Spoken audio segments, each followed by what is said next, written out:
I think we're probably close to the end of this game. Thoughts?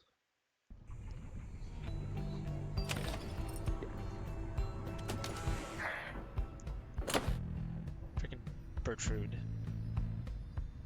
What's 70%? And now there's only 2 rights. Let the emotion exist and have its time. Yeah. Hello, Bertrude.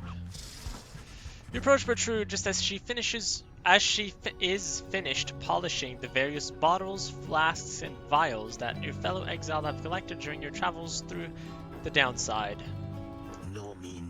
The evidence of thy travails, how brazenly you put them on display.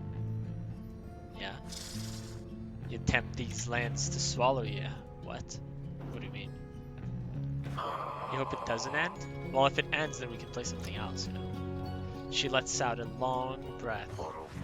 Nonetheless, these trinkets stir our memories, not merely of these lands, but of the country whence we came. Know, reading one, that we are here because of Sandalwood. We met him long ago within the southern bogs. He offered many courtesies, and in exchange we found agreeable. We sought then certain regions necessary to our studies of the heavens and the earth. What? And he knew where to procure them. Yeah, but Jody? And Jody's gone already, so. In exchange, we were to boil for him our finest inks, a certain recipe, notorious yet secret. Its stain could never be removed. Oh, but the Commonwealth misliked it. 'Twas then we first began collecting samples of the regions of the downside, for Sandalwood was ever true to his word. Long had we studied this accursed place, black basin, I don't know if that's how, the chaos of the deathless tempest, the richness of the bogs of flagging hands, lands so far away, and yet they called to us.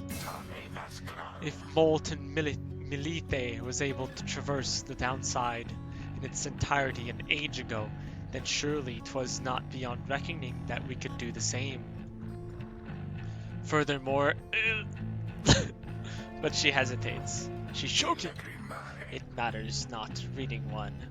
Thou hast indulged our tales long enough for now. She slithers away without further explanation. She seems reluctant to discuss the circumstances of her past with Wolfred, yet you sense that she is here by choice. Yeah, it's because she loves him. She hates me. Alright. I think we do this, right? Mike Mart said that we needed to break it.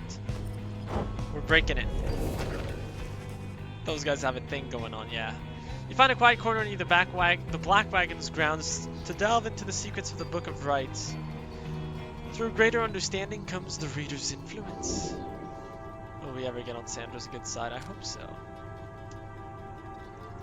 I'm trying. I'm clicking on it. It doesn't work. Wait, oh.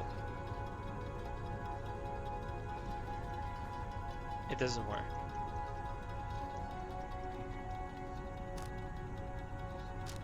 Oh well, we're taking hope. You concentrate on the substance of the words and teachings of the Book of Rites, such as you understand them thus far.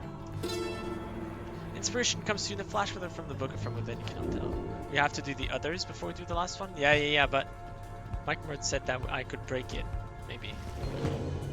By claiming the same one again. But maybe not. Maybe Mike Mort trolled me. The pit of Milite. Oh yes, it's the accusers again. We have to use Tizo this time. Halt, everyone. I beg you, please forgive my rudeness here.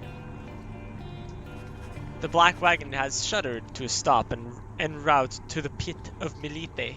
There's some commotion, as the lone minstrel motions for everyone to be still. Is it the Nightwings? Someone is there, along our path, ahead. He points into the distance. Tizo would eat them up again, yeah. Tizo wasn't even playing last time. Yeah. However, when you scan the horizon, everything is still. You see no sign of whomever the lone minstrel referred to. Still, he indicates caution. Strange. I do not believe I was mistaken. A tense moment passes, then another. Then the lone minstrel tenses up. Our guest, he is there. You look toward where he signals, and then at last you see the cause of his concern. There is no mistaking who it is. It's that guy, right? Yeah. Oralek stands there, near motionless, atop some forgotten rock jutting from the soiled grounds a fair distance away. He stands directly on the path of your black wagon, yet he shows no sign of acknowledging the wagon's presence. He appears only to be waiting for something, likely for you all. The lone minstrel gets your attention quietly. Reader, what do your senses tell you at this time? Oralek may have come with ill intent. Oralek stands in your path. What shall you do? Press forward. Have the right to get to. Oralek may wish to stand away, but he can be made to move. Confrontation outside the bounds of the rights is forbidden. Oralek ought to be avoided. Oralek may be here to talk. If you reach out to him, perhaps you can communicate in peace. Yeah, let us hail him. There has to be a way to reason with Oralek and bridge differences between him and his former triumvirate. Perhaps he has come to negotiate. Perhaps you are correct. Let us try and make contact with him then as we proceed. Oh indeed, but we'll see. You give the signal for the drive imps to start the wagon and head toward him. But just as you reach the point where Oralek once stood, it seems our guest has already departed. Let us remain watchful as we proceed on course. Oh, indeed Oralek is nowhere to be found now. Damn, he was just ore farming. The unnerving encounter causes everyone to fall silent for the remainder of the trip. He was just standing there menacingly.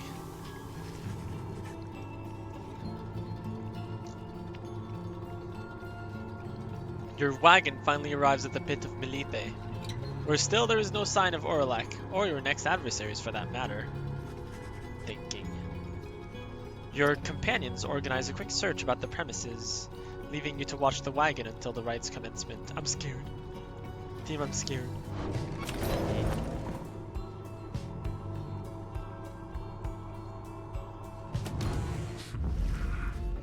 Something is wrong. Someone is here, alone, with you. Well then.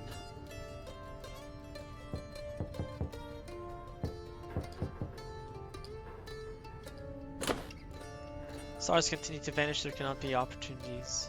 Many opportunities at liberty remaining. The others grow anxious. Not all of them shall make it out of here. And we shall keep each other's company. Tap, tap, tap, tap. Yeah, open up! Open up! Alright, well, Oralek. Oralek seems to be examining various objects in the wagon. Whether he has noticed you cannot tell. What he is doing here, and how he got in unnoticed, you cannot imagine. You watch him go about whatever he is doing, examining all sorts of things that you and your fellow exiles gathered on your journey. Let me in? Yeah, it's more like, let me out. He shakes his head. All of these trinkets. This wagon, it is most different now. Welcoming, and yet I am unwelcome here, it seems. In my own wagon. He directs his gaze at you, acknowledging your presence for the first time. You, a mere shadow. What? Tell me something. Who are you to them? Their reader? He may as well know the truth of it. You sense no reason to mislead him. Your relationship to this band has grown to become more than just your role in the rites. Who or what you are is of little consequence. Certainly not the likes of him, saying nothing. I'm their friend, yeah, I'm their friend. You tell Oralek that you have traveled all across the downside with this group, and count them as your trusted friends. It is a different group now than in his day. A friend, is it? Beware then, for the Nightwings do not always treat their friends with all due charity. Relay them a message for me, Shadow. That's not my name. Tell them, I shall have my night. He strides right past you toward the door, but then he turns to you again once more. To blow me a kiss, or I shall have my night. I heard you the first time, bro. Then Orlek is gone. Okay. Okay.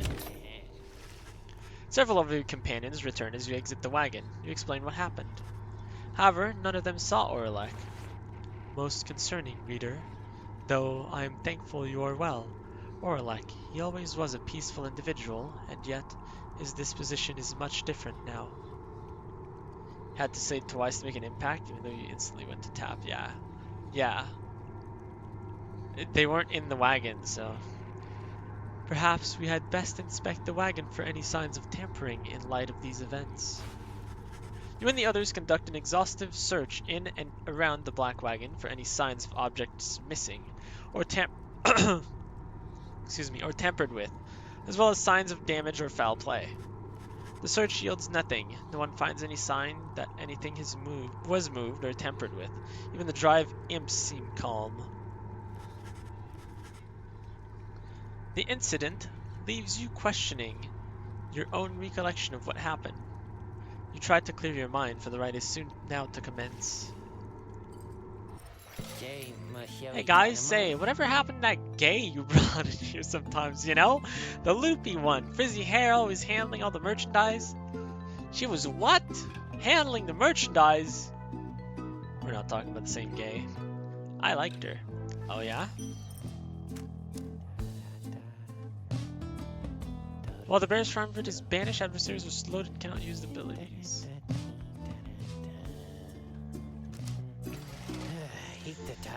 Just not a lot of customers today. We gave Gay a responsibility, right? That's what I'm saying.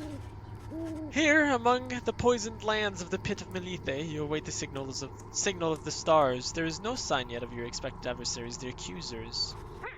Then the little imp Tizo flutters up to you. Hey Tizo. Tizo cautions you that he has some history with your next adversary, Lendl. Indeed. Tizo seems to be indicating that Lendl has a personal vendetta against him. This song is so good. But before he can explain anything further, the stars begin to call to you.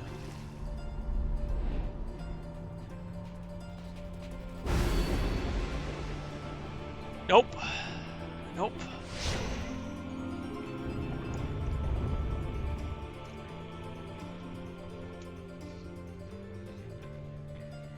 Try to fling an orb toward an adversary, they lose their aura and become vulnerable. Yeah. Ah, the infamous Reader returns. What do you mean? Along with his remaining retinue of miscreants. Sounds like we need a Tizo and You Lendl 1v1. managed recently to rid yourself of yet another one. Your adversaries, the accusers. As with you, they must be very desperate for their freedom. They shall not make it any easier from here. Yeah. I am aware.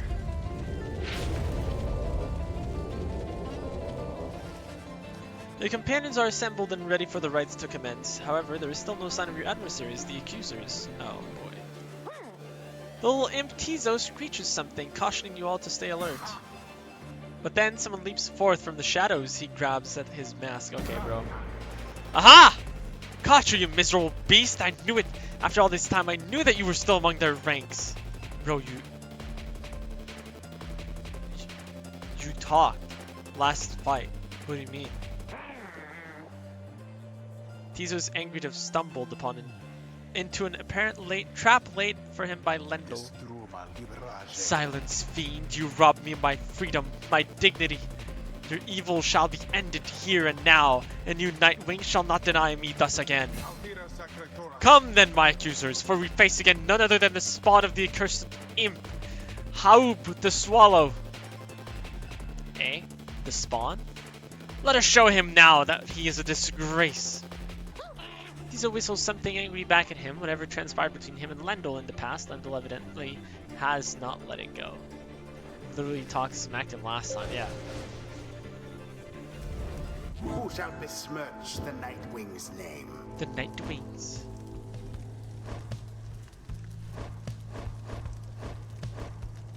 He's probably pretty good here.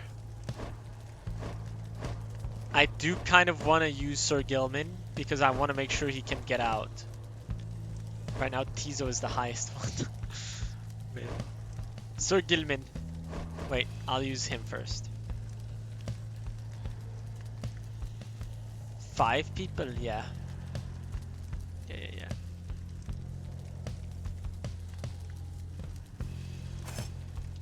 He still doesn't have his signature one, right? Yeah, no.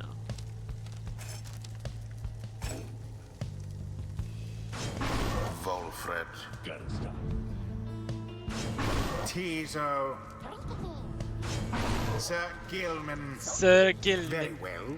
This knight shall not stand idly by while the diminutive Tizo suffers such slurs. Yeah, that's right. Night Wings, the wicked fiend you serve is an affront. He denied my rightful freedom in my moment of triumph. I shall never forgive him, or any of you. What? Yeah, Sir Gilman, get him. Yeah, right. Now begin.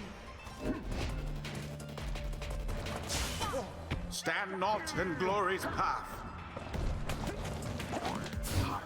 Oh, wow, okay, they're really big.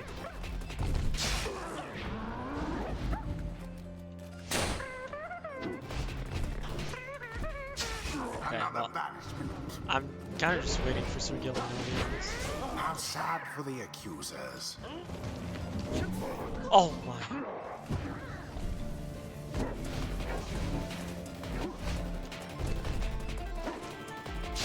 That one almost got through. Yeah, that was close. Already does your adversary's flame begin to They're really flicker. big, Taco. Yo, what's this? You can't grab it, bro. What are you gonna do? Okay, I see. I understand.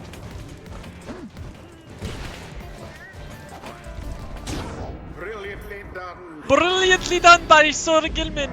Yo, Mike Bar, what's up? Skill issue, honestly. He should have just got good. Yeah, honestly, yeah. Hold still, you misbegotten little pox. We're not finished with you yet. Yeah, you tell him. Tizo utters at Lendl a slew of the absolute worst in profanity.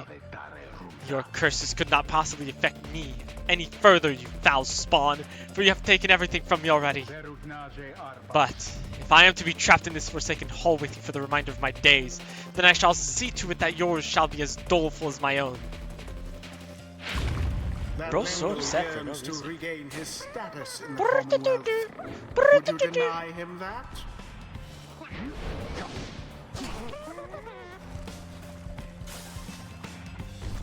No! All 3 Nightwings. Move. No! Oh, he killed himself. It's Lendl, yeah.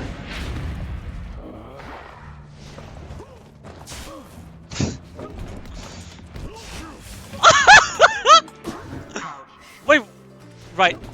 Sir Gilman's throw is so weird. Exactly by the book.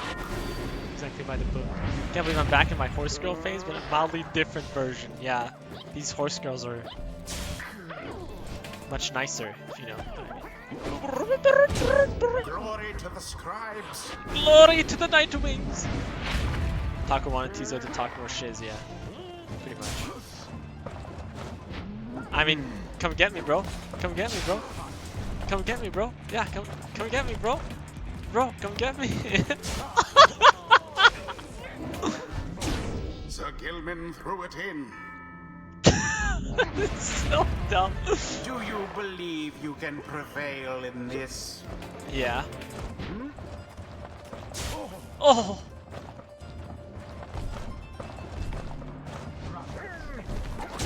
Splendid. Splendid, Sir Gilman. I'm cheesing this one so hard. Wait, what? Wait, what happened? Wait. Okay, well. Engulfed within the aura.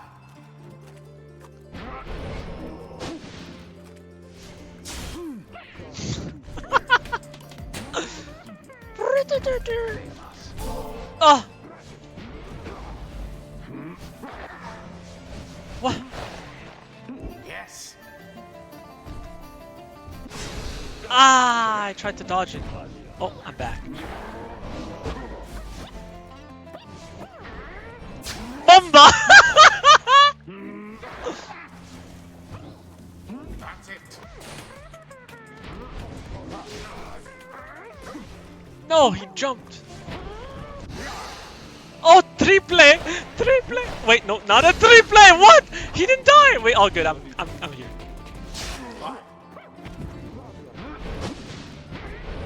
Bomba! Hi.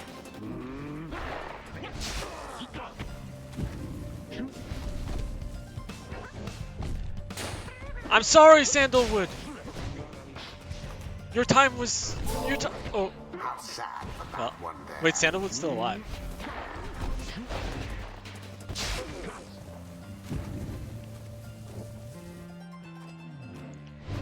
How do we break this curse?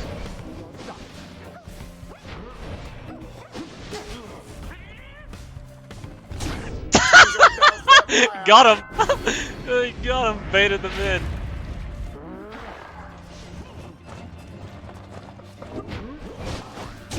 Headlong Sir goes Gilman is just too into good. flame.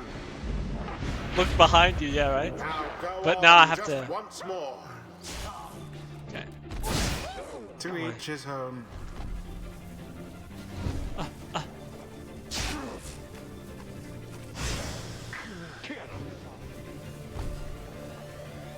I don't know if I have more aura than them or not. Tizo, come help. Ah! Meddlesome imp. No, I did not have more aura than them. Hey, buddy. Hey, buddy.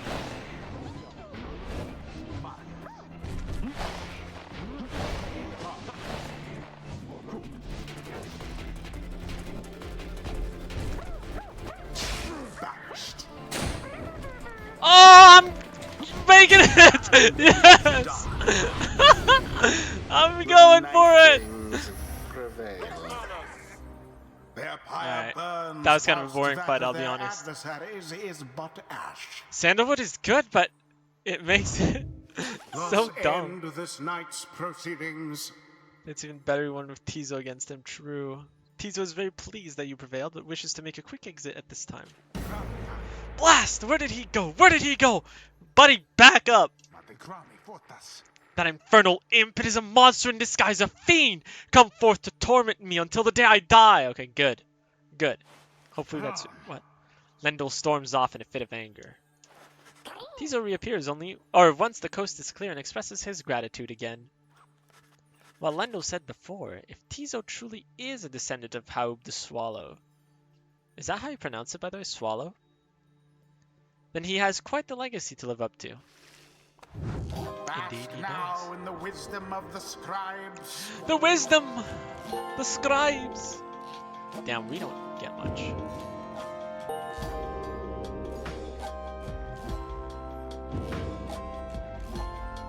What if Tizo's the one that gets out? Be gone now from my sight. Okay. Maybe I have to train Sir Gilman.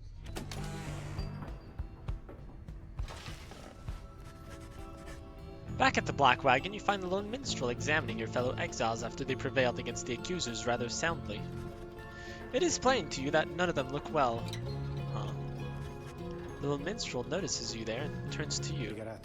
Reader, the fast returning of the cycle of the rites has put a strain on everyone. We have multiple cases of banishment sickness this time. What the... Wait, was that what, Headwind had? Damn. It is fortunate that your other companions are available to conduct the coming rite, because I fear that this group here requires rest. Damn. So no Sir Gilman. You bid Wolfred a swift recovery, and he nods weakly in response. You exchange a look with Sir Gilman, who seems exhausted after the last rite. As for Tizo, it is clear to you he wishes to be left alone right now. You leave the lone minstrel to look after them, and turn your attention to the stars that remain shining in the dark outside. Banishment sickness. Wait, not Tizo? Tizo? The stars yet shine for you, revealing various paths forward.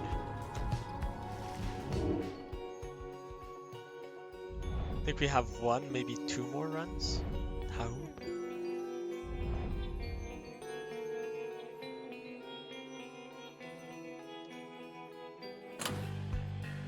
We received news that one of Wolfred's agents in the Commonwealth was taken captive, a setback to the plan, but it changes nothing for us, I suppose.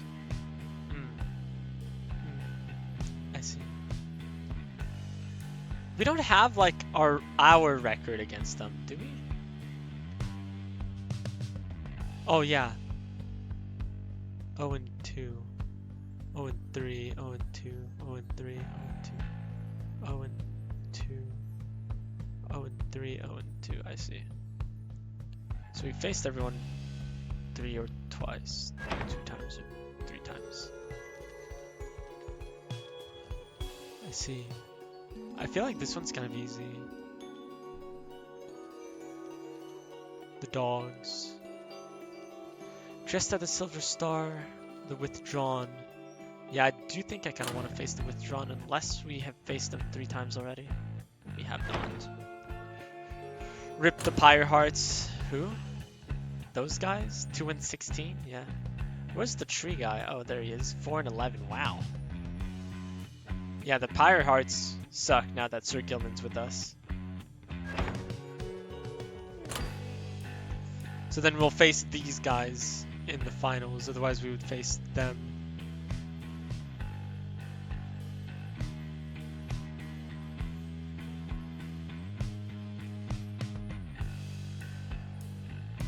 It'd be pretty funny if we go back to the accusers, you know, if we could.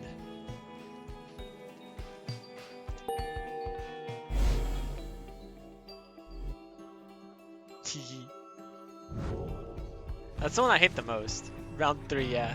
The Withdrawn, in which Udmilde have designs upon the rights that have nothing to do with being free again. What they seek, no one in good conscience could abide. He then reveals what he has learned of her and her designs.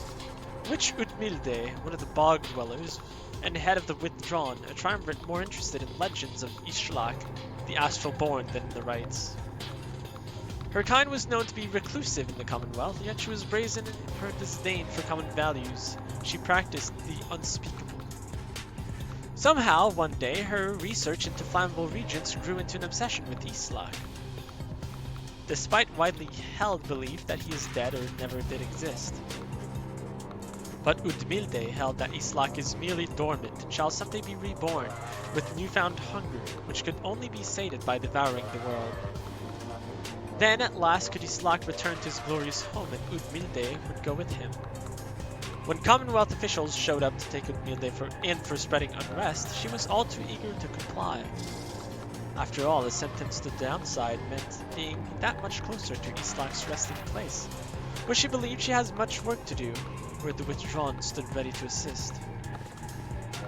But then, wouldn't she not want to get out? She speaks in seeming riddles, yet the threat of her intentions, I think, cannot be dismissed. Let us be on our guard, and therefore let us rest now while we can. You bid Wolfred a restful night in kind. It is too late to take flight, so you expect to press onward come daylight. Hey Tizo, what's up? Tizo has seemed somewhat less cheerful since his run-in with Lendl and the accusers. He approaches you wanting for you to hear him out. Maybe she wants to get out with the guy she worships possessing her or something. Oh, true. True. Tizo seems unhappy about something Lendl said to him. Tizo understands full well why Lendl is angry with them.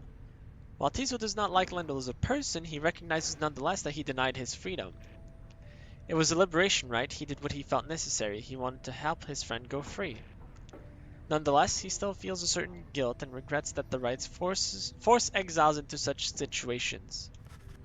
He falls silent for a while.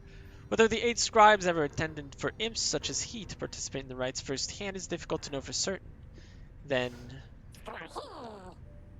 Tizo is grateful to you for listening. He knows the scribes created the rites with good intentions. Think he deserves it, to be fair? Yeah, same. But also, like, you know, it's one team versus one team. There can only be one winner. Did you hit Chally yet? Bruh, I'm still low diamond. What do you mean? Oh, wait. I hit Chally like a while back, yeah. I did hit Chally a while back.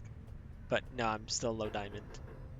I'm still low diamond. I got a game today where Actually, I got two. I played 3.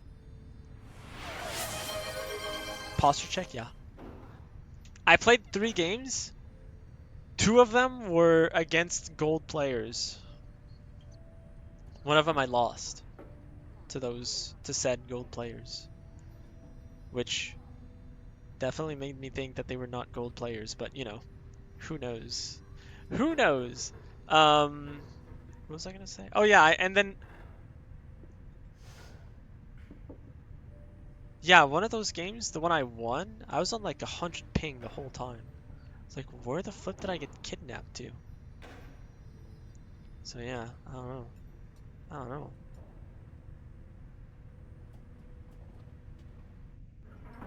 London, yeah, it felt like I was playing in EU, but I wasn't, obviously, but yeah. I don't know. I don't know. I don't know.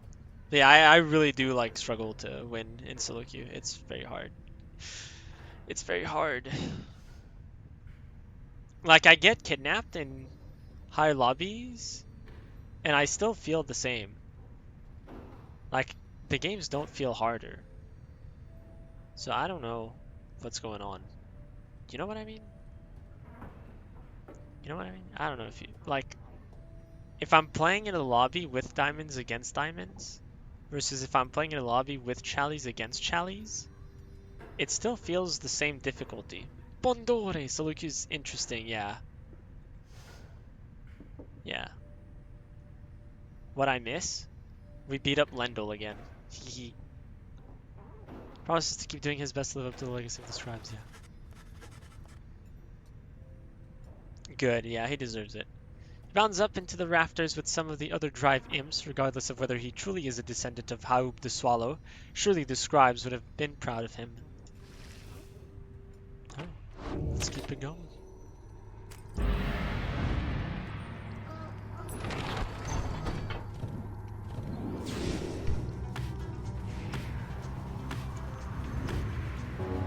Oh. Your flight takes you near to where you breached the past storm wall. The Deathless Tempest. Yeah, into Deathless Tempest. With the climate into the downside intensifying, you wonder if the storm has spilled forth from its confines and started to ravage other regions of the land. Can't I check? Hydrate? Yes, sir. I'm like right here.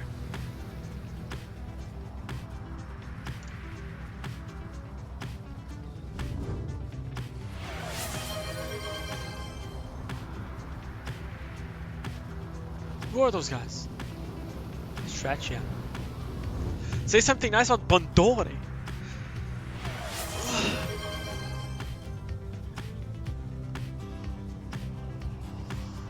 Hey yo, look where you're going, buddy. Ah, you idiots. So the night wings darken our skies once more. You somehow prevailed when last we met, doubtless by cheating. Whatever, bro. Until our next encounter in a sacred site, I told you to stay out of our way. Get out of my sight. I wasn't even moving, bro. Get out. There's like a couple of easy ones that I can say for Bondore, but I like one like more meaningful, you know? Like Bondore is my bestie. Super Sab Bondore.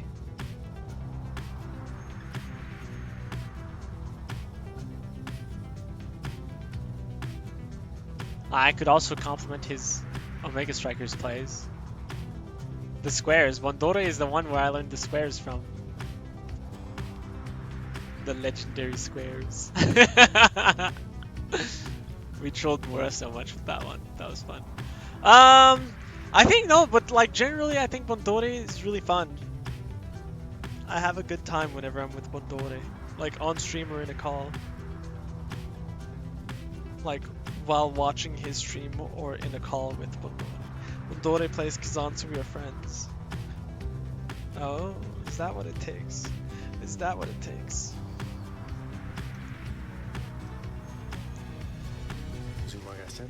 The unmistakable remains of Silvias, the horse-headed, which protrude from the ashen fire there below. Some have taken it to be a work of sculpture, reader. Yay, I'm fun! Yay! play Kazan, I'll probably like you. I see. Kazan goalie works, or unless you are a rude boo, yeah. If you play Omega Strikers, I will like you unless you are a rude boo. To be honest, that's kind of how it goes for me. The tale of a titan felled by Saint Triesta Titus. That is more unbelievable than the thought that some daring exiles over many years carved the titan's visage out of stone.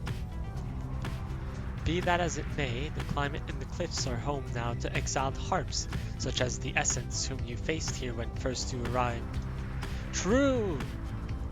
You play OS, yay! Are you a rude boo though? Thinking. Goalie's okay but less potent. I see. Bondore was playing Kazan goalie today. Thinking. Even they do not all know of the locale's sacred significance. The Essence. Sir Gilman suggests this may be the faster route, leaving you with time for your vocations. I might take this one.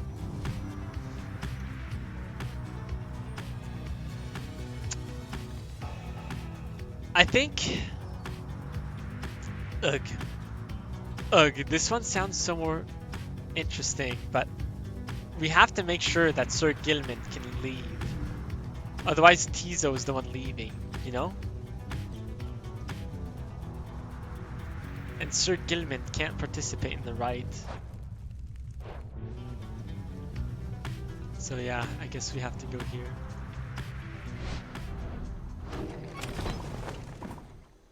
Anyone wants to talk? No? Sandra wants to talk. He's big sick, yeah. No, Sandra! Sandra, notice me. Acknowledge me. Pass the time. A foreboding feeling stuck with you since your arrival at the stifling vapors of Black Shore. Some of it spreads to others in the group. This knight's skin crawls with much anxiety. Oh, well. We mislike this wretched place. You decide to focus on pursuing your vocations until the Black Wagon is ready to move on. Okay, well, that's random.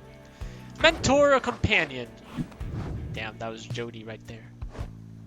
Alright, Sir Gilman. I will mentor you. Please? Please? Please? If Sir Gilman can't, then it's Tizo. Which is pretty funny when you think about it. Jody. This knight shall be your eager protege. You ask Sir Gilman to explain to you in his own words the histories of the 8 scribes, and to speak to how their varied backgrounds form the basis of not just of the rights, but of the Commonwealth. Oh my, that was a lot. This knight loves the Underking ores, the best of all, of course. Okay, now surely he can exit. If not, then nobody can, so like... Sir Gilman? Sir Gilman is training intently when you approach. Master Reader! This knight was so engulfed in memories of the Cedominion that he failed to detect your stealthy advance on his position. Splendidly done! This knight would have been vanquished by you, easily. This knight is fortunate to have you as an ally rather than a mortal foe. Uh-huh. This kind routinely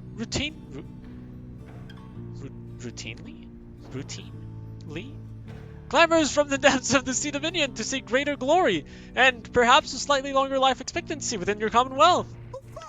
Such an honor it would be to be assigned the rank of knight and be conscripted onto the front lines of the commonwealth against their vicious winged enemies. In the Cedominion, it was our ultimate goal to fight our way to the surface, past our brethren, past the razor reefs, the strangle kelp, the snaggle fins, and the prey upon our kind. Yeah. Sir Gilman continues listing undersea dangers and terrors for some time. Past the blood sniffers, the electric scallops, the rogue worms of the frigid current, the paralyzing nets of the far fishers, and even past the scalding waters of the glowing trench. Finally, he trails off. Yet, even despite the myriad challenges of living in the Cedominion, it is each would-be worm knight's duty to abandon that place at his or her soonest convenience. How humorous it was to learn that life within your commonwealth had quite a bit in common with our existence undersea. 'Twas not all pomp and glory as the stories told. Perhaps it is our lot as worm knights to bring strife with us wherever we should go, For even here, it seems, is our kind pitted both against our brethren and all others. He remains silent for a while, but then... Ah, well, it is fortunate that this knight found within this place so fine a company as yours. It is a most different change of pace, to strive toward a common purpose, rather than strive constantly to outperform each other toward one's own self-gain. Although, to the extent we are competing still, this knight shall ever strive to take the lead. Make no mistake about that, Master Reader. This knight was born to be the best, just like all the billions like him. Now he is off to steal himself. Your pardon, Master Reader. He scoots off somewhere to continue with his self-made training regimen. +1 quickness for the next fight. He's sick! He can't play in the next fight. No, he can't play in the next fight because he's sick. You are nothing, Reader. Okay, bro. Nothing but a mindless simpleton. What do you mean? Your every action is a stain upon the legacy of the 8 scribes. The rites have been a long-held secret to keep out those such as you. I didn't do anything. Yeah, bro's a hater. Play him anyways? Yeah, true. True. You wake from what little sleep you managed this past night. Once more the voice tormented you within your dreams. You attempt to rid your memory of it. If the voice truly is that of the Archjustice Androbelus IX himself, as Wolfred indicated, then none of you are likely to receive too warm a welcome should you regain your freedom. Oh well.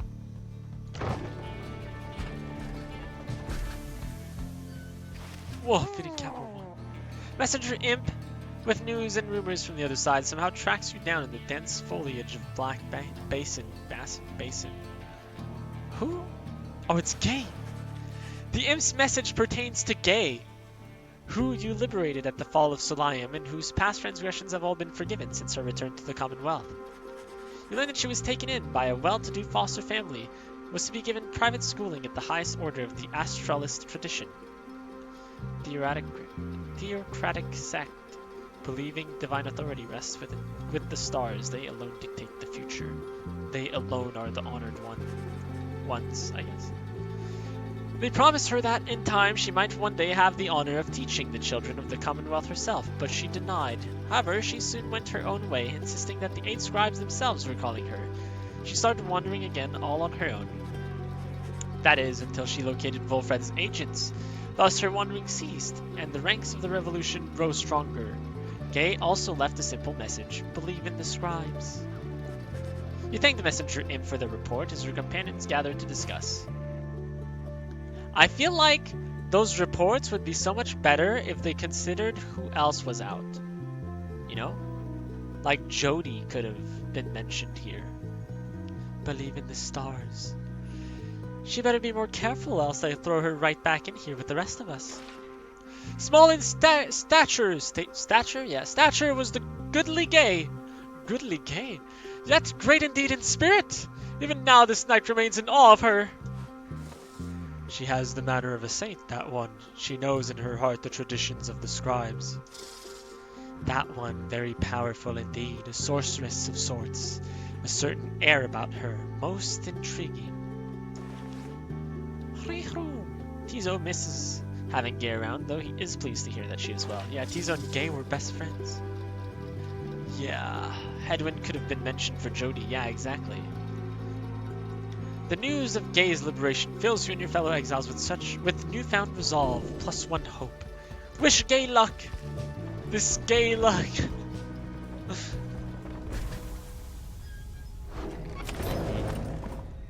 Anyone wants to talk? The Nest of Triesta. I will read it in my head.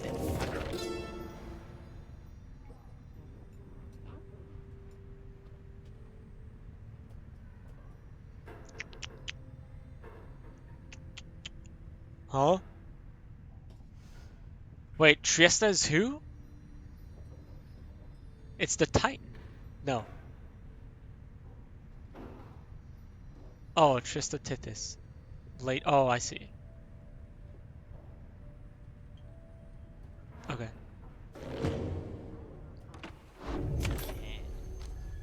I don't have money, bro. It's the problem. I don't have money. Hey, you guys! How long has it been since I last told you you're my favorite customers? Because I just want to remind you that is definitely true, okay? So come on in, I guess. Huh. Permanently? Wait. That's new. But the cost is so steep. Cheapskates. Oh, come on. The mood is more dour than usual, and as you make preparations for the coming rite, a hush has fallen over your fellow exiles, and a sense of dread hangs in the air. What? At least one of your companions is unfazed. We sense the influence of one of our own. She is nearby. Her mind, corrupted, calls out, screaming. Canst thou hear it, perhaps? She speaks of witch Udmilde, the adversary whom you expect to face this night. The witch, she doth revere, an ancient god undying and unyielding on this land, on her consciousness. We may attempt an exorcism here, for the conditions are unique, and she may not be expecting us to be abetting ye. However, 'tis a risk upon her mind and mine own, although a worthwhile risk, perhaps. Bertrude seems to think that Udmilde can be weakened somehow through the coming rite. Then the stars above begin to shimmer with their strange light. Bum, bum, bum, bum, bum. Bum, bum, bum, bum, bum. I don't care. There, the star of Islak, our adversary, worships it, and whom it represents. Fixate upon that star, reading one, if thou so darest invoke its power. Do so, and our adversary, Udmilde, she shall be emboldened, but also left vulnerable to our own sorceries. We may yet limit her ambitions thus.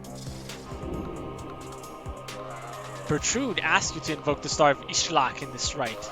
Consider her wish. Music is intense now, yeah. We'll do it! Ishlak! Your adversary shall be more cunning and much quicker to react, I see. Islak Astralborn. Ishlak.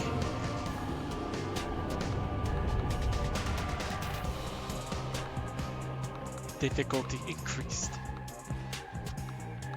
This is the one triumvirate that we Rita, lost to. I am still very cross with you, you know. Uh-huh. To think I saw in you a worthy heir. Not Heir? just to the legacy of the Nightwings, but to the future of the Commonwealth. How would I have... Traitor Volfred. Only a fool would be seduced by his audacious promises. Bro sounds and like an his upset wife. dangerous Kinda, yeah. ideas. That, dear reader, would make you a fool. I have no choice but to explain it thus, so even you could understand. Alright, what do you want me to do, bro? Now for this blasted rite. Some of us still have our duties to uphold. What have we here? You have returned once more into our presence. As we sense something among ye. Who? Bertrude slithers forth and gazes at her adversary. Thou maggot, we should have known. But Bertrude does not respond. Ye Nightwings, that one shall be of little benefit to you. That one's sorceries are a mere pittance to the overwhelming might of Islak. Soon you shall see. Yeah? Reading one, thou invoketh the star of Islak. So then, beware. Through our sorceries shall Udmilde be cast into a hopeless doubt about her faith upon her god. It shall be done if we prevail, but only if our own mind shall perhaps be forfeit otherwise. It seems that through the outcome of this rite, either Udmilde shall be permanently weakened, or Bertrude shall instead. Well then. Choose quickly your triumvirate. My triumvirate. Yeah, Tizo's fine then. Oh, it's because I only have 5, I see.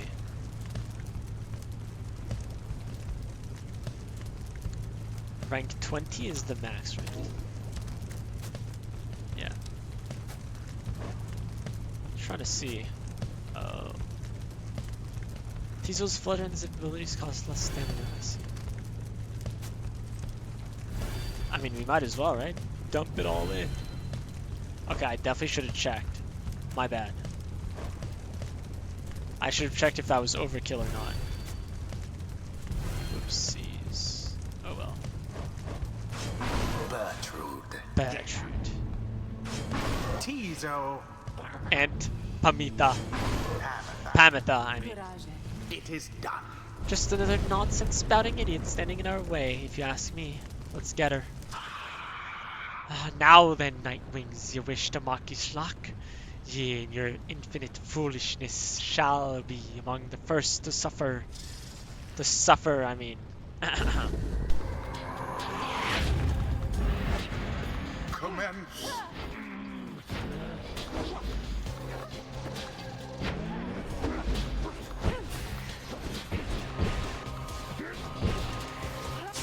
I almost pity not what quite, transpired there. What are they doing? What are they doing?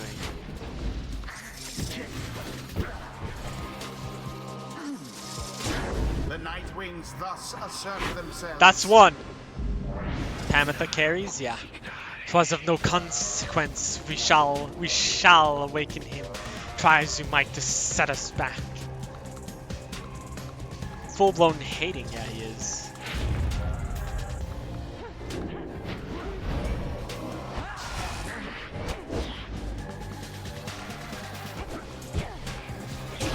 Righteous fire. Using Pamitha, deal 200 damage. Oh yeah. Pamitha's back! What? Glorious. I mean, Pamitha carries.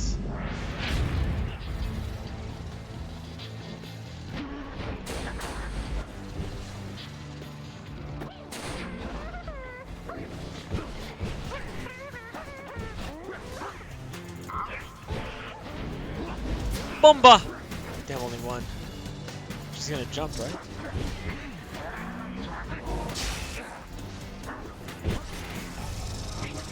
Oh, I missed it! Oh no! Okay, I just have to wait. I just have to wait. Do not rush it. That's right. That's right. The orb.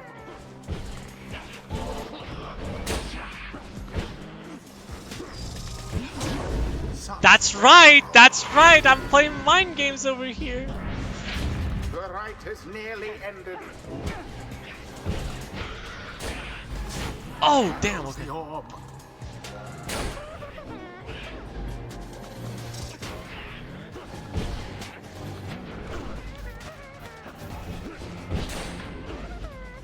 Oh, Tizo!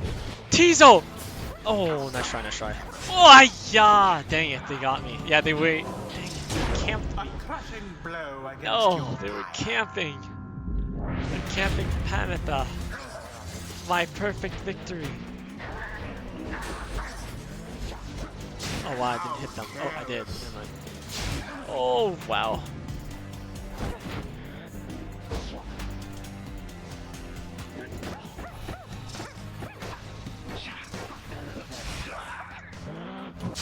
Out with you all.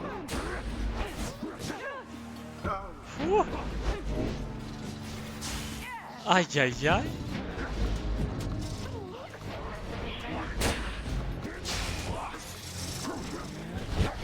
Oh, so close though! I was so close.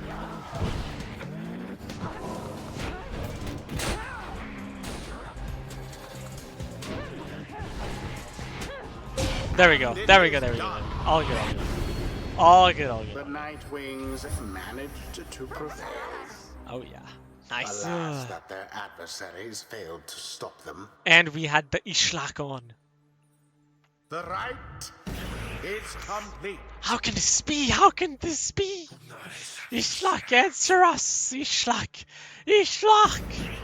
Which Udmilde continues with her screaming, having been defeated in the rite. You observe Bertrude there, fixed in a meditative pose. Didn't mean to sweat, yeah. There, Udmilde, relent, relent. Thy God has not abandoned thee, because thy God is dead. Whoa! Thy God is dead. Pray to him all thou likest, yet it shall do thee no good. As Bertrude recedes into the shadows, Udmilde slumps down, staring at nothing before her. Impossible. This cannot be. Answer us. Answer us. Udmilde suffered minus 5 hope permanently. Whoa. May the scribes have mercy. There is much to learn from this experience.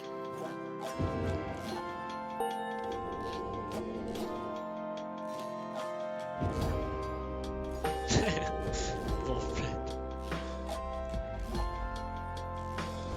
Now go and wallow in the downside for a while. Yeah. He really is full-blown hating.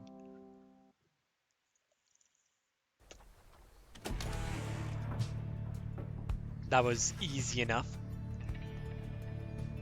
Didn't even sweat. Yeah, didn't even sweat. I mean, honestly, it was only the last point that was kind of rough, but there proves little time for rest as at the Black Wagon after your fellow exiles bested the withdrawn with the plum. Those afflicted with the banishment sickness seem to be doing better at least, and express gratitude to Bertrude, Tizo, and Pamitha for their efforts. Just then the lone minstrel appears before you. No words escape his lips. You can guess full well that he has come to indicate to you, and follow him back out into the darkness. Sir Gilman time surely, right? The stars above seem to be few and fading, and yet one still shines defiant. Seek it out. Show me. We're already here, so. Solarium. A chance at liberty presents itself again. I do not know yet whom to choose this time. The group is so accommodating, yet I know they look to me to make the best decision for us all. Wait, so am I writing this? I thought the lone minstrel was writing this. The cares.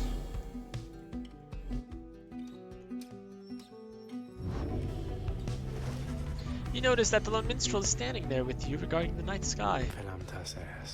The gate guardian and I, we have paid witness to the liberation rite upon the fall of Solarium for a long time.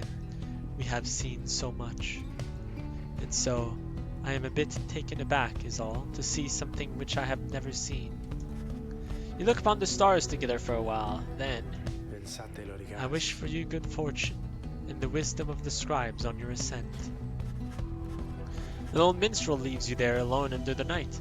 It has grown very late and you need rest. The Black Wagon shall have to take flight again come morning. Damn, nobody wants to talk, but surely Sandra wants to talk. Nope.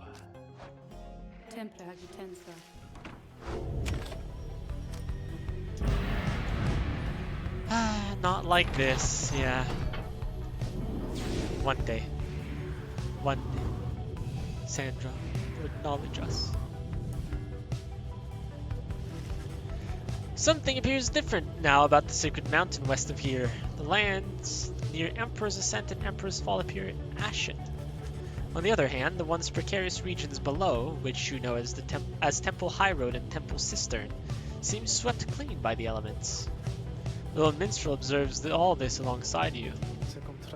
Inclement weather we have lately seen, readers, sir.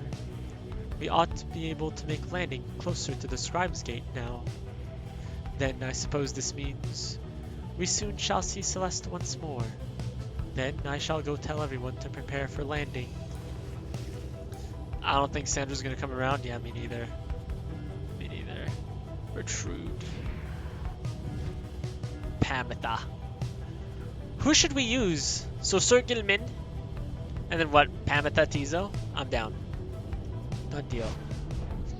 Seems kind of a weak team, but you arrive once more among the quiet solitude of Mount Aliodel. It appears that Barker in the distance have already arrived along the other route. Oh? Wait, what do you mean, oh? Sandra! You called for me, lovely reader? I did. Shall be here if you need me. Well. We didn't even say anything. To what? Oh, no, you guys did. You guys thought it. I can feel that. With some time to spare after having landed, you joined Pamitha on a brief expedition to the monument of Jumwera Many-Mane. Why bother Pamitha? With any part of this, they're using you, same as you're using them, you know. But you're not using them. You're not using them. You're not using them. You're there because you want to be. You're there because you want to be. Return to the wagon once she has finished paying her respects. You have occasion once more to pursue your vacations. Pamitha gained +2 presents. Was that praying? It didn't feel like praying. Hello, Pamitha. Pamitha is staring out the window as you approach. I miss flying, reader darling. Take it from me. It feels as good as you'd expect. It's not enough for those Commonwealth brutes to cast us down here. If they can get their fingers on us, they make sure we can never fly again once we did. All while calling it an act of mercy. Let me ask you something. You've learned a thing or two. What have your studies taught you of my kind? You know the violence they have caused. You know what they have suffered. You know you share common ancestors. You know little of her kind.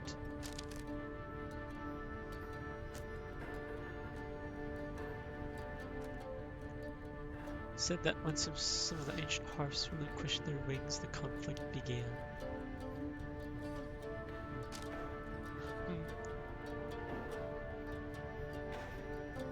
Yeah, I'm gonna pick this one. I mean, like, obviously those are 3 things that we know.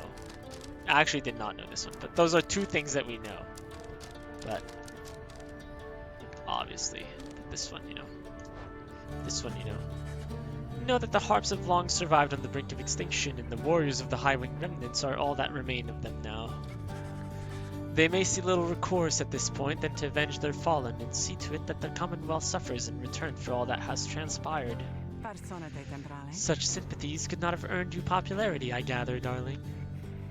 In fairness, you leave out a number of atrocities my people have inflicted upon yours, but nonetheless you seem to have the gist of it. My kind certainly aren't known for their good sense of humor, I can tell you that. My little tongue got me into no small amount of difficulty till I learned to keep it well under control. The mountains I come from, the views there certainly are something, but there's a bleakness to it too, being surrounded only by those consumed by the desire to avenge. We're very proud like that. Everybody vying to be the strongest, to kill the most of you. That way we might just get a shot with the prince. Continue the line if he even exists. My understanding is that the males of the harp are all gone, though perhaps one remains. I see. I see. If you guys follow my train of thought, yeah, you catch my drift, right? Imagine that being the best case scenario, darling.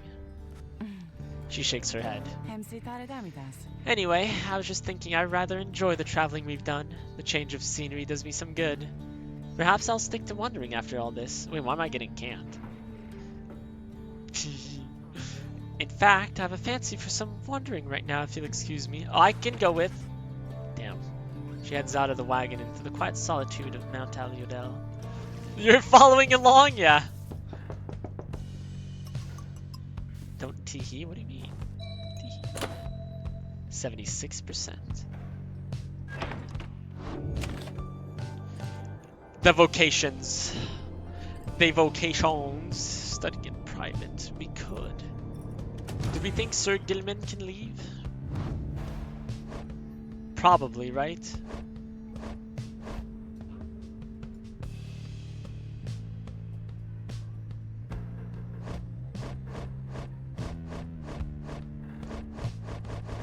I mean, if anyone, yeah, surely. Surely, surely. So these 2 would be the last 2 to leave. I will study in private. Give my team buff. This afternoon you feel especially drawn to the Book of Rites and find a place to look upon its words. Through a greater understanding comes the reader's influence. +1 hope.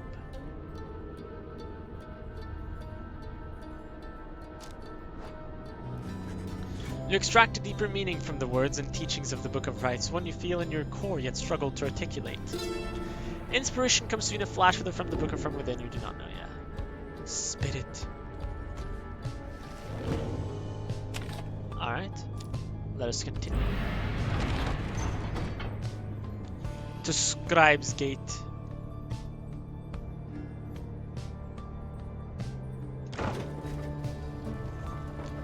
Only the worthy may cross the gate.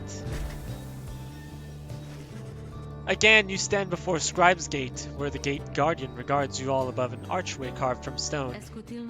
The exiles of the Nightwings, you must know by now that once the stars no longer shine, the rites shall cease. For now, step forth. Except for you, Tariq, you stay right there. Greetings, Celeste. The Nightwings are prepared, and as for me, we shall not blaspheme under the gate again. Do we understand each other, Tariq? Aye, Celeste.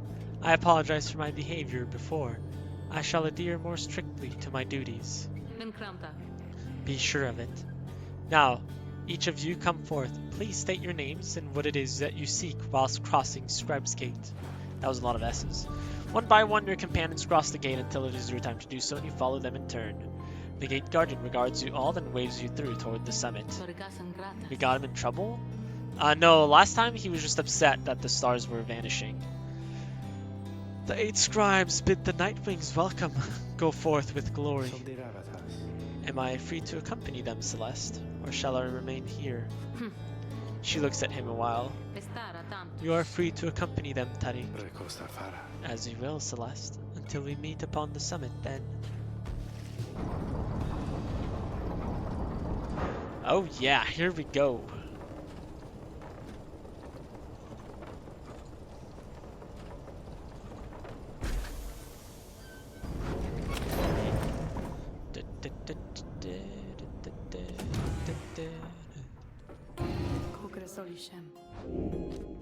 No. One day. Eh? Oh, it's you guys. Well, come on in, I guess. You got right here on time because I was just thinking maybe I would close a little early here, you know? Business has been real good and everything. It's been a little slow in spots. A little slow is all. So I was thinking maybe I should do a sale? What would you say to that? Good, well-promoted sale might just be the thing to shake things up at the slug market. It's important from an economic standpoint to not undercut the value of well-crafted meat. Yeah, go for it. Yeah. Suggest to Falcon Ron that a sale might be a good idea to liven things up a bit. Well, I guess maybe that's a way to look at things. And so then I'm gonna think about it. Stew on it a while, but no promises, okay? So, you buying something here or what? I am buying something. Oh, wow, that's Jody's ability.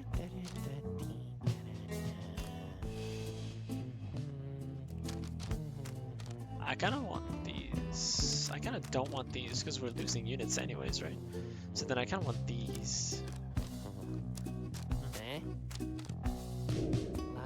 Proceed. You guys have a good day out there. Yeah. Downside climate. Jody, yeah. Bring. Words of Jomuer Minimane, the Alpha Chief. Keep moving. The weather seems intrinsic, different regions. Shelter can be difficult to find. Cool. Alright, let's go. Once more, the time has come for the liberation rite, where one among you can go free if you prevail. Freedom is likewise at stake for your adversaries, the dissidents. As your companions gather under the fall, awaiting the commencement of this vital rite, the lone minstrel finds you and regards you in his calm fashion. Night is falling. These moments prior to each commencement, I must admit, they give me pause, knowing so much is at stake during the trial that is to come. Tell me something, would you, reader, to ease the waiting for us both? You miss Jody, Ruki, and Gay? Yeah? Anyone else? I have traveled far and wide.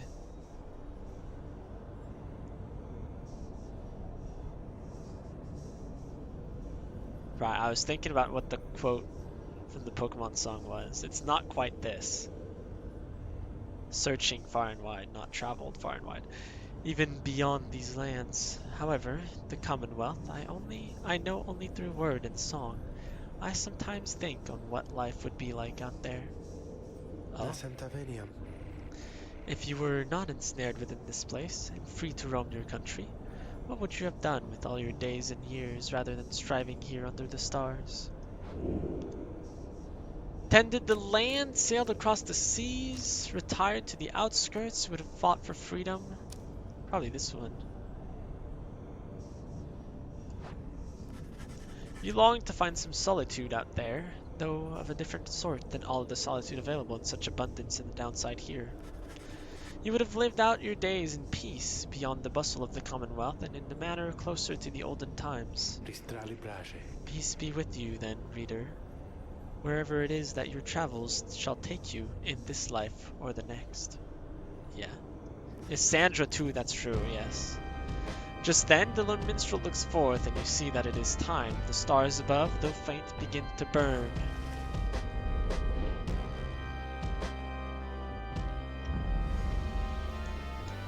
Alright, get rid of this one. Proceed to the right. I forgot to check how much we got for activating Islak last fight.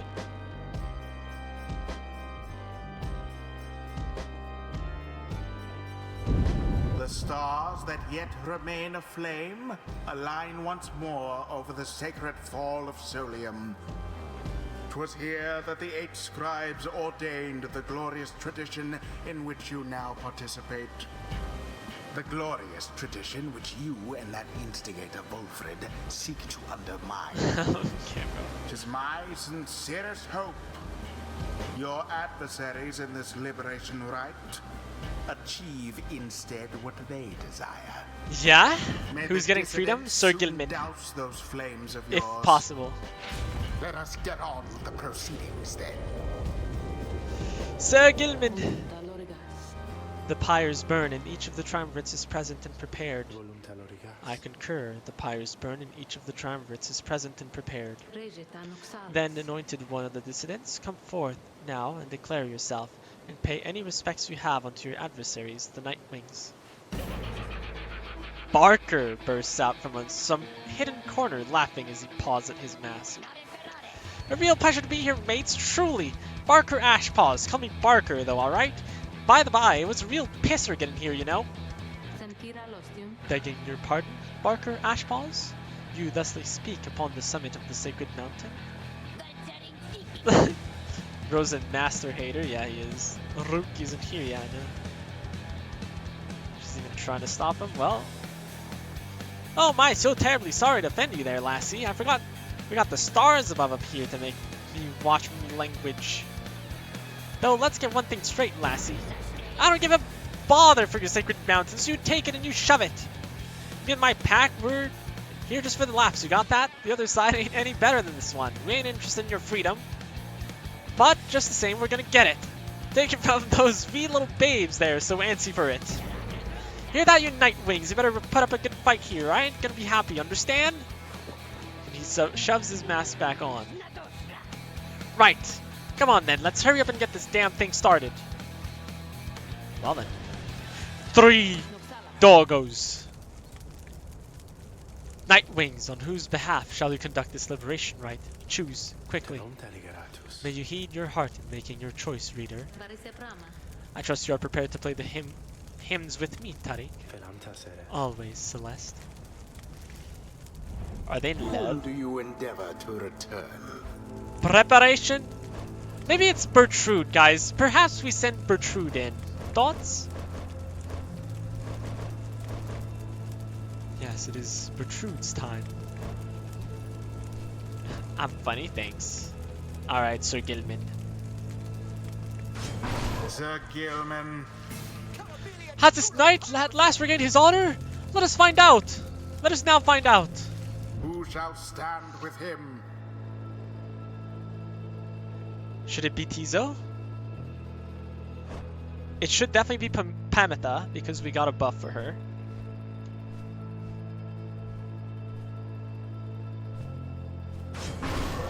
Pamitha. Sure, let's get him out of here then. Pamitha when? I don't think Pamitha wants to leave, is the thing. I don't think she wants to leave. Her sister is still here, so...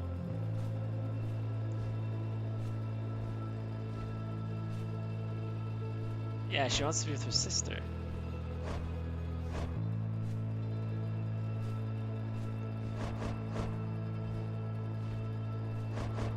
Alright, Tizo. It's time, buddy. Tizo. This team is very strange, but Tizo seems very determined to support Sir Gilliman. Alright then, mates. No more holding back. Let's rip him to shreds. Let's go, let's go, let's go! I actually think this team freaking sucks, guys. I'll be honest. Commence. How do I kill him?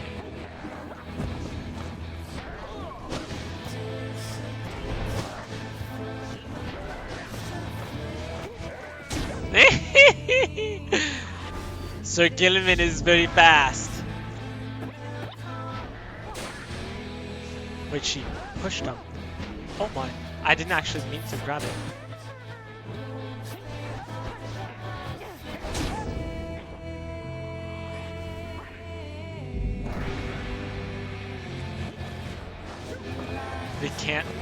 We can't stop Sir Gilliman, yeah.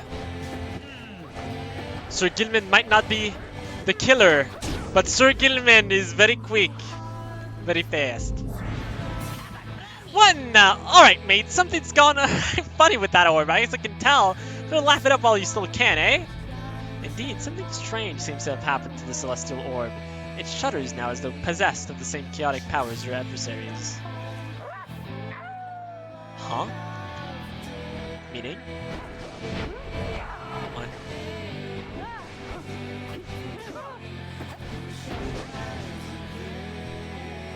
I mean, where is the orb, bro? What do you mean?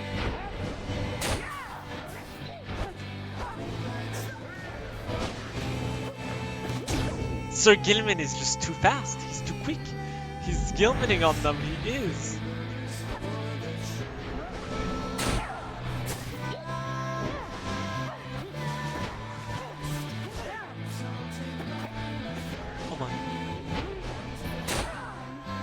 Whoa! I thought I could kill them with that.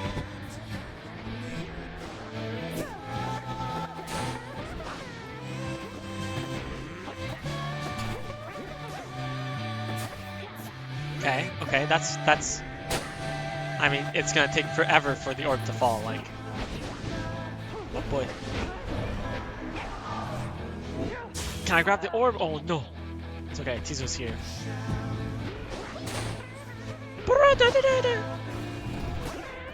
No! Wait! Orb, come to me, bro! The little hops! The little hops! That orb is flying, yeah, what the heck? But like, I just picked Sir Gilliman. Oh. Okay, my bad. Whoa! Oh, baited him.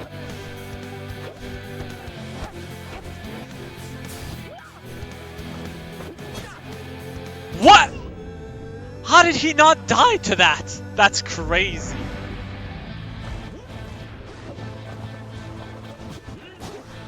Oh. Damn, they knew.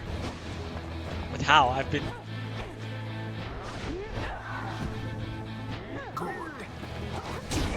Worm Knight somehow did it. 5 more. 1 more. Uno mas, as they say. End the ceremony.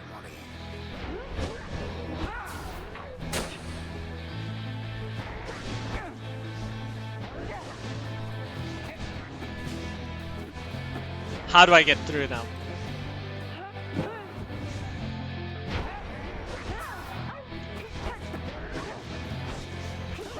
Ah, damn. Jumped.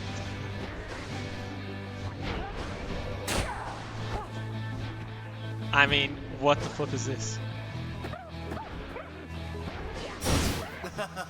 Bomba! Alright. They know. Acha! A shameful outcome. Dang it. Oh, Pamatha's here. Oof. And it's my turn to know what you're doing. I mean, this... The orb is up. Okay, well, I thought he was just gonna jump since I... Whoa! Okay. Give me the orb! Give it! Did he snipe Pamatha? He didn't. Tried. I'm pretty sure I kind of just want to kill myself. Yeah. I can't go. That guy's sitting on it. Do you guys see at the bottom? Wait, it's free. I'm so dumb. I'm so dumb.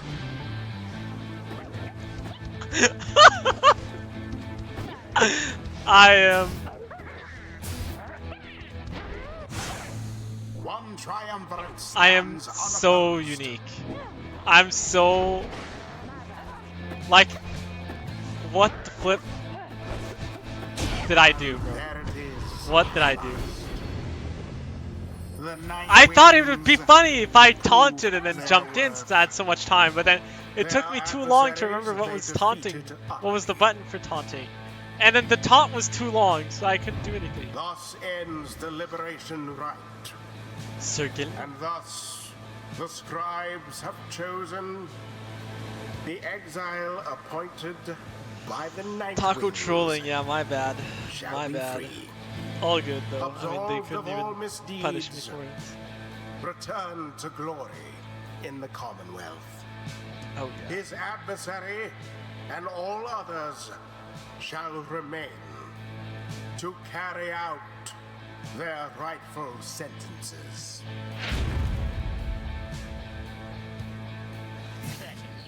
What a joke. I was thinking we were gonna make him cry after all this. Come on, mates. I've right had it up with this stuck-up place, so let's get out of here already, eh? Oh, Sir Gilman. Sir Gilman stares at... Regained his freedom. Says that nothing in particular. You sense he is still taking in what has transpired and what it means for him. So then, this night he is to be free. He is to be free. Nay, but that would mean. Why? That would mean his honor is restored. One cannot go back onto our commonwealth by any other means.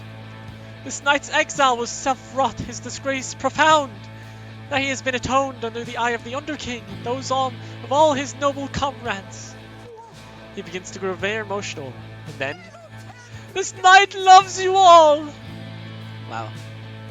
He loves you all, that you would strive for him and let him join your noble quest. This knight does not feel as though he is deserving of this outcome yet. The result appears inarguable. Even now, this knight is drawn into the shimmer pool. Our time grows brief. Therefore, know this, beloved friends. This knight shall ever strive on your behalf, and there in the Commonwealth. Though his honor may have been restored, his true journey only now begins. And so, good friends of the Night Wings, this night now bid you farewell. However, the bonds we formed together shan't be broken by mere distance, nay! Strive on, good friends, strive on! Wow. Even the birds are saying bye? Gosh dang, birds. You can still hear Sir Gilman as he vanishes into the shimmer pool. Of this lowly night, you have achieved such glory, surely can you all. For now, farewell, farewell! Sir Gilman earned back his freedom. May he return in glory. Godspeed, Sir Gilman. He was Perhaps the scribes the best are of us. watching even now. bye, Sir Gilman. Watching as their glorious tradition draws to a close. Oh. Oh. Achieve rank 5 with any exile. A hidden power, a terrible unbridled fury seems to have awakened within Tizo. All in all, he seems very enthusiastic about it. If banished, Tizo drops an improved moon sign that boosts allies' speed and stamina. I see. Pameta.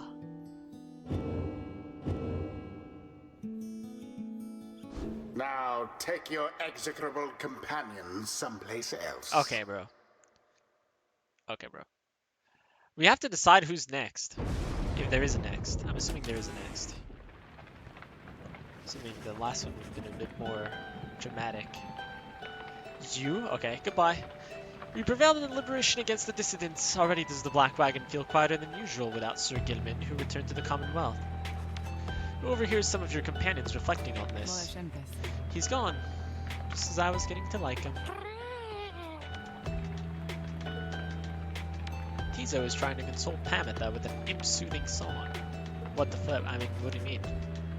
You wonder who, if anyone, among you shall be the next to go. Our plan approaches a key turning point. 83%. Let us ensure it soon comes to fruition, not only for ourselves here, but for our companions and our loved ones in the Commonwealth. But we have little time now for reflection onto this. Look yonder, reader. The stars demand we go already. Let us help them usher in the end of all this. The end? Just because that ain't writing to you? What the heck? Turn your attention to the glimmer of the stars. Their current rate of disappearance suggests another liberation rite shall be coming very soon. Find your way among them.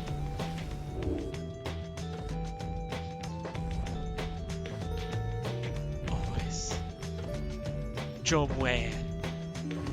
Goal. It is becoming more and more evident just how few liberation opportunities remain. I expect that they shall soon present themselves one after the other. Then let us make ready and end this. Only one right. And right now it'd be the essence. Chastity? How did they climb up here? Isn't Chastity like super freaking weak? Pameta? But Pameta wants to stay with her sister. I don't have anything against those guys. No! Dang it. We're 0-2. 0-2. 0-2. The rest of them want to stay.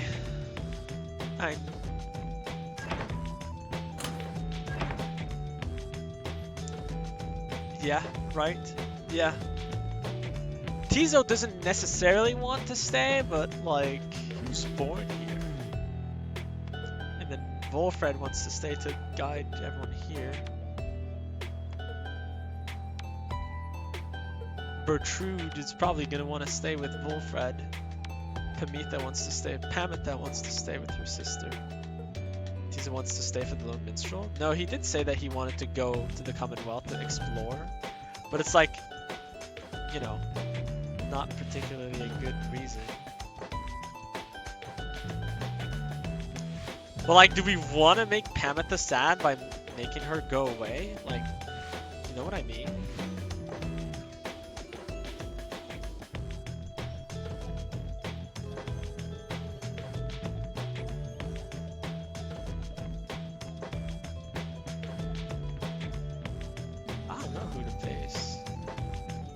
I might as well face them. I think those guys are also kind of weak. How could you, Cap? How could you? Yeah, so we're definitely facing them. So.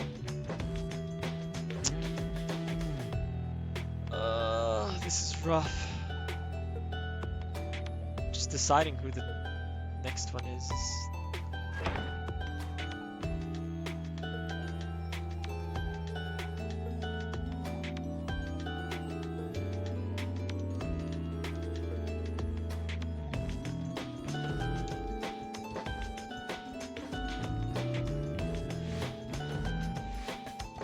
Just looking out for her. I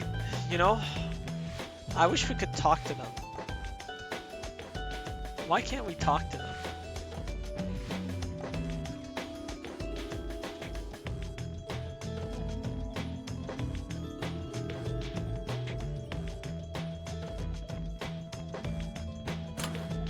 Who's oh wow, it's them? The Pyre Hearts? Okay. Well, I don't care anymore.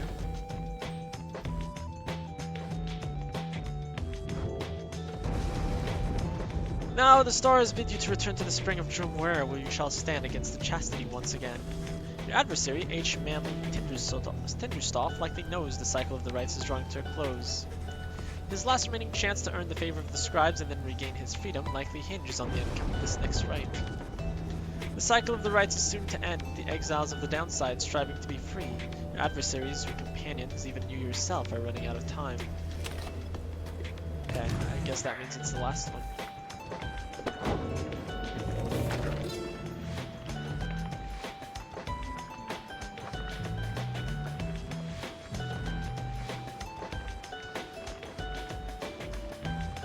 I see.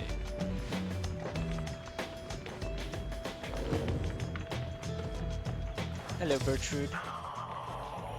Following the successful outcome of the liberation rite, you find Bertrude muttering something to herself. Here's some of the words as you approach. Shouldst thou seekest darkness, then may nightfall come in thee time. Shouldst thou seekest courage, then may bravery soon bloom within thy heart. Shouldst thou seekest water, then may the oceans open wide for thee.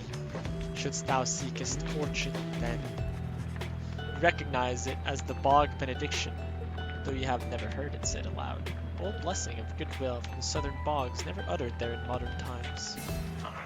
Then Bertrude sees you there and cuts short the chant. Care thee explain thy presence, reading one. We were amidst an invocation, which must now begin anew. 'Tis for the Worm Knight, if thou needest know, to speed him on his own homeward journey. I didn't like Bertrude at first, but she's cool. The Worm Knights are a distant kin, unlike their ilk. Ours have but passing interest in the sea. There, within the depths, we have long seen that which is to be seen. Sweet of her, right? Nevertheless, the distant kin is a kin. Is kin. That foolish Worm Knight, surely he could never have survived his years if not for divine aid. Thus, we provide him more. I mean, Sir Gilman is pretty cool. Then perhaps the Worm Knight, easily underestimated as he is, perhaps he shall turn out to be of some small benefit as part of Sandalwood's designs. She glows at you intently for a moment. Mistake thee not these actions for affection, nor for a longing for the loudness of this place to escalate ever again to volumes such as only his incessant shouting could achieve. Now leave us, reading one. Invocation must be finished ere the Worm Knight finally arrives upon the shores beyond this land for his homecoming. Is she a tsundere? She turns away from you and then begins her chanting. Shouldst thou seekest shelter, then may the elements be merciful to thee. Shouldst thou seekest kinship, then may thy kin hold memory of thee. Shouldst thou seekest darkness. You leave her to the benediction. The Worm Knight's absence is already felt. You know, however, that he will strive with all his might on your behalf there, on the other side. Indeed he will, Sir Gilman. He was the best of us. At dawn, your companions are prepared to depart. Everyone is silent. Your travels are to take you back to the spring of Drumware, but soon after, the stars shall draw you here again.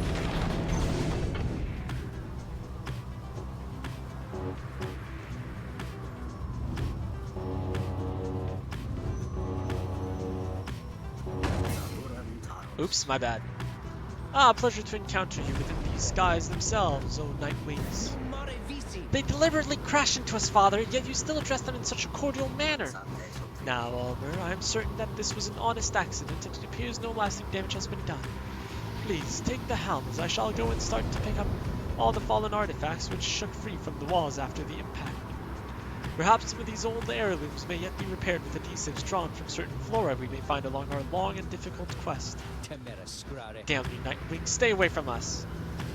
Oh, well then.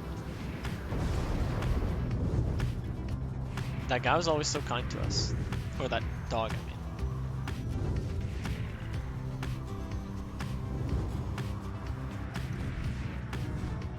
Wolfred spots a convenient landing, pursue vocations.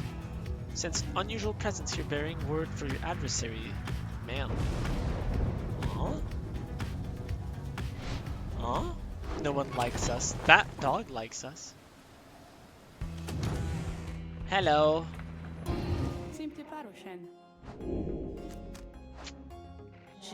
Take care of yourself then.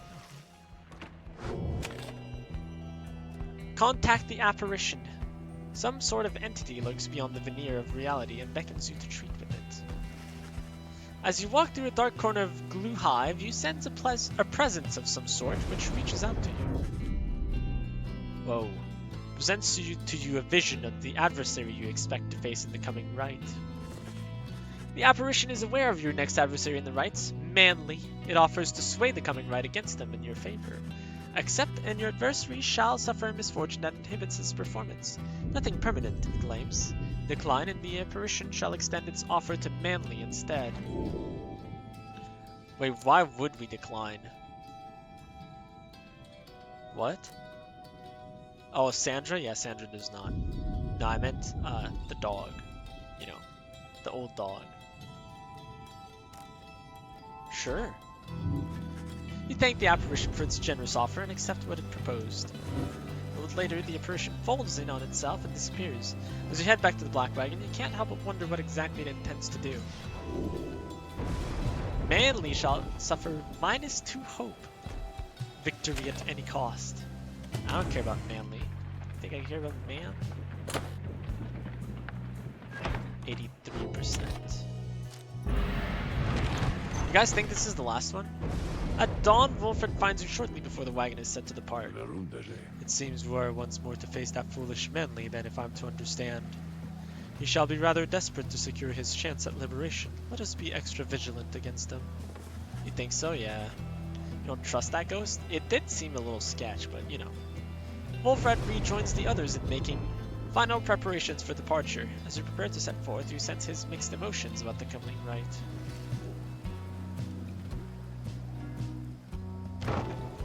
So he probably doesn't want us to use him this rite. Right. This right.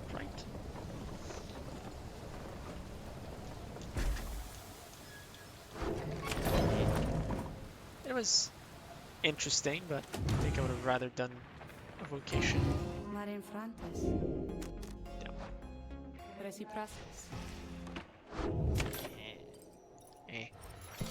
I have no money. Oh hey guys, you know, it seems so awful quiet now, I gotta say, without that slippery little character that used to hang out around with you. I mean, talks like this a lot, you know what I mean? Hope he found that honor thing he's always going on about. We got that in stock just now. Yeah, you don't have l'honneur in stock? That is very unfortunate. I'll see you guys around. Alright, let's go. By now, having to make preparations for the rites has become second nature to your companions. They go about the process efficiently, and this time in almost total silence. You cannot shake the sense that the routine shall not go on much longer. Wolfred approaches and confirms to you that the Nightwing sigil is set. Everyone has their books and raiments, and the grounds are ready. Everything should be in order. This long ordeal of ours, one way or another, it shall soon be ended. Reader, the coming days are going to be difficult. No matter what should happen from this point, I'm grateful to have had you by our side in all of this. It is strange to put it this way, but I feel very fortunate. Yeah? Roma won the duel. You bought it all? You bought all the honneur? L'honneur? You and Wolfred stand together in silence for a time, looking for the stars above to show some indication that the rite is to commence.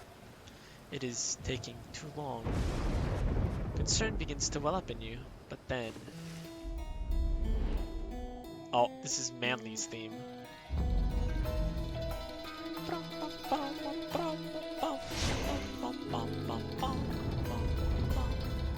L'honneur is yours!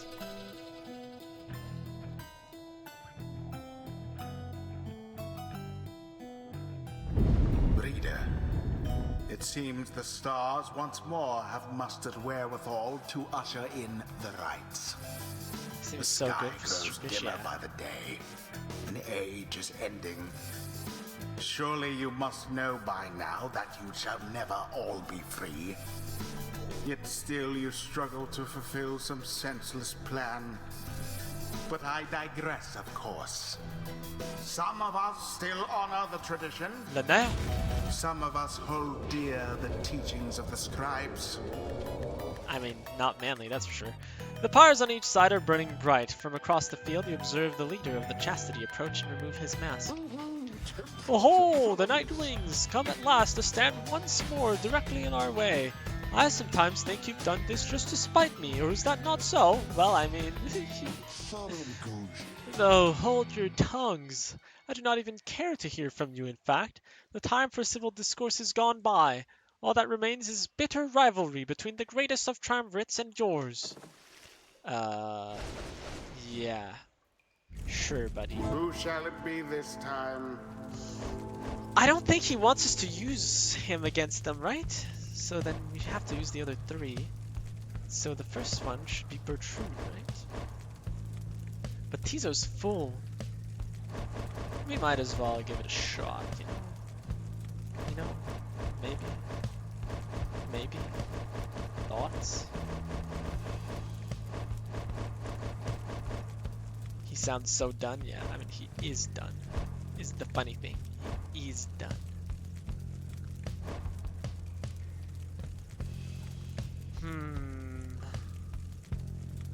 Volfred. Your decision? Yo, relax. Okay, well, we're for sure using Bertrude and Pamitha. I think Bertrude is just... So I'll have her in the middle.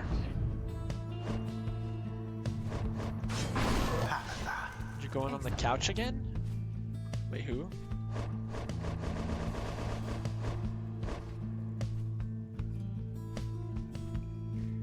Wait, why am I going on the couch? Oh.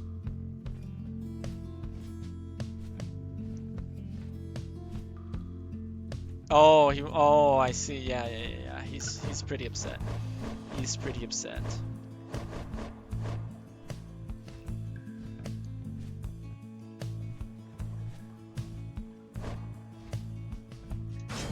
Tizo. If that is all, then. If this is to be your last confrontation with the chastity, then Tizo vows to make it one to remember. Oh, you Night Wings, but now I ought know better than to waste my breath on you. Know that the indignity which you have put me through shall not go unopposed.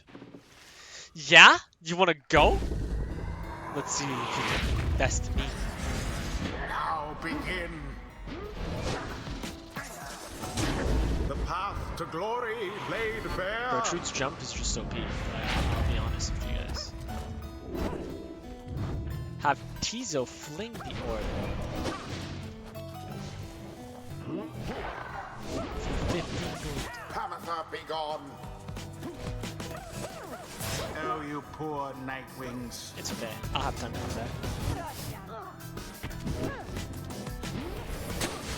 Oh my, okay. There.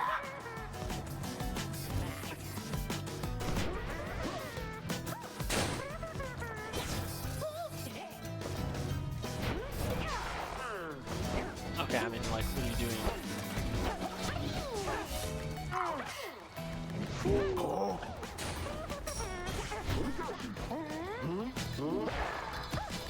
What? I couldn't go in! Okay, well, at least they keep being, like, too far. You can't bait me like that. You can't bait me like that. Oh. Wait, what?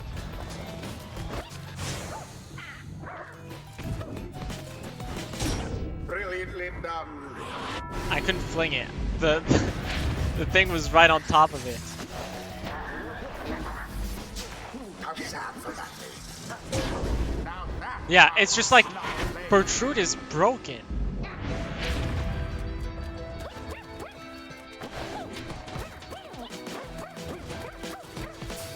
No, jump it! someone there rose to the occasion. A true 15 aim gold. thrust into the 15 fire. gold into our pocket. Probably why she's endgame, yeah, true. Perhaps you're really toying with me. Well, all of this is very funny. Very, very funny. But I'll stand aside and let old Manly wrap this up, won't you? Won't you? That You think so? manly Tinderstaff has such a mind for politics. Would that he focused on the rights. And it is done. It is done. We flung the orb The at the end blasted for knife no has reason. prevailed somehow. Manly's so delulu. Yeah, Their hapless he's the adversaries worst one. stood no He's chance. actually the worst. Oh, actually no, he's the second worst because the Pyre Hearts are The the worst right ones. is done. Ye chastity, you conducted here with such fury and such desperation that we must commend you for it. This No! They literally couldn't score. They literally could not score. I guess that's that. The chastity. They won't have much of any chance of getting out of here anymore, will they? Skrihahawk. Yeah, Tizo is pleased to have prevailed, though he wishes that the chastity find their peace. Why you have spurned me thus, Night Wings, I shall never understand. You bring great harm unto our country by preventing my return. Know that your wrongful deeds are duly noted. Get lost, The bro. rights do tend to This teach beam something is so of good, trust. yeah.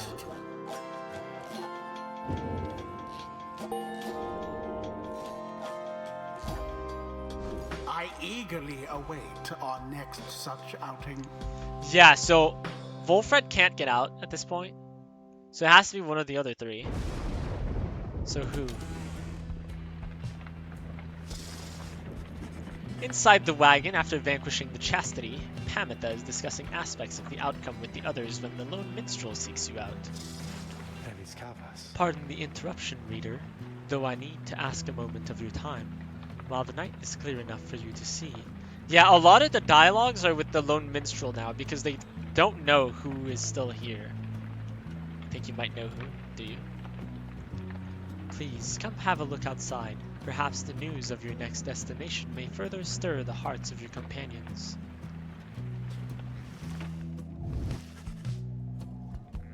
Shouldn't it be the usual place? Among what stars yet remain shining in the night, one of them now burns as bright as ever. You have seen. The minstrel, of course. True. Yeah, it's just the same place as usual. 85%. By now, most of the triumvirates whom we have faced no longer have any real chance of earning sufficient favor to regain their freedom. Perhaps we were always due to share the same fate. Damn, they actually stayed high. What? What the heck?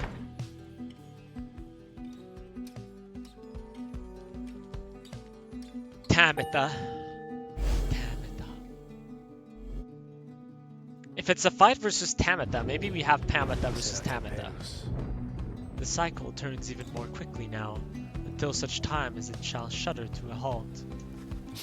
It makes a sound then almost like a laugh. It's so destined, but it's so sad. I forget myself, reader. I should not say such things. The scribes, they would say that one ought to focus on the path in front of him. When we set forth to walk along a labored path, it can be all too much if we stand back and look upon it as a whole. We may well decide to turn around. But if we begin to walk, while casting down our gaze, and whilst resisting well the urge to look too far ahead, we may make steady, careful progress. Soon enough, we may arrive where we endeavored. Indeed, indeed. The minstrel bids you a good evening. But best retire for the night, for when first daylight comes, it shall be time again to take the skies. Damn. Sandra.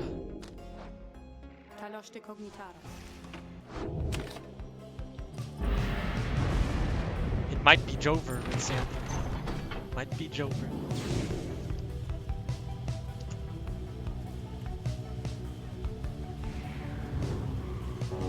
She won't even say goodbye yet. Or I mean we might just, you know, stay stuck here forever, so we might just be with her forever. Until death do us part, some would say.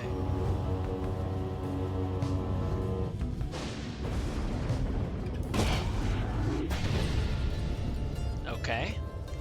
Are those the Nightwings? Your wagon reels from the impact of some sort of massive object slamming into it mid-flight. Okay. Yeah, false Nightwings. Orlek calls down to all of you from atop his wagon. Again you seek to climb that cursed mountain beneath us. Again you seek to take my rightful place. I should send you crashing down to it that you might fall as I have. He stares down at all of you.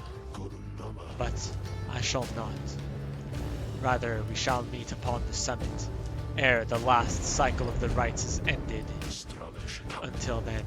So yeah, I guess it is the last one, and we're facing them, so no Tamitha. No Tamitha. Tizo.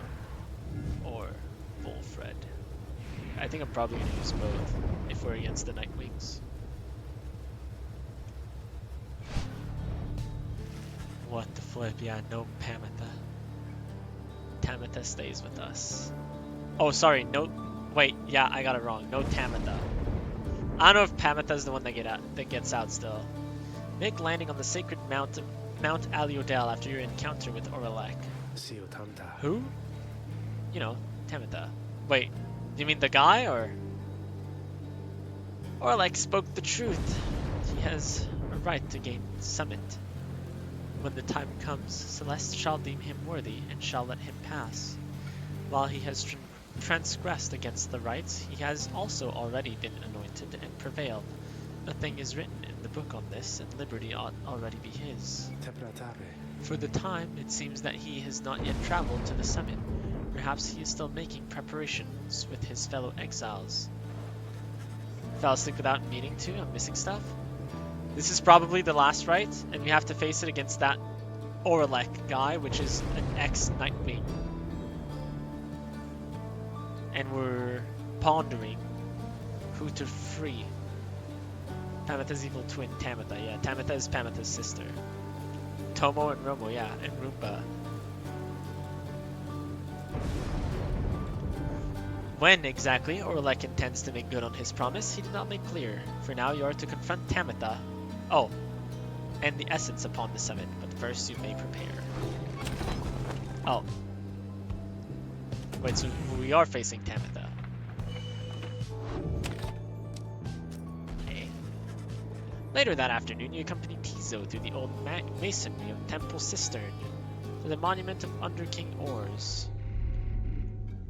Hello again, old friend. I know that you and all the scribes are watching over me, all of us, and I am grateful to you. Your ancient rites are ending soon. I promise you, my friends and I will make the most of our last 2 chances here. Okay. You return to the wagon after he is finished paying his respects. The summit awaits, but first there is time to continue practicing your vocations. +3 glory for Tizo. We study in private. She's like you? Pamitha or Tamitha? Yeah, but evil. Are you keeping up? Yeah, what's the difference? Roomba is just Romo's vacuum sibling though, much cooler than either of them. Oof. Do you wish you were as cool as Roomba? Romo is evil, so Tomo is good.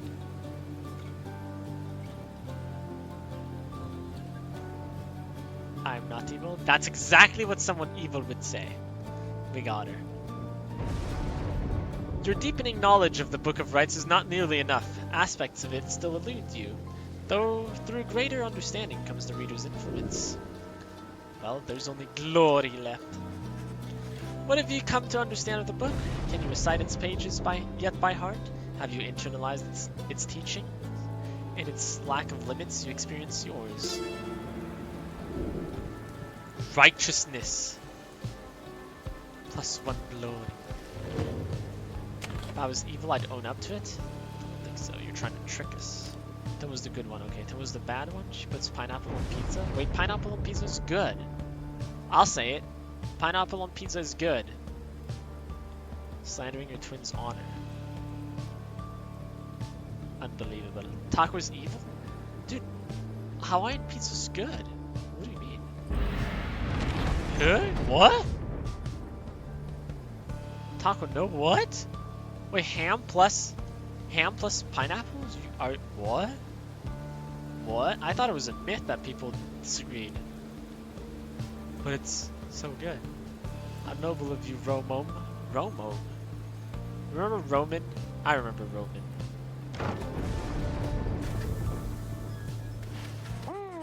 Deep in the sheer cliffs of Mount Aliodel, you find a messenger imp looking to bring you to the latest news and rumors from the other side. No Roman? Oh, damn. Don't mind the ham, it's the pineapple. It's both together. This time around, the imp brings tidings of Sir Gilman and what happened to him since liberation at the fall of Salayim, when at last his self-imposed exile came to an end. Sir Gilman!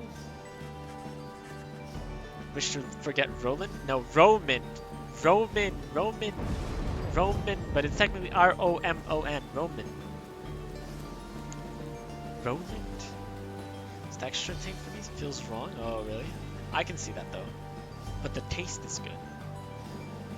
You learn that his return to the Commonwealth was met with much rejoicing, and that before long he was promoted to the rank of Veiled Captain on the Blood Border. And yet, with tears welling in his eye, he did refuse the post, stating he no longer had the heart to fight against the Highwood Remnant as he once did, after, being with Pamitha, I can imagine. He then cast down his helmet, and when next anyone saw him, he was among Volfred's agents, having joined the revolution to reshape the Commonwealth from within. You thank the messenger imp for the report, and salute crisply, as surely Gilman would have. Soon the news has everyone in the wagon talking. Wait, he didn't leave us a word. Damn. Tastes okay, it's so dry? The pizza or pineapple tastes off? Wait, dry? But pineapple's not dry. What? Never a pineapple fan anyway, thanks for throwing hands at it. Oh, you don't like pineapples? I see. I'm a big fan of pineapples, so... Tiso feels inspired by the news of Gilman's selfless actions.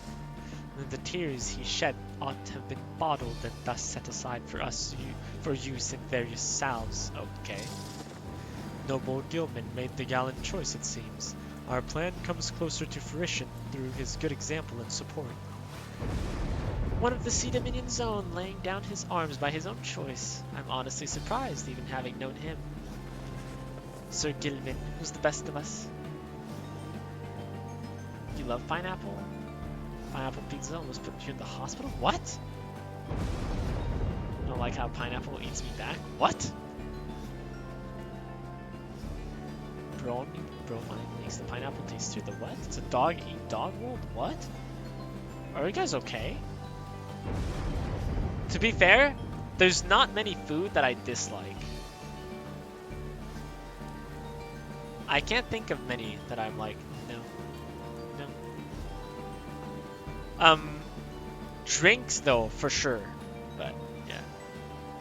Taco isn't the science guy. I am not the science guy. It causes mini laceration on the tongue. Oh, I see. I did not know that pineapple eats me back. It's kind of romantic in a way. Which is why it is painful to eat it. Painful? Huh? Really? Eats your taste buds. Whoa. Yum yum. +1 hope. Wish him good fortune. Mr. Gilman. Sir Gilman. Alright. You are returned once more to the Scribe's Gate, where the Gate Guardian awaits under a dim sky. The exiles of the Nightwings and you, Tariq. This is to be one of our final meetings. Greetings, Celeste. The Nightwings are prepared. And afterwards, I would have words with you, in private, if you please. It seems to me rather late for words now, Tariq, but I shall hear them once your charges cross the gate. Whoa, in private? Whoa, I want in.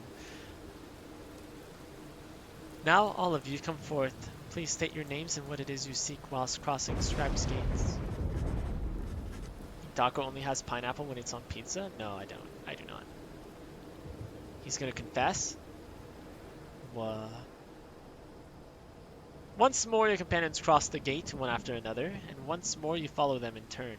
Celeste regards you all, then waves you through towards the summit. The 8 scribes bid the Nightwings welcome. Go forth with glory. And Tari, I, Celeste, you may rejoin the others in a while. For now, I would hear those words of yours. Certainly, Celeste. Everyone, I shall see you shortly. Wait, no, but I want to see.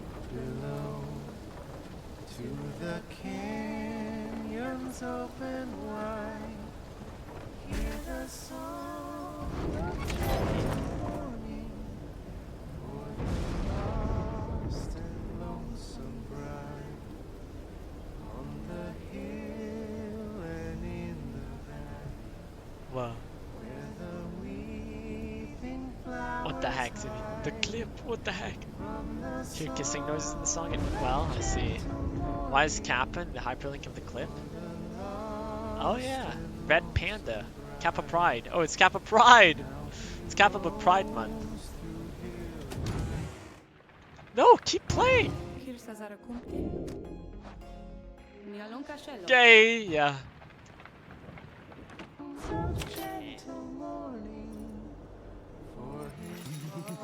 Oh, hey guys. It's gone real cold again up here. I have to have this to teach me. Oh no, it happened again. But it's worth it. Let me tell you. You got a lot of customers been stopping by.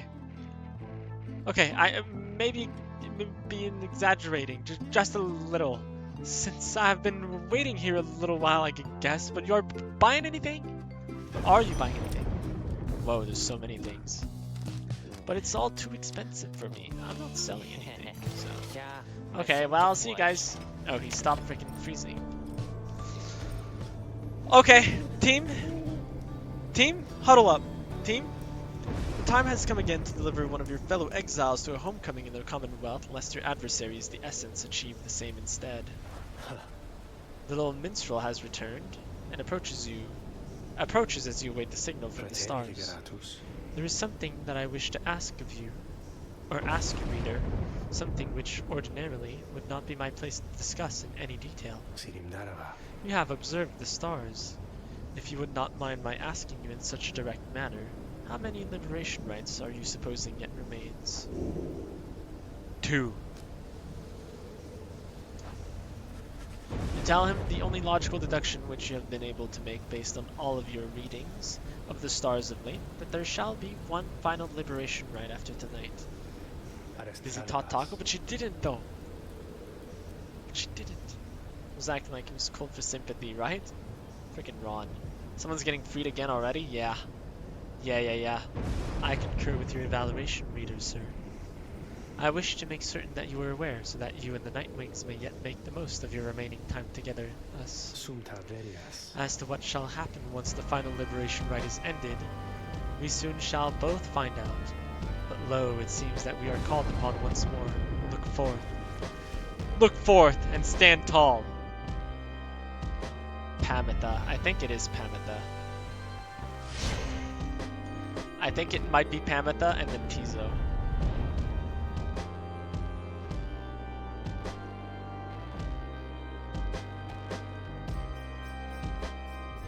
We're gonna keep Volfred and Gertrude here. Reader, I would ask that you think back for just a moment, if you please. But her sister, When I know. you first looked upon the Book of Rites, think back upon the words that it revealed.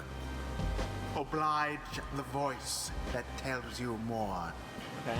Oblige the voice that tells you more. Okay. Would that the scribes were here among us still. I would not sing your praises to them, rest assured. Okay. I trust that you shall savor this occasion. You shan't Sister will have see to her go forth oblige to me freedom, for yeah. much longer. Yeah. The pyres burn and each of the triumvirates is present and prepared. I concur, the pyres burn and each of the triumvirates is present and prepared.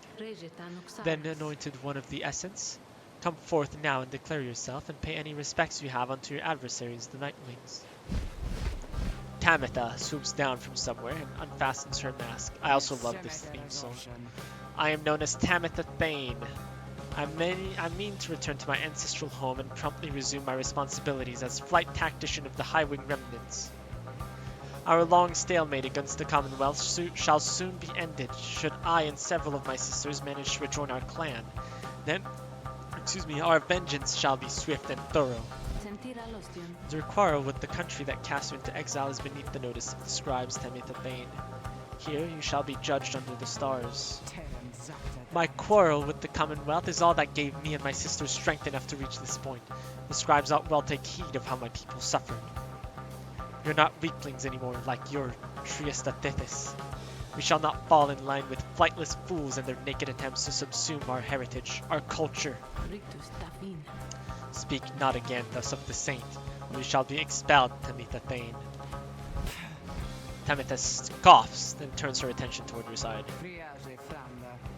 Her sister will think she abandoned the group. We know who you are, yeah, we know who Tamitha is. And Nightwings, as for you, the fury we shall imminently show is nothing in comparison to the hatred growing for your Commonwealth in the mountains on the other side. She signals to her sisters to ready themselves. You seek your freedom, but there shall be nothing save for devastation should you manage to return.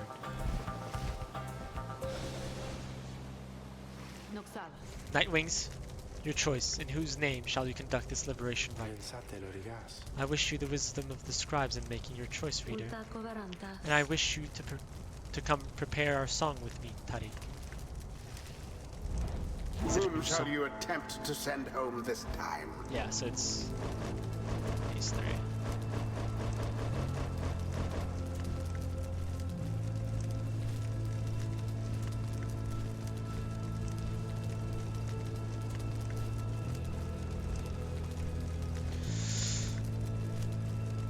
I mean, it can't be anyone else is the thing.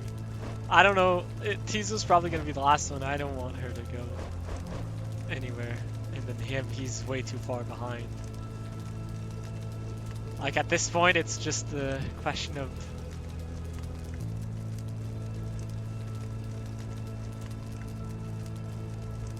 who do we want least to stay? And it's those two.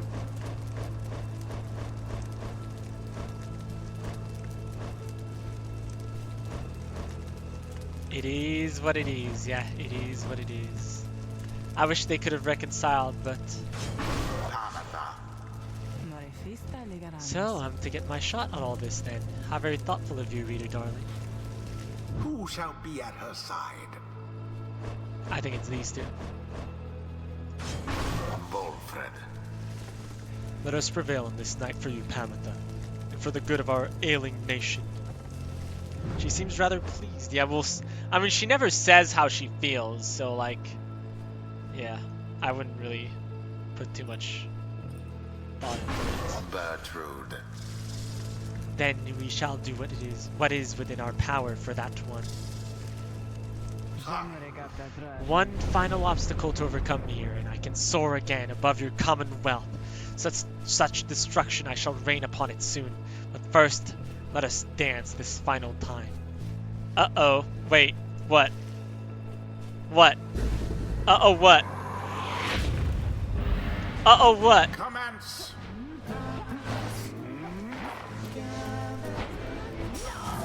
Oh, damn.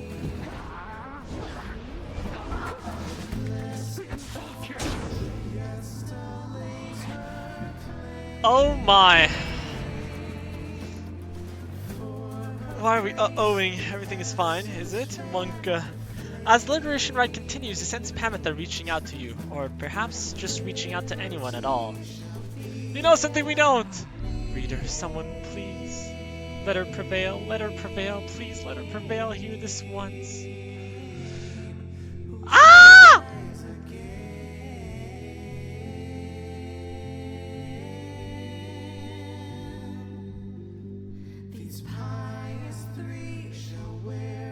That's so sad, yeah. Yeah.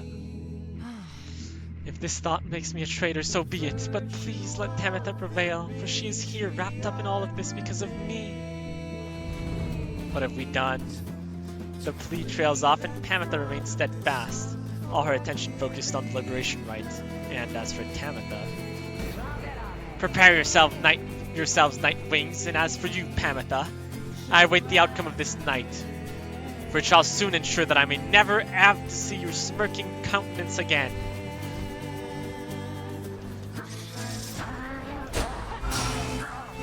What?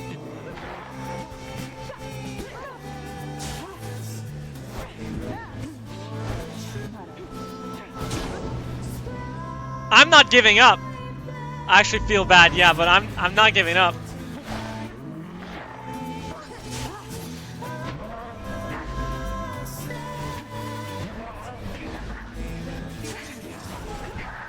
Oh, flip! I'm out of stamina. Oh, good.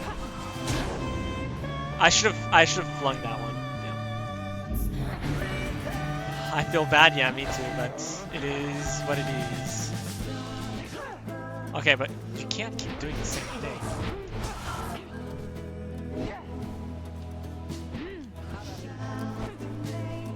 I wasn't paying attention.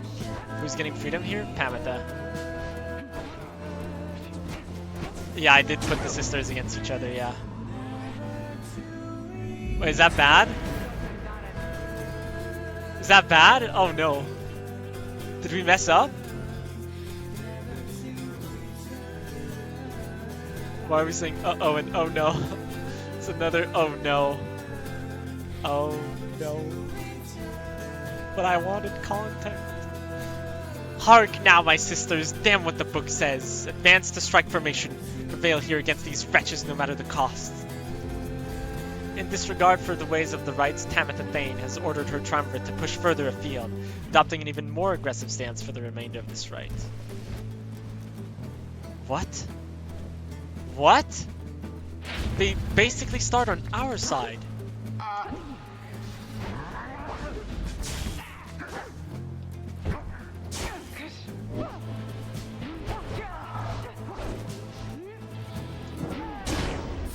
With considerable precision. They're cheating, yeah, they're cheating.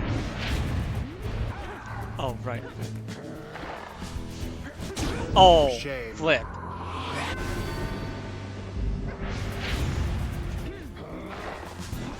Quite the turn of events.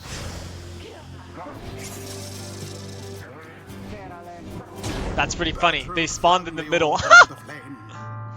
Why do they always get to cheat? I know, right? Once more like that, and we are finished here. Oh. There goes the harp. And there it is. I feel bad. Last. The blasted Nightwings proved their Not ready. worth. An Imagine if we have outcome which Bullfed. left little room for doubt. The plant was in the middle, yeah. But Thus we have ends the Bullfed. liberation It's just we have to rite. plant the seed every time. And thus I think we the all feel bad, yeah. scribes have chosen. Yeah. The I'm exile very sorry. appointed by the Nightwings shall be free. Absolved of all misdeeds. Return to glory in the Commonwealth. Her adversary and all others shall remain The content went To crazy. I carry don't out- think it's over. their rightful sentences. I don't think it's over. Damn you for this, Pamitha. All of this because of you.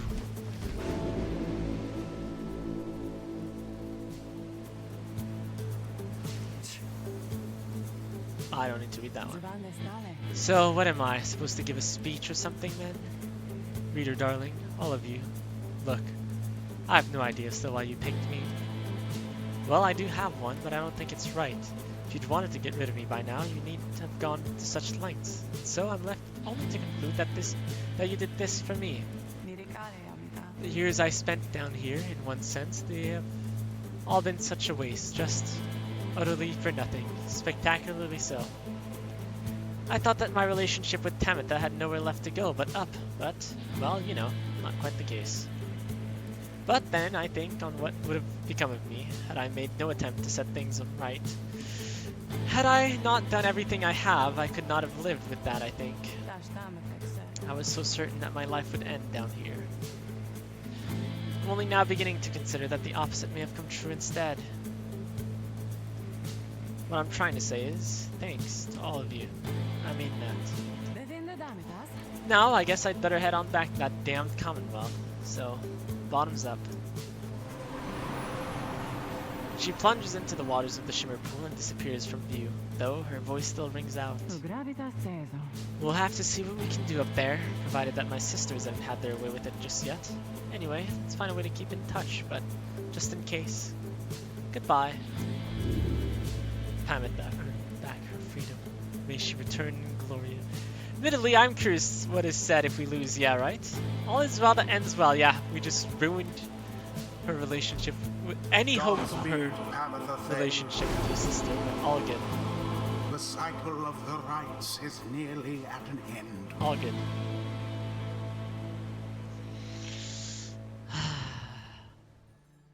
All good. Let's be honest, it was already cooked, was it? I think maybe Tizo leaving might have been, you know, the better play. But, you know, we got content out of it, all good. The rites demand we act as of one mind, in perfect unison and harmony, and free of any doubt. I have grown more accustomed to being a part of the Nightwings of today. Well, we're about to face the Nightwings of yesterday, so... Shield ability. I completely forgot about that.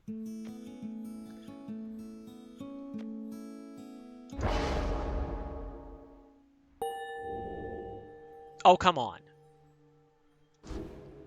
Dog, still your moment, time to go to sleep.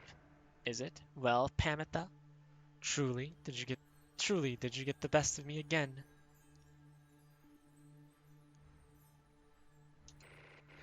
I weep for all our sisters on the other side that you are to rejoin them now, and I pray that they shall have the wisdom to see through your lies, as I once should have done. To think I was born to share blood of someone such as you. Well then. Well then. We tried to reconcile them, but it just never worked. I didn't really know what else to do, so I was like, well, she tried. Might as well send her on her way. Uh-oh. Oh no, yeah. You return to the wagon after having prevailed against the Essence in the Liberation Rite. Excellently done, Nightwings. Would that be making good of all such incidents? You succeeded in liberating Pamita, who returned to the Commonwealth in glory. The last light of the stars still shines for us above. At this point, what is to become of our plan needed to be the subject of our speculation. I trust that we'll learn the outcome soon enough. 92%. Our actions to this point shall pave the way, perhaps our faith as well. So let's for now focus on this. We stand upon the brink of the last turn of the cycle of the rites. Did we miss a story plot, did we? And if you had let her win, she would have never been nice to Pamita? Yeah, probably not. Mistress Pamita would have felt a little more, you know. Best of the worst situation? Was it doomed? Yeah, I don't know. I don't know if that was the best. I think the best was probably her leaving not in front of her, but at the expense of her sister, but you know. Soon we'll have a final chance to get one of you home. Now, reader, up for a little stargazing. Let's see where in the downside we shall be returning for these final rites. I kind of thought we would just go back immediately. You turn back toward the darkness to look upon the last few stars too stubborn to relinquish their light. Oh, I see. Final, yeah, there's only one more. I thought there'd be only one more. Let's see. I thought we would just go back to this rite. I cannot stop thinking about what should happen if we fail. Less so to those of us who remain trapped here, but rather to those who return to the Commonwealth.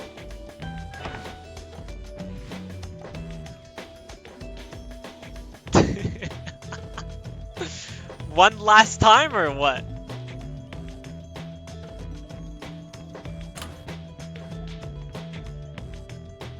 Yes, so one last time.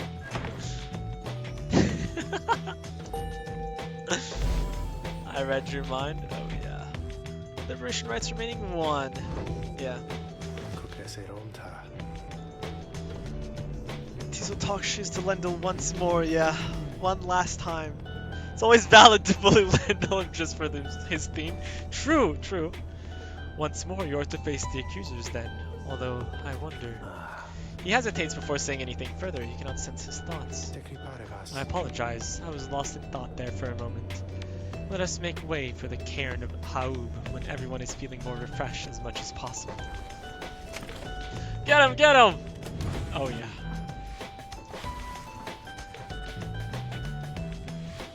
We're so favored? Yeah, we haven't lost. Right? Right?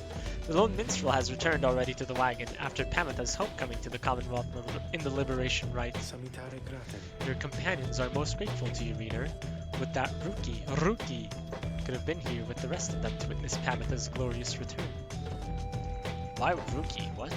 I trust they soon shall reunite there in your Commonwealth, where they may yet contribute to the outcome of your plan, and thus create a place that welcomes all of you.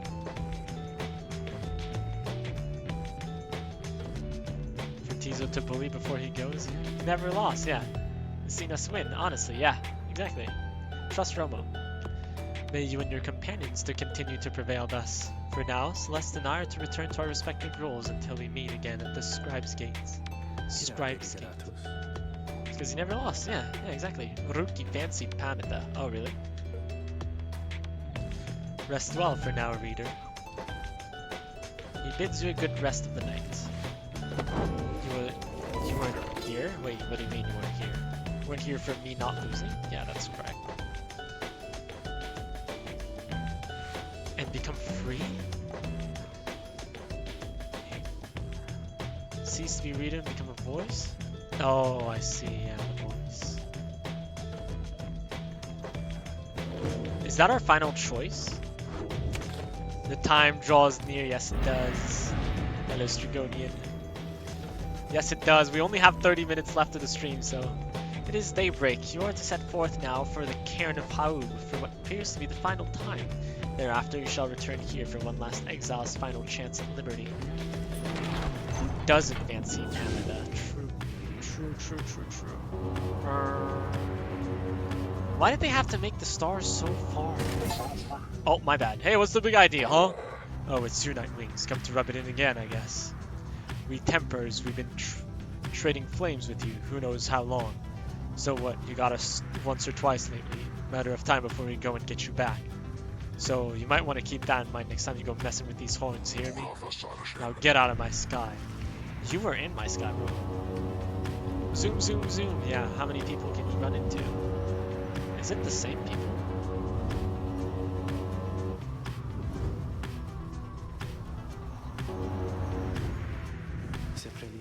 The forbidden cairn of Haub lies below. Not many exiles see fit to cross beyond it. Some fear that the listless remains of Shaq's 6 shoulders shall snatch them up if they attempt to cross. Others simply do not want to pass through the flagging hands. Few know its true significance as we do, although your adversaries, the accusers, should be on their way here now. Soon you shall confront them once again.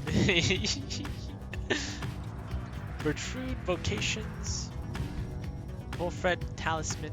I don't care. I'm doing this one. We have one vocation left, so. You miss her, Jody. Oh!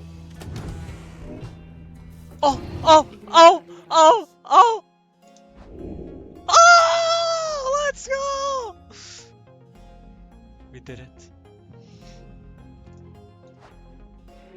Sandra! Please, reader, leave me be. I ask that you leave me be. Go about your business. Go, watch the stars die out and get your idiots their freedom. And you be sure to tell that herald with whom you consort that Sandra the Unseeing did her job. You tell him that. Perhaps that way he shall put in a good word, and the scribe shall finally provide for me a bit of reprieve. She falls silent for a time. She forgives us, does she? Just had to send every woman away. Bertrude? Come on, Romo. I do not know what else to do, reader. Will you remain with her, letting her draw whatever strength and comfort from your thoughts as you are able to afford? That was kind of you. However, let us conduct our business. I care not for your pity. Do not come visit me again like this without my asking. I insist. Well. She's taken? Fair. Then who exactly do you have in mind? Volfred. You asked Sandra to administer one of her special trials for Volfred. Sandra. All single women. What about Sandra? If only we could stay there with her forever. That fancy talking sap, you mean? I shall be interested to see if he has learned something since last we sparred like this. Then let us bring him forth. Soon Volfred appears in the heat of the summons. So it is my turn then, is it? Let us see what we can do, my boy. It's gonna be so hard. I don't know how I'm gonna do this.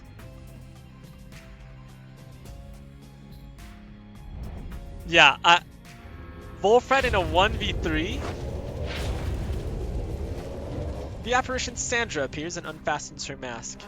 Listen well, sap, you answer to me here. As you will, oh Sandra the Unseeing. Proper as ever then, though I wonder if you have the wherewithal that you project. Show me then what you can do without the benefit of those whom you would lead. And let us see if you and your lovely reader have reached a thorough understanding as of yet. How do you score with him? I don't know. And we're against 3 people and one's a sap? Are you serious? He's just chasing me around, bro!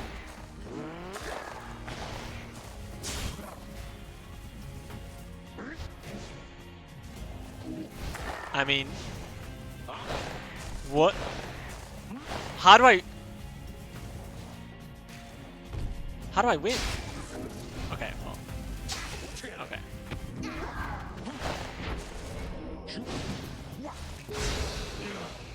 What? I died?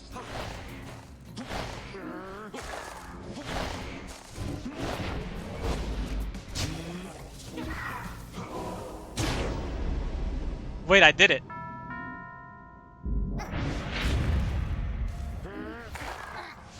Ah, yeah.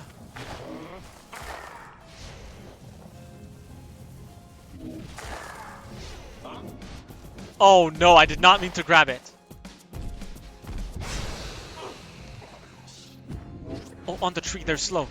Oh, that guy's not slow. Damn. Ah, this is gonna be so hard.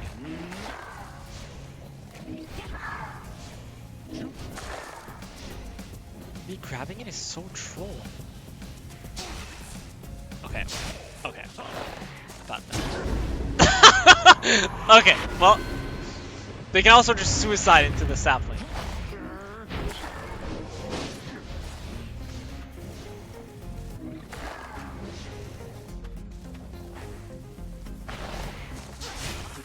Double. What? But I was in my sapling. I thought she retreated.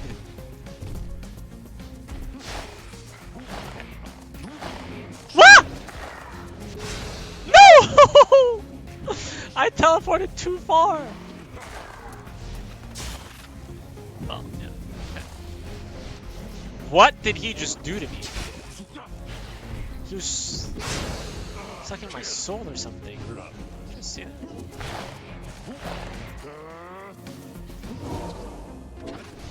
What? Where's he gonna go? No! No! Tree is good, well. He was doing what? He was sucking my soul. Did you not see?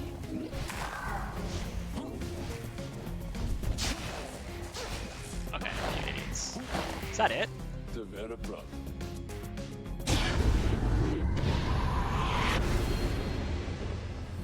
Okay, I mean, yeah. He's just good because the AI is dumb. They can't see the aura of the sapling. I am grateful for the privilege of your time, good Sandra. Flattery shall never get you anywhere with me, sap. Nonetheless, your performance was sufficient and you passed my test. Thus, congratulations are in order. To you and to your lovely reader. Now, farewell. Damn, this is probably the last time we hear of Sandra. That was easier than expected, yeah. We really struggled with Headwind.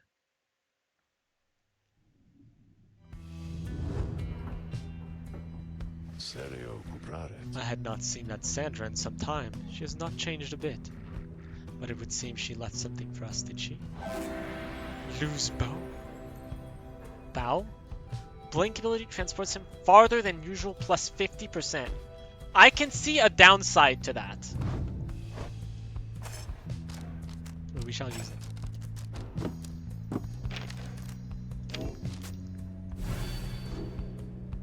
Hoping it was a ring.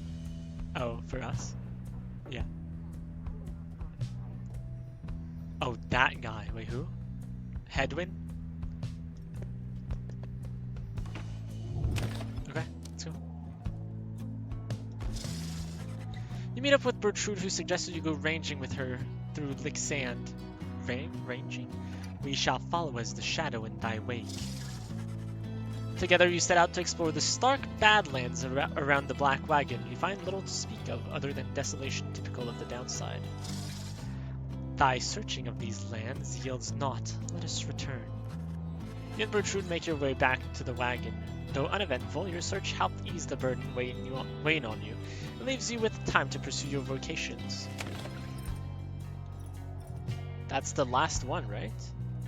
Or did we get both of them? What happens if we want more? You remain intent on further study of the Book of Rites and find a place where you can concentrate upon it. Through greater understanding comes the reader's influence. Yeah, I guess that's the last one. The book seems to push back against you. Your sense of its hidden meaning crumbles under layers of contradiction, missing details, and yet you feel a thorough knowledge of it now. It is more artifact than book. Its power almost solely rests with the reader, who makes time to form a certain meaning from the many passages unwritten. Yet the glimpse of knowledge you approached just then called back at you to stop and go no further, not to press too forcefully against the outer limits of your understanding. Nevertheless, for what you recognize shall have to be the final time inspiration comes to you in a flash, whether from the book or from within. Even now you cannot tell. Righteousness. Hydrate. Stretch. Yeah. Rip the gamble.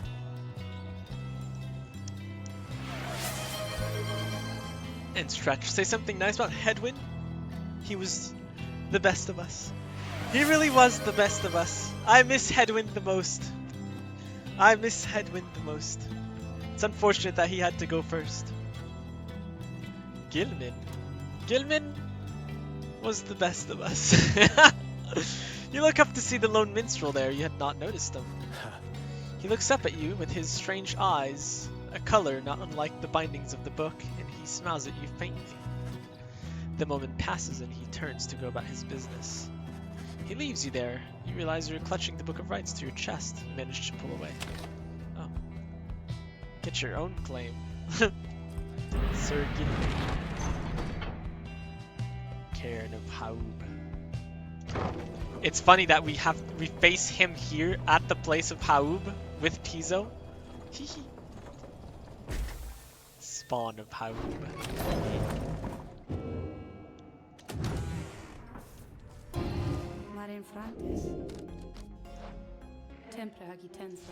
Not my fault. Just saw his name, couldn't help but compliment him. Yeah. Sir Gilman. Bum bum bum bum bum bum bum bum bum. Shacks.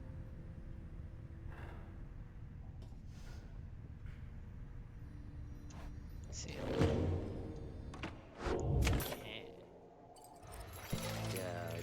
Guys, kind of wondering whatever happened to that number with the wings. You know, the one. I guess she's kind of pretty, maybe. I suppose. She's still around by any chance? Because, well, anyways. Yeah? Yeah? Okay, buddy. Didn't see nothing you like this time, huh? Yeah, I didn't see money, so. After making all the necessary preparations amid the barren wastes of the Cairn of Haub, you and your companions await the commencement of the rites. It is quieter even than usual at the onset of such events. The lone minstrel appears bearing some sort of news. I have checked, and it appears as though the accusers have not yet arrived, reader sir. There is no sign of Lendl or anyone. Their sigil is not set either. If what he says is true, then your adversaries are not present, then you presume the rite cannot commence. However, the stars themselves soon indicate you are mistaken. Oh? Huh?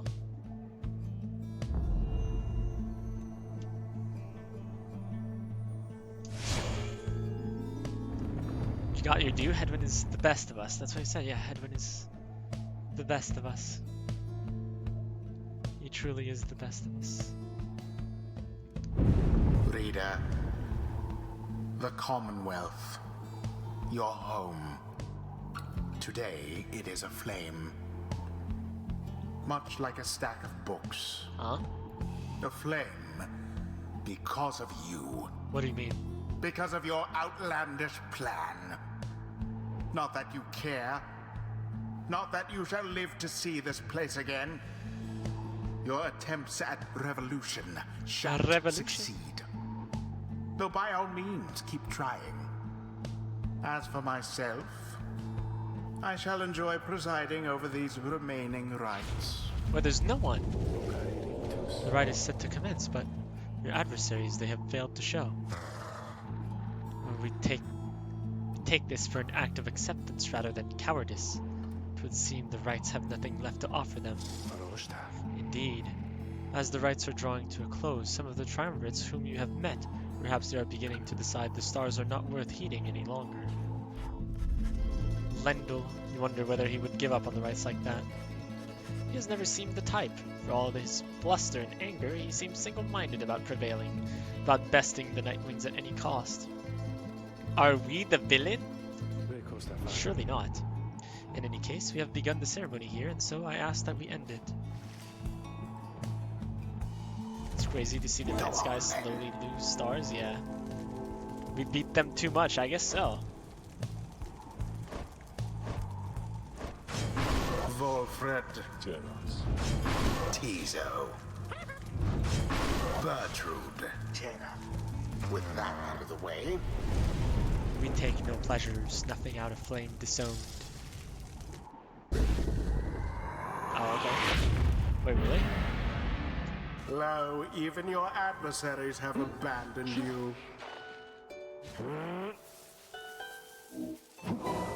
And it is done. The Nightwings prevail by default. Okay.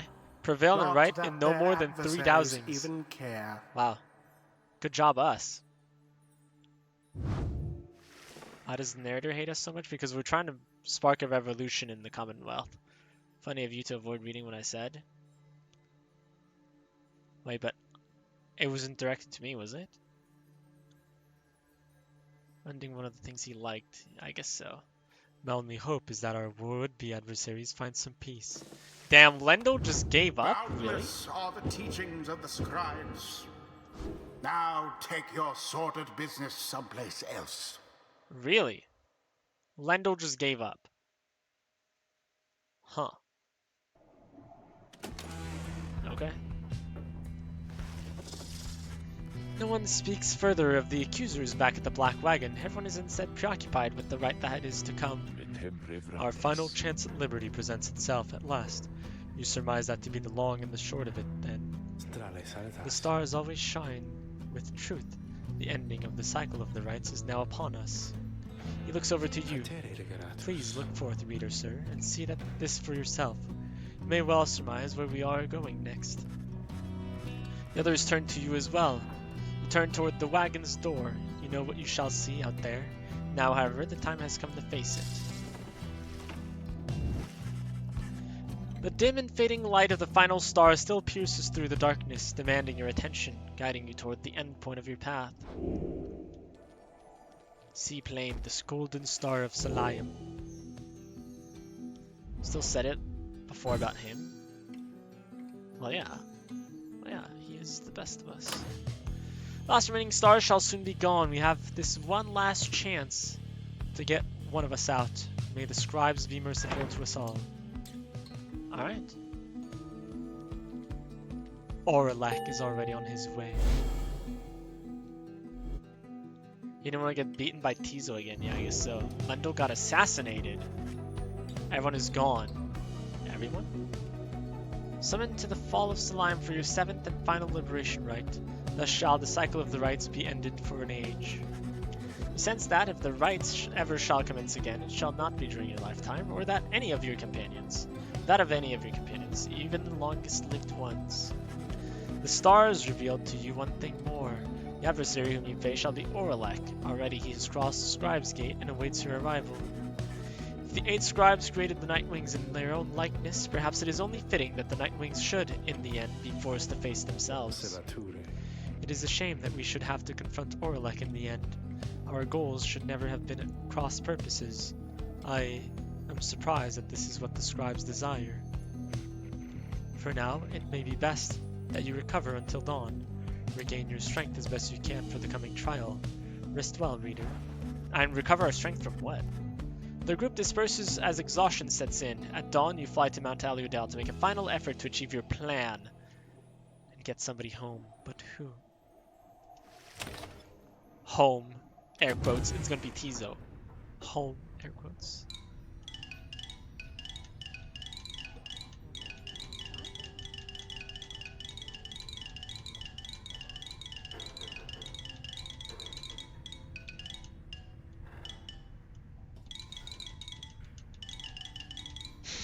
Okay. Living guess it's so exhausting. In what? Tacos like a kid. Yeah, are we doing it this stream? I think so. I believe so. Foolish reader. Your so-called friends. You are accomplice to their hateful plot. Like, wow, sound, yeah. They Wow. are exploiting you. Music. You shall never have your freedom. Okay. By dawn, you're already up and about after a troubled slumber. The Black Wagon is prepared for its final voyage to the fall of Solayim. No one speaks.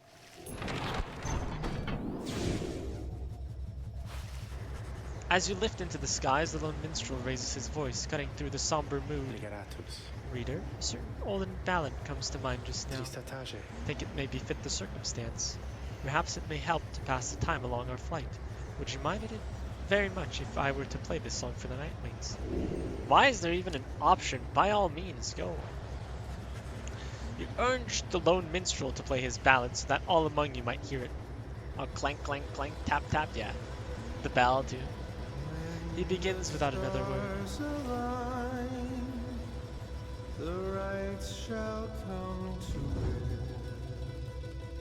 Oh, I can't speed up.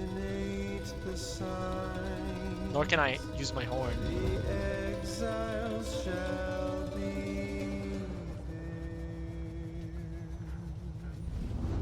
All are not the same, but 3 shall be as one.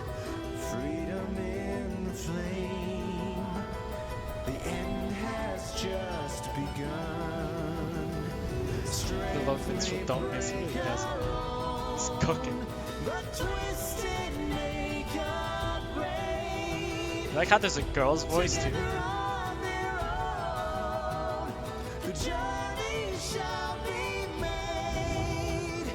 The journey shall be Bertrude, yeah.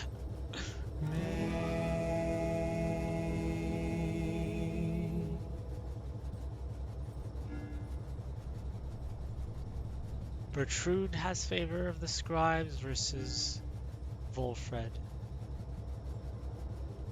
And I think Bertrude's stats matter more, right?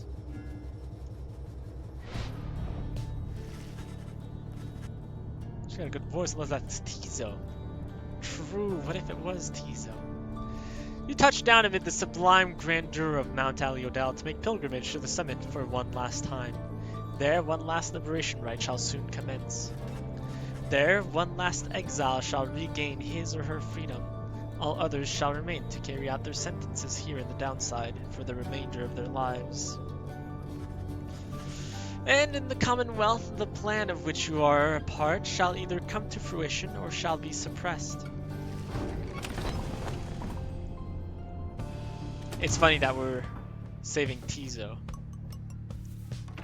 'Cause I'm not saving Bertrude. Oh, wait, I want to see. So, is that what you meant, Captain? Oh, yeah, we are the only ones. I see. Yeah. Damn, 6 and 12, 4 and 19, 7 and 13. They had a winning record. That's pretty impressive. Them too. Oh well.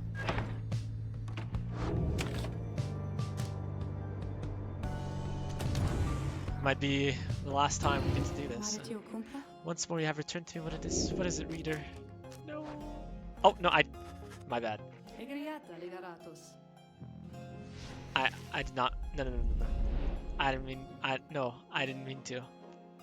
One is gonna go out of business. Yep. Yeah. I didn't mean to.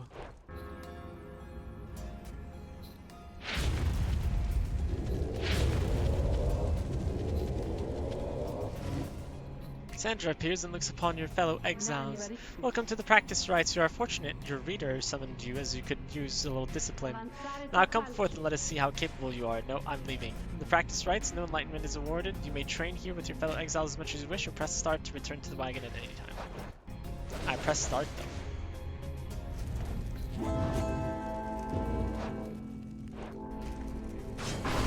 Roster bio updated Sandra? Hold up.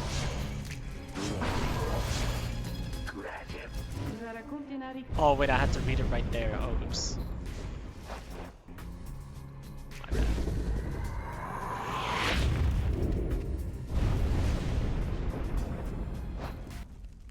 Wait, how do I go? Oh, to wagon. I'm an idiot. Okay, got it. My bad. My bad, team.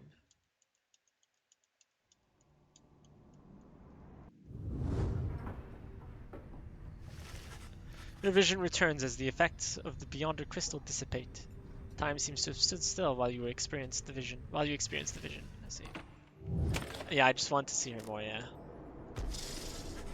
After having landed, you join Bertrude on an expedition of the monument of Drumwer Many-Mane for what is likely to be the final time. We beseech you, ancient gods of the last age, and we invoke thine aid. We have traveled far to gain this summit many times, and stood steadfast with our compatriots who seek to leave this place. We now offer your services eternally if you would grant us such a boon as to ensure our triumph in the coming night. Long would we serve ye, O ancient gods, should you accept our offer here and now. Soon she is finished, return to the wagon in silence, feeling as though Drumwer Many-Mane has shown you favor. At dawn you shall begin your last ascent. For now your vocations may occupy what little time you have to spare. +2 presents. Yeah, we can't do the top one. That's interesting. I mean, we might as well... Oh, flip, I could talk to someone. No, I didn't expect us to be able to talk to someone. Dang it.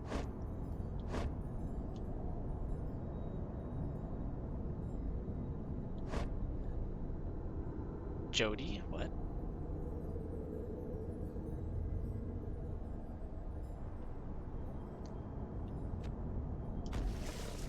Certainly, I would appreciate your point of view.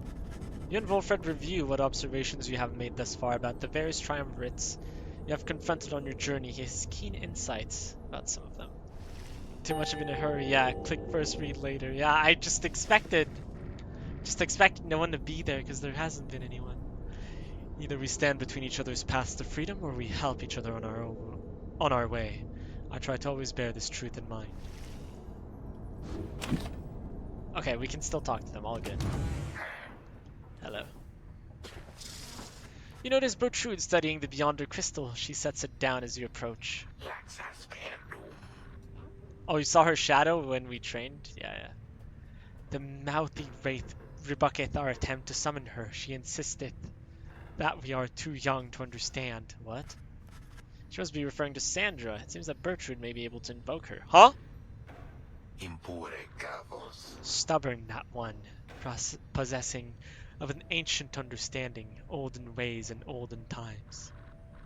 Many centuries of history, knowledge of the 8 scribes themselves, held captive there within that green-tinged stone, within that wraith's own memories. The taken woman might help us, surely. Would that we extract them in some way. Perhaps thou couldst induce the wraith's obedience, reading one. For she heareth not. She claimeth obligations unto only thee. Although... She stops and thinks very carefully.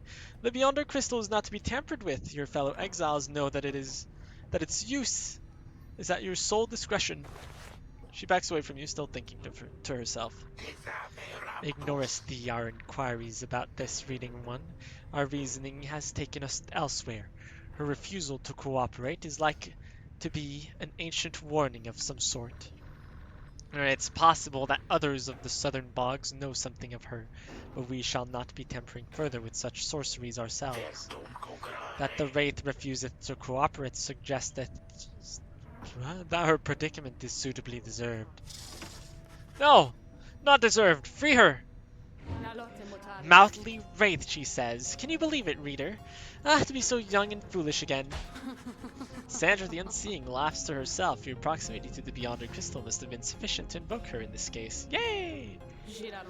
That crone of yours is far too curious, I think. But it appears that even she has learned her lesson in this case. Thank the stars I am beholden to no more than one among you Nightwings at a time. And thank the stars that happens to be you rather than her. Okay, you didn't have to say rather than her. And if that crone attempts to lay her fingers on my Beyonder Crystal again, I shall just have to torment her dreams till she's my age. Do feel free to mention that if it comes up. Now farewell, you know where to find me, lovely reader. She vanishes. It seems that Sandra proved resistant to Bertrude's tampering. If so much history is trapped within the Beyonder Crystal, there it shall remain for the foreseeable future. Sandra's so cruel. Okay. Well, stream's over, guys. Just kidding, just kidding. We know where to find you, but you don't want to talk to us, yeah.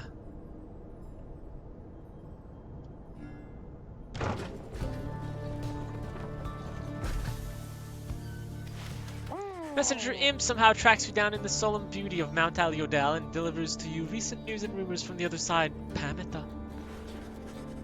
Specifically, the Imp shares details regarding Pamitha and what became of her since she was liberated at the fall of Salayim. She found herself back in the homeland of her enemies, where, despite her connection to the Highwing remnants, her past transgressions were forgiven. In fact, she was asked to join the military council given her unique background, yet she refused to cooperate and instead demanded to be reunited with her sister, Tamitha. Yeah. But when they threatened her with a resentencing to exile and insisted that she take the opportunity, Pamitha said at last that she would think it over and return with a decision soon. Next she was seen, however, was among Wolfred's sons and daughters of the Revolution, where it is said she has attached her loyalty, at least for the time. We thank the Imp for bringing you this news, which soon gets your companions talking. I hold to hope that both the Thane sisters one day soon shall join together as part of our good cause. The two of them can help lead us toward a brighter future. Indeed, indeed. Taco playing with our emotions. We suspect the ancient enmity between the winged and the flightless shall not soon be resolved, if ever at all. Yeah, Tiza wishes for Pamitha to find her way and her sister in the Commonwealth. In spite of some mixed feelings, the news of Pamitha's liberation fills you and your fellow exiles with resolve. +1 hope. Well, let us go. You stand before the Scribe's Gate with your companions. The gate guardian is there as ever, but you sense something is different in her. The exiles of the Nightwings. We shall not meet again after this coming rite. Tariq and I shall be time we take our rest, I think. Reading Celeste. I would tell you that the Nightwings are prepared, though this time I am uncertain anyone amongst us feels thus. We have a duty to uphold, Tariq. And then what, Celeste? And then nothing. Not for the rites or us, not till the dawn of a new age. Now, Nightwing, step forward. Please state your names and what it is you seek whilst crossing Scribe's Gate. Scribe's Gate. I guess they go to sleep or something, I don't know. One by one, your fellow exiles approach her, now with sureness in their step. We are called Big Bertrude. We seek to fulfill the plan of Sandalwood, for we are fond of him and his beliefs. And then to go about our business. We broke up! No! My name is Wolfred Sandalwood. I long as yet to see an age where freedom is one's birthright, and no longer are good people such as these forced to contend for it. Tizo believes that his ancestors are watching over the Nightwings and seeks to live up to their legacy. Finally, you step forth once more. You, a common wanderer who vowed to help his friends be free again, and who managed to come this far with this group. The gate guardian observes you for a moment and motions past the archway toward the summit. I thought we'd have a choice again, but I guess not. The 8 scribes bid the Nightwings welcome. Go forth with glory. Except for you, Tariq. You stay right there. I thought you said... The rites are not yet ended, Tariq. He looks to her, then over to the rest of you. Pardon me, everyone. I shall be there when the stars align. The gate guardian and the lone minstrel remain together as the rest of you depart. Sheesh! I mean, we won't think further into it, right, guys? But sheesh! They're probably just discussing what to do in the future. Why am I getting canned? We have gained the summit of Mount Aliodel for the 7th time, the final time in which any one of you shall have a chance to leave the downside. Tariq got more play than you thought. He is, I mean... The Beyonder Crystal seeks you! I'm here, Sandra! Thank you for visiting me on such short notice, reader. I understand you have important matters to attend to. Which is talking to you. Beating Kappa 1. So, let me be blunt. Please listen for a moment, then. I know this whole affair is coming to an end. All of it. I sense the binds that formed the rites becoming weak. Which means, soon you will not need me anymore. Not that you have needed me at any point, but still, my services will not be of any further use. I would love to tell you that this means I shall be free from my eternal prison. For some of my Beyonders, it shall be a release. My accomplices are bound by weaker words than those which have bound me. They shall fade away, I think, and finally rest. I, however, shall remain. She hesitates for a moment. Oh no. Thus, I have a proposition for you. Yeah? I'm listening. I do not know where you shall go from here, but I ask you to take me there, wherever it shall be. Yes. Yes, I accept. By that I mean, take this stone prison of mine and keep it. Do not just leave it, as all your predecessors have each time their stay among the Nightwings have reached an end. Deal, yeah, easiest deal of my life, I'll be honest. Soon the Beyonder Crystal shall serve no use at all, except to keep me trapped. I'm content to remain thus, for I have little choice, but I would prefer to do so in your company. Holy! For I do enjoy your company, reader. This may not be much of a compliment, but I assure you that I much prefer your company to an eternity of solitude. We'll take it. We'll take it. Taco got his perfect ending? Yeah. I mean, game's over at that point, right? I don't care about the plan. I got Sandra. I have no wish to see you gain in years and to eventually decay whilst I remain unchanging. But I should rather have more years whilst having contact. Even if those years are to be brief, they shall afford me many more in which I might think back upon our times. Nor do I expect you to accommodate my needs, for I am well aware I have my limits in accommodating yours.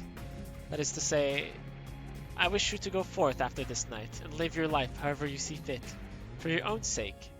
May all this rights business enrich your coming days somehow. And in considering that life after this night, if you think that there may be a place in it for me, however small, then once again I simply ask that you take me along. 100%. That way, should you ever wish to visit me again sometime, you could. And I would like to have that as an option more than not. My request here is a selfish one, for there is little I can offer in exchange other than what little my companionship is worth. Perhaps I could lull you to sleep once in a while. Ooh! Ooh, how about every night? Who knows? You could always try to sell the Beyonder Crystal for a reasonable sum somewhere. There's something to that end. Never. Never ever! Who cares about everything else? Company? Whoa, Taco! I mean... there must be someone out there with an interest in this thing. So then, you have heard my sad little proposition. What do you say? Sandra wishes for you to claim the Beyonder Crystal for yourself. Agree. The Beyonder Crystal is not your property? Bro, why not? Sandra has proved to be a kindred spirit. You would rather not part ways with her. You grasp the Beyonder Crystal and set it into the folds of your clothing. Sandra senses this and makes a sound as though surprised. Be funny if you accidentally decline. I would immediately reload. Thank you, reader. She is at a loss for a moment. Then, let us go then from this place. Go and face your last remaining adversaries. Then you crush them under your heel and achieve the outcome which you seek. I believe you shall prevail. She disappears into the stone. For now. You took the Beyonder crystal with you. Yay! Keep it with you. Good ending. Oh yeah.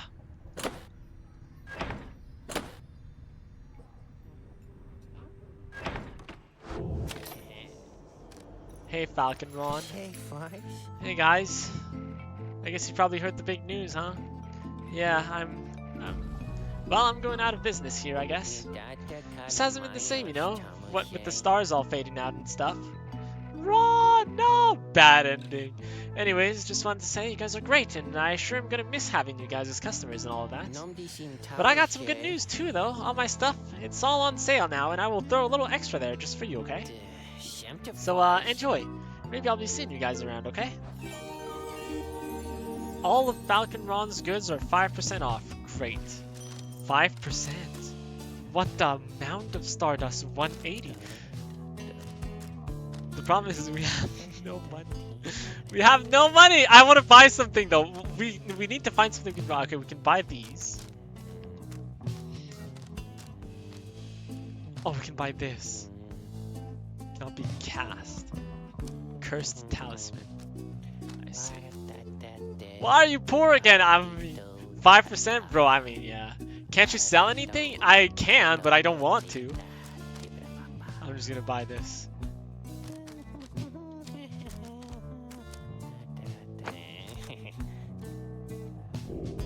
Yeah.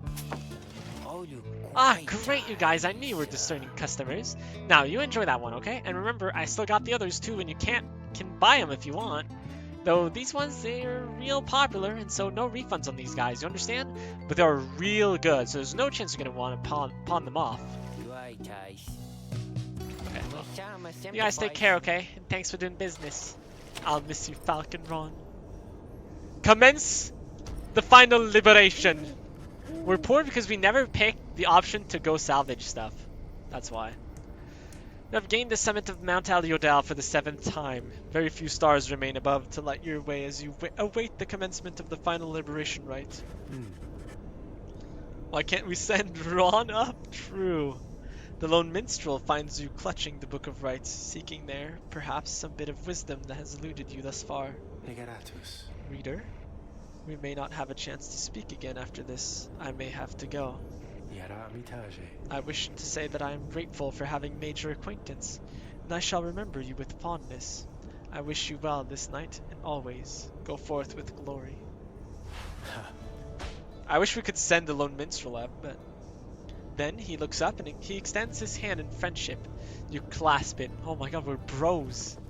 You see, Wolfred has joined you. All of your companions are there with him, in fact. Broke in-game and IRL? No, not like this. He's with his bad bitch? True, good point. It is strange for me to say, given the circumstances of our meeting, reader, but it has truly been a pleasure. Onward now, let us achieve our plan. Reading 1. Thou art both wiser and less irritating than most others of thy kind. We have learned something from thee, and we are grateful. Yeah, okay. Tizo wants you to know he has the utmost faith in you. Tizo. You're the best of us, Tizo. You look upon your fellow exiles, your companions with whom you have withstood the downside, and with whom you shall now conduct this final rite. Fly, Tizo. Fly. Spread your wings, my friend. Begging your pardon, but my time has come. We shall see each other soon. He departs. After this night, the outcome of Wolfred's plan, the plan of which you all have been a part of, shall be decided one way or another. For now, all you can do is strive to prevail against your final adversaries, so that one last companion may go free. You rise to join your fellow exiles as the last remaining stars ignite. The final liberation rite of this age shall now commence. The only failure is to stray from the path. Was that my choice to say that? Did I say that last time? If I was in a fight, I know Tizo would have my back, yeah. This is where we activate all of them.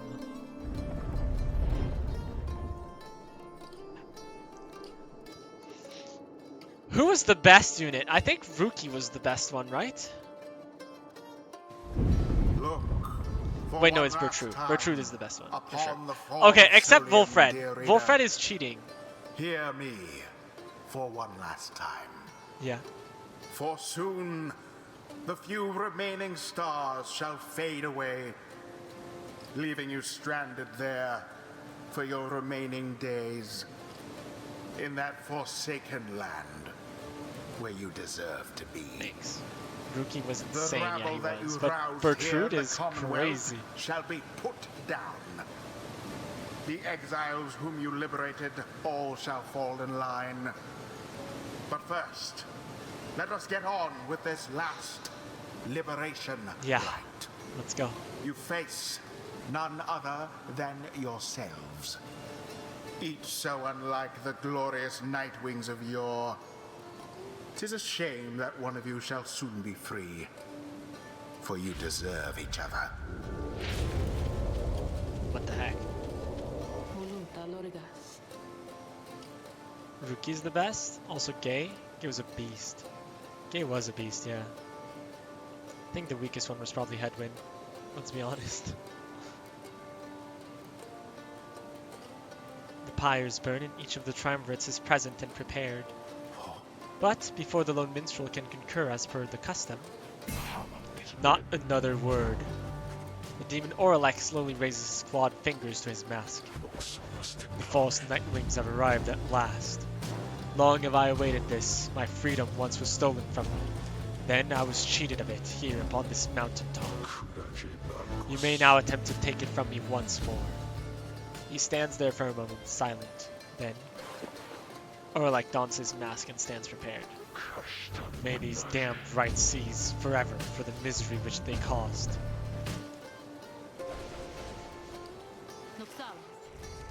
Oh, that guy, yeah. Yeah, that guy. Headwind, the best of us. Nightwings, we shall not meet again after tonight, for the cycle of the rites is all but ended. Thus, I would have your decision. On whose behalf shall you conduct this final liberation rite? The one whom you anoint, or else the exile Oralek shall be returned. Godspeed, reader. You know what it is. You know what is at stake better than I. I have utmost faith in you to make the best decision and conduct this rite with glory. Nightwings, the star's remaining light grows dim. Your decision, please. Tizo. It is time now to choose who, if anyone among you, shall go free this one last time. The rest of you shall remain in the downside to the end of your days. One by one, you meet the gaze of each of your fellow exiles. Volfred, Tizo, Bertrude. Your fellow exiles, your companions, your friends. Together, you have come this far, but now the downside and the rites conspire to tear your group apart and disrupt your plan. Are you prepared to choose this one last time? Yes or no? It seems both cruel and unfair to have to make such a decision. Is there no other way? What? The fate of your friends and the Commonwealth may hinge on the decision you are about to make. No, there is no turning back. We've come this far. Tizo! Oh yeah. With but a glance, you reassure your fellow exiles that you know what to do. One final opportunity for salvation. Too bad for the rest of you. It's Tizo, right? Guys, and not Volfred? Guys? It's Tizo? Why not Volfred? He can stay here with Bertrude. The plan.jpg, yeah, well. Tizo. Tizo will go see the world. Tizo. Tizo is deeply moved by your decision, but regrets that you are forced to choose just one. Your choice is cast. As for your other companions, you sense a clarity of thought and purpose in each of them. They stand ready to support Tizo as well as you. Fly, Who Tizo, shall fly! lend him support? Volfred. Assuredly, my boy. Besides, we stand against Orlek. It is fitting that I should have to confront him myself. Well, I mean, there's no one else. Like that, I don't mean to, like, downplay you or anything, but there's no one else. Bertrude. Thy will is ours, reading one. Let the remaining stars shed their light upon our ceremony here. Predictably decided. Those are to be my adversaries, then. And who is it, I wonder, who asserts his will over that group? You sense Orlek searching for you, almost reaching out to you. You, the shadow of the false Nightwings. They are nothing to me, but you who would relinquish your own liberty for sake of them? Strange. It is fitting, then, that I should have to face one such as you. What about Tizo? He can do that, apparently. Then Orlek stands at the ready, signaling for his two allies to do the same. By light of dawn, the cycle of the rites shall cease. Let us see if we can finish this ordeal before that time. He's busted, yeah he is. The sky above begins to shudder. The final liberation rite is about to commence. Guys, I'm nervous! Tariq? I am prepared, Celeste. Then, let our song this evening shake the stars themselves. Aye, Celeste. Let us make sure of it. We cook, yeah, we cook.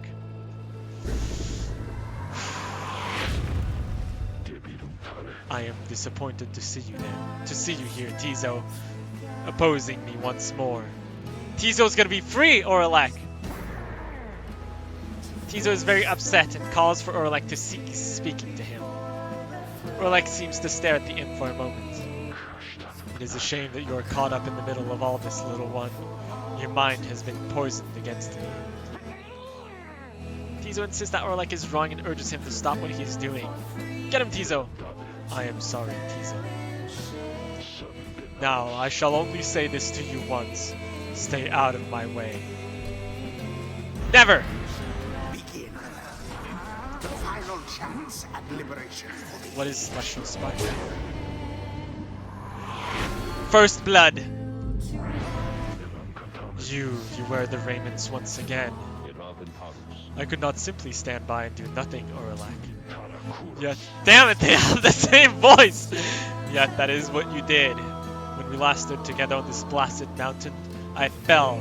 You simply stood. Orlek, what shall it take for you to be convinced that I took no part in your betrayal? Orlek seems to consider the question, but only for a moment. Give me my damn freedom. Let me prevail here and now.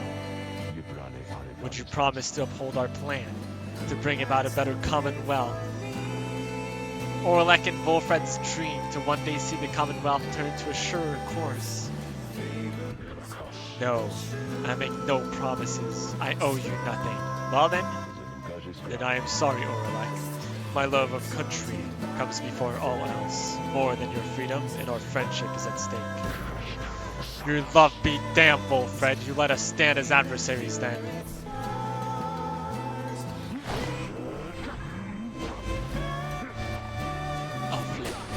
Oh, wow, that was fast. Oh, Tizo! Tizo, you beast! Oh, I'm out of range! Oh, I mean, Tizo's a beast! Oh my god, okay. Okay. The sky rains ash. Soon shall your pyres own mingle with them. Just then, the skies above begin to rain down fire. The final throes of the cycle of the rites and the ending of the age. Tizo, cook!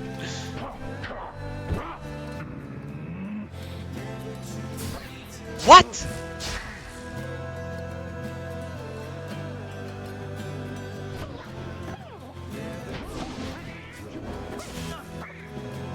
Okay, I mean, that was freaking cheating.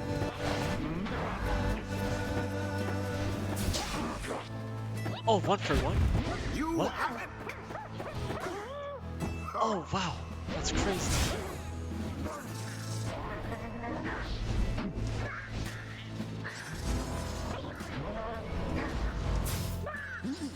Okay, I can probably score this one. Oh, what? He's so fast. Wait, did he pass it? I'm confused.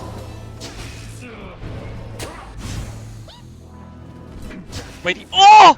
Bertrudes! Your timing is insane! Bertrude's timing is insane! He's cheat. So, okay.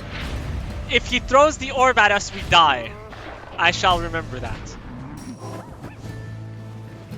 Oh. Sucker.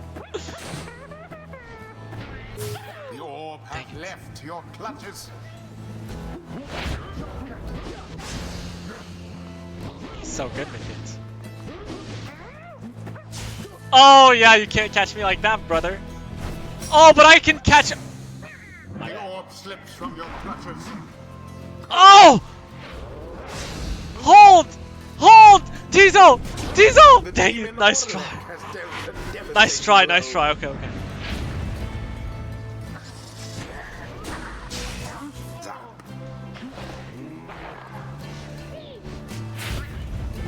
Oh, what? He got struck down. Oh, wow, I actually saved him.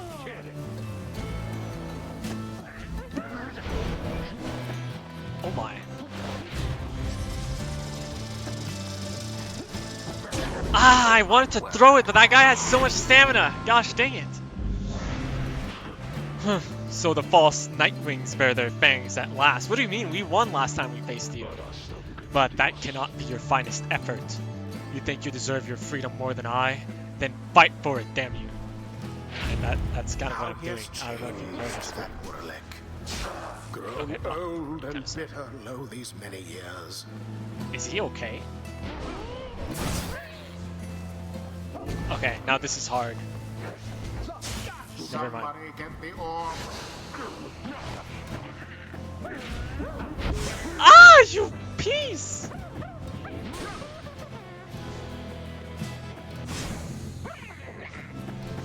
Is Wilfred back up in time? He is. Ah! Be gone, you lot. Ah, yeah. Ah, yeah, I should have went for it. Dang it. Now I can throw it. They simply threw it in. Yeah, they did. Dang it. Wait, he's back. Where's the orb? I don't want the orb. What I want is your life.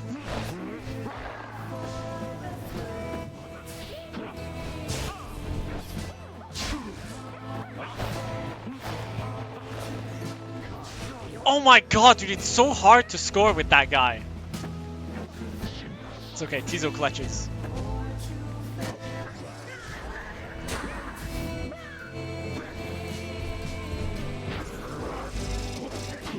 Oh, what? And that guy's a beast, I don't know what to say.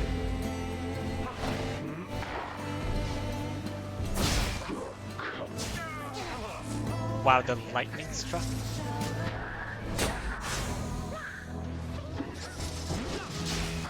What? He predicted my pathing!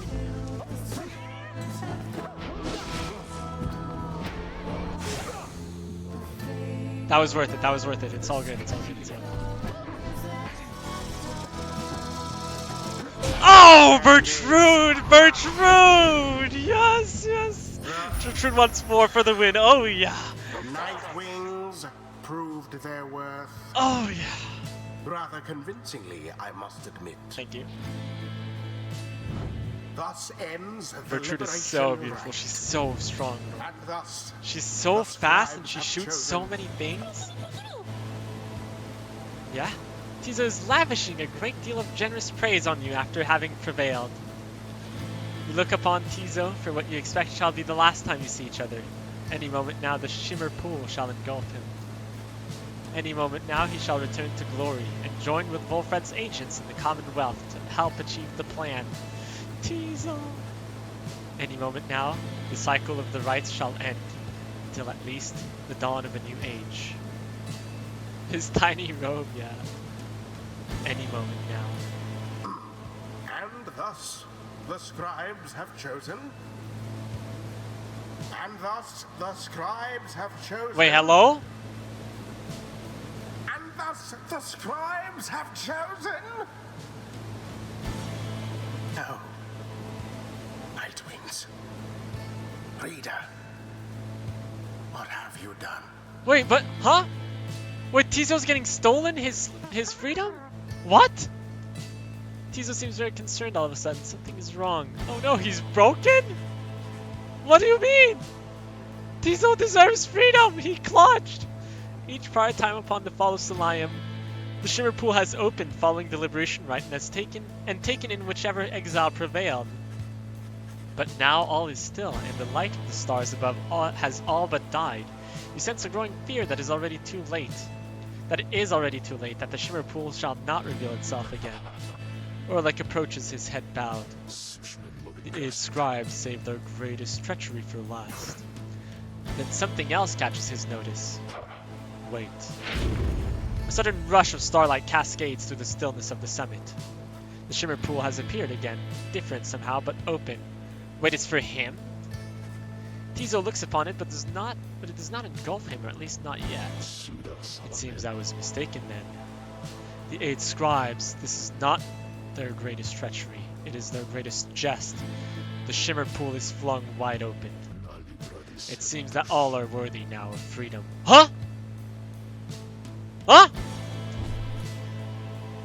Orlek strides toward the Shimmer Pool, but... Halt, Orlek. Orlek glances over at the lone minstrel almost in surprise. The Shimmer Pool has lost most of its strength. You step inside and you shall surely drown, and that I can assure you. He laughs to himself at this. Then we have all been cheated. No, the Shimmer Pool is revealed and one of you may still return as planned. But as for who returns, someone shall have to choose. Ere the last light of the stars is extinguished and the rites cease to be, this is the final trial of the scribes. The final trial of the scribes? What? We did it? We can all go? I don't think so. In our confrontation, the liberation rite was all meaningless. No, the victor of the confrontation is to be the one to make the choice among those closest to the scribes, either the anointed or he who anointed them. Tizo thinks that this means either he can go to the Commonwealth or you can, or I can?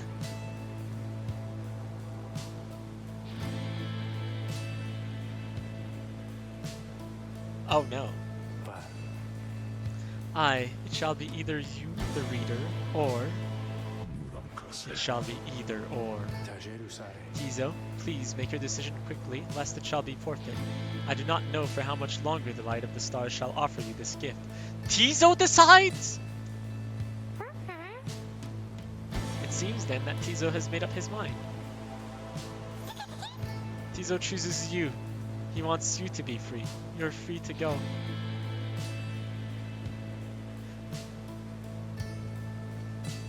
Tizo! Tizo! Wow.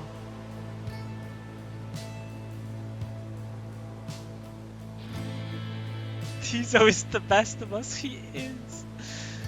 Wow. We can hide him in our pockets, surely? I think he would die from that in the pool. Tizo wishes to give up his freedom so that you may regain yours. Very well. Reader, sir, the choice which Tizo made, or rather the choice which he gave, is now yours to make instead. This choice, it may keep bouncing back and forth like this? Absurd. What? That'll straight up kill him, yeah. Wanted to fly, he wanted us to fly instead, yeah. Can you bring Sandra with you? Surely! Surely! Right? It may, until such time as one of you is willing to accept the burden and the outcome of the choice. That is the trial, and I fear that there is little time remaining now. Reader, if you and your companion are too cordial with each other to accept that freedom, either one of you, then I shall gladly take it. Step back, Orlek! Step back! Did that kill her? Do you need to stay down here? I don't know. Freedom ought to be more than some flirtatious trifle to exchange. Reader, what is your will? This is your chance, and Tizo wished that you should take it. Your intention this night was for him to return to glory, and it shall be done. He earned his rightful freedom long ago. He deserves his justice. Heck no. I actually think it should be us. I actually think it should be us. And yeah, the only thing that would convince me otherwise is if Sandra dies if we do this. But surely she doesn't, right? Like, if Tizo wishes us to go, I think we should honor his wish. Tizo don't want to leave? I think he does want to leave, but I think it's his way of repaying us. It's his way of saying thank you.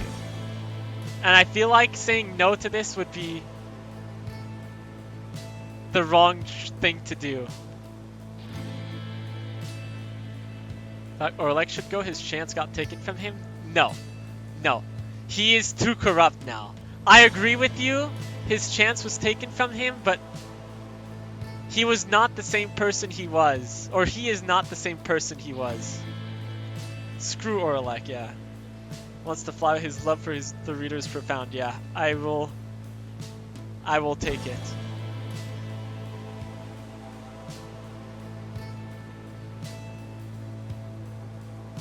And hopefully we bring Sandra with us. Your mind is made up. You have chosen to be free yourself. I see and understand. Then it is done. Tizo looks to you, this one last time, his heart filled with unspoken understanding. You turn then to the lone minstrel for an instant, but another instant later. He is gone, he and everyone. All you feel is the coldness of the rush of water coursing all around you. Hopefully we can get the others. Tizo deserves better, he does. I want to save them. We get to see the Commonwealth. Tizo gave his freedom so that you may have yet yours. You are set to return to the Commonwealth and leave the downside forever. May you return in glory. Godspeed, Or come, reader. yeah. By the scribes, no stars remain aloft.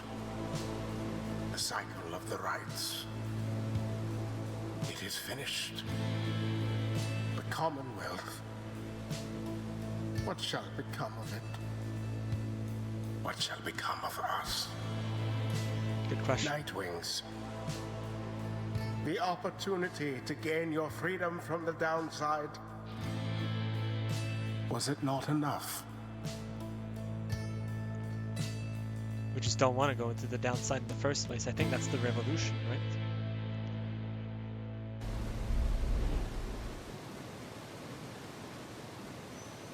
Time for part 2 of the game now. Yo, Fox! Thank you for the raid.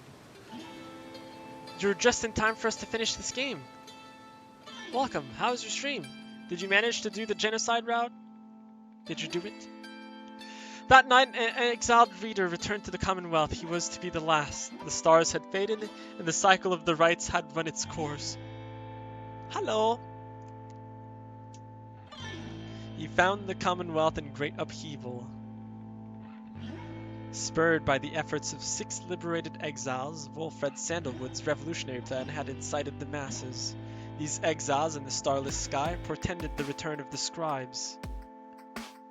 You did it? All 3 main routes? Good job! That was your first time doing the thing, right? The genocide one? The people surged into the streets, shoulder to shoulder. Led by the 6 exiles, their voices shook the heavens. The leadership of the Commonwealth panicked. Liberation. Revolution. The song sounds good. So many songs are good in this game, it's crazy.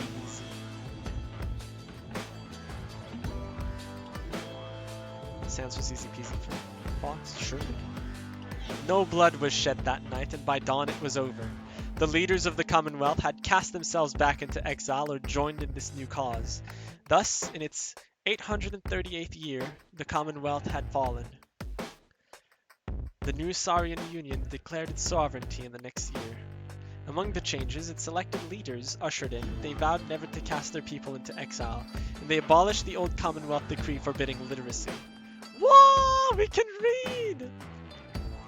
First tried him? Oh yeah, easy. Undying the Undying. Took me 4 times. Ooh. I saw that fight. The spare one. Today, we still remember all of this.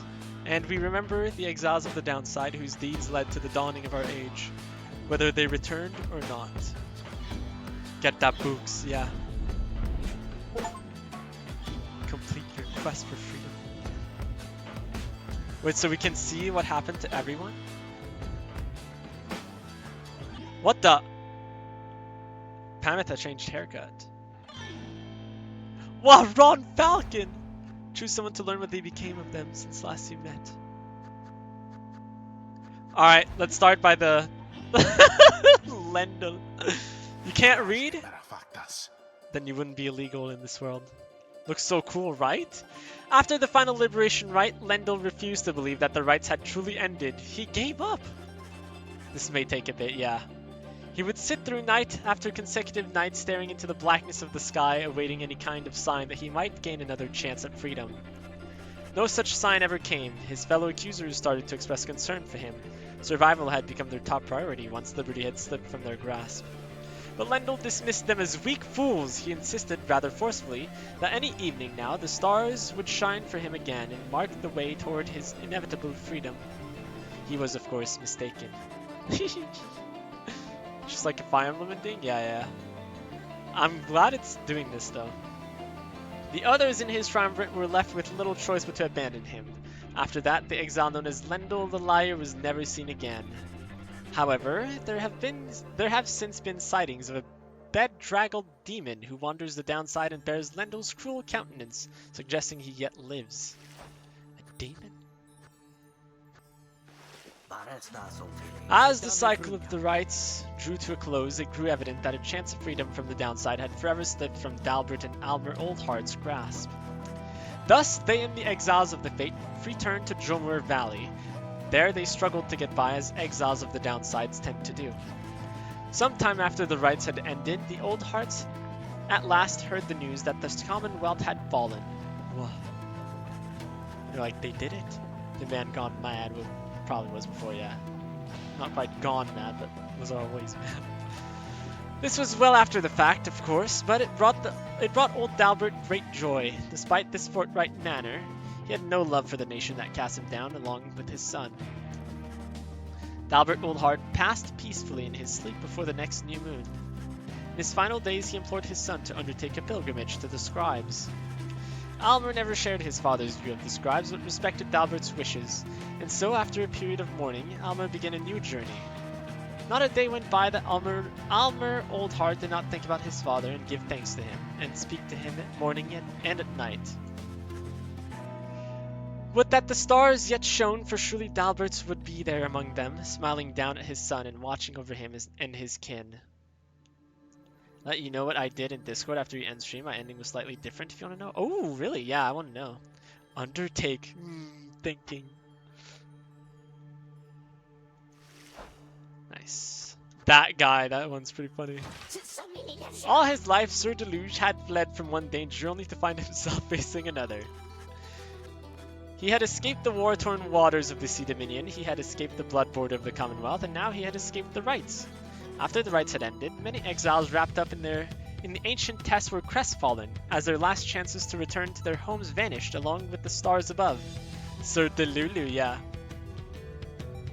But Deluge did not mind, for this outcome meant that, at last, there was no burden of responsibility weighing down on him.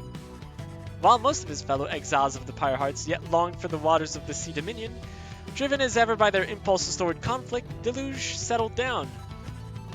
With him remained one of his companions, one Lady Seagrass. What the? Who had taken a liking to him for some reason. For what reason, bro? Reportedly, they disappeared into the waters of Worm Gulf, which may begin to explain the significant increase in worm population observed in the vicinity. What the flip? Deluge got a good ending? Wow. He just started a family, yeah. After the cycle of the rites had ceased, the witch Udmilde returned to the Flagging Hands region, where she sealed herself within the pit of Milite. There, even her fellow exiles of the Withdrawn allegedly grew unnerved after a time, and left her to her vile work. Sometime later, the pit of Milite erupted into flame. So intense was the conflagration that it could be seen all the way from Jomur Valley. Arson was suspected, though the cause was never verified, and many bog dwellers in the region were forced to flee. A tempest blowing from the north finally quenched the flame. The flames. When at last the ashes settled and the grounds had cooled, the site of the fire was scarred beyond recognition, no trace of which Udmilde could be found. As for the contents of the pit of Milite, which notably included a profane object thought to be the remains of Ishlak, all of it was gone as well. Back in the Saurian Union... Oh, after the fall, right. Udmilde's repeated threats of the return of Islak were thoroughly investigated, and no credence was found to any of her claims. Alright. She died or escaped? Probably died. Barker Ashpaws never had much interest in returning to the Commonwealth, for he always found its bylaws to be stifling. So when the rites ended, he did not care at first. He soon grew very bored. The rites had given his life a certain sense of structure he had always needed. He missed the raw anticipation of it all. Barker, that guy. I like Barker, to be honest. He decided to continue conducting the rites for the thrill of it. He bent some of the rules and replaced some of the objects, but it was close enough. His pack mates, the dissidents, proved more than happy to participate, and thus they ran against each other back in Jomur Valley.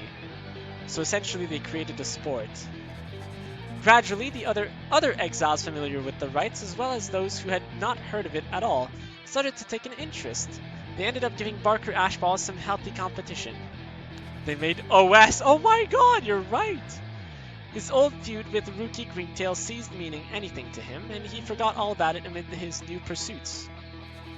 Ultimately, even Barker Ashpaws, who had led such a directionless existence to that point, found something of a calling through the rites. Whether he took the rites less seriously than any other exile of his time, or more, was oft debated by those who watched him work. X? That's his song. Surely. Yeah, who would he main X? Yeah, for sure. Or would it be X? Wouldn't it be? Yeah, the spikes. Throughout her exile, Tamitha Thane was motivated by a single goal, to return to the Commonwealth and exact vengeance on her ancient enemies, while the Commonwealth fell, so... When she realized the rites had ended, and that she would never see her mountain home again, she nonetheless remained determined to aid her people however possible. She had gathered certain information pertaining to the intentions of the Nightwings, who had formed a pact to regroup on the other side after the liberation.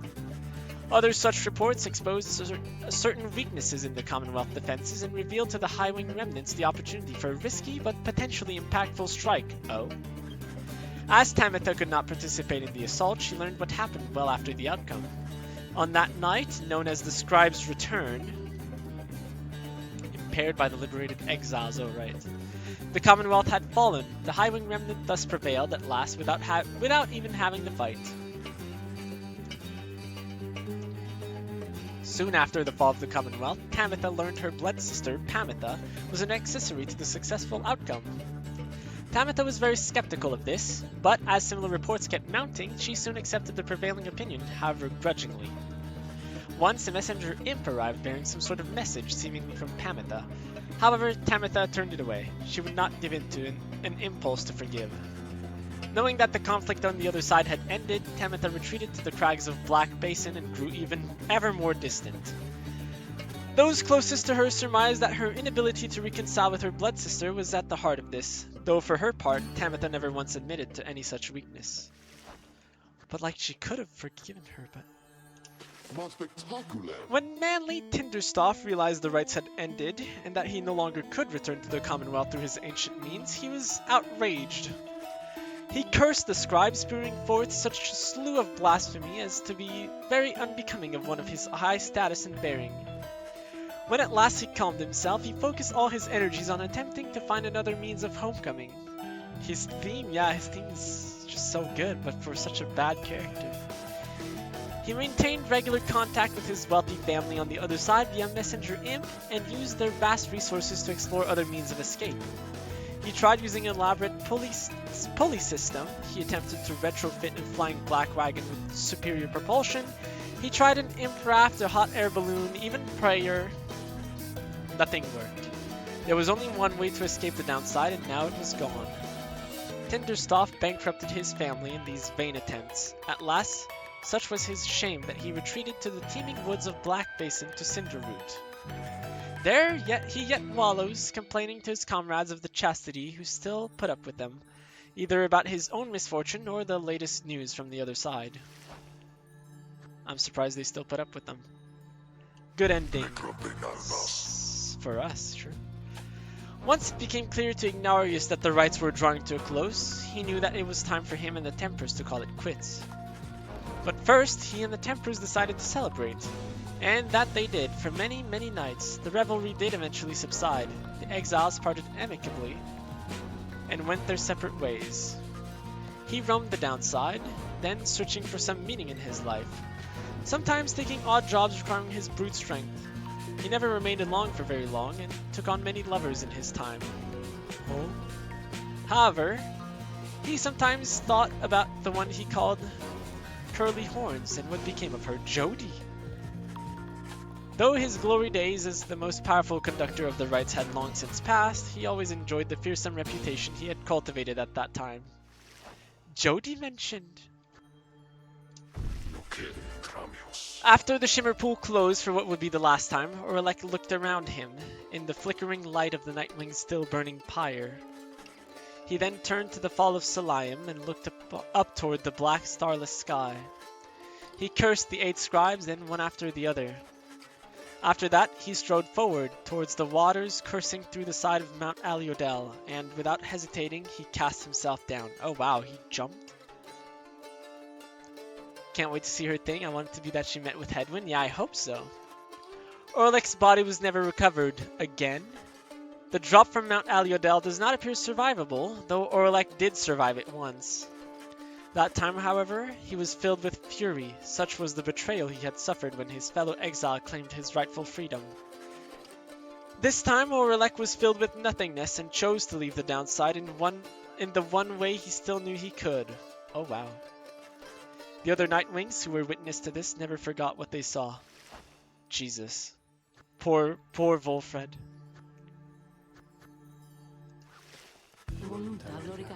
After the cycle of the right ceased turning, the lone minstrel bade the remaining Nightwings take the black wagon and seek their fortune elsewhere in the downside.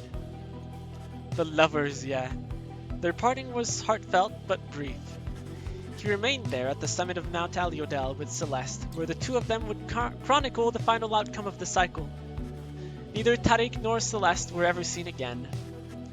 We know all this now through song attributed to them. Some claim these songs originated in the taverns of the Saurian Union and merely were imbued with weight of folklore.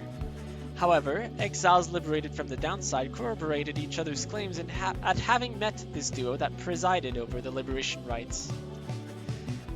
Another folktale suggests these minstrels were heralds of the scribes. Having fulfilled their obligations, they departed the world we know and rejoined their patrons. One of their famous songs describes another, simpler outcome, that the two gave up their duties to the rites in favor of a life that they could share together. Wow. In any case, they are likely to remain the subject of such verses and such songs, for it was they who watched over the rites and ushered in our times. Nice. Alright, Ron, you're up. With the rites drawn to a close, the slug market's revenues fell precipitously, and Falcon Ron was forced to liquidate his assets and close up shop.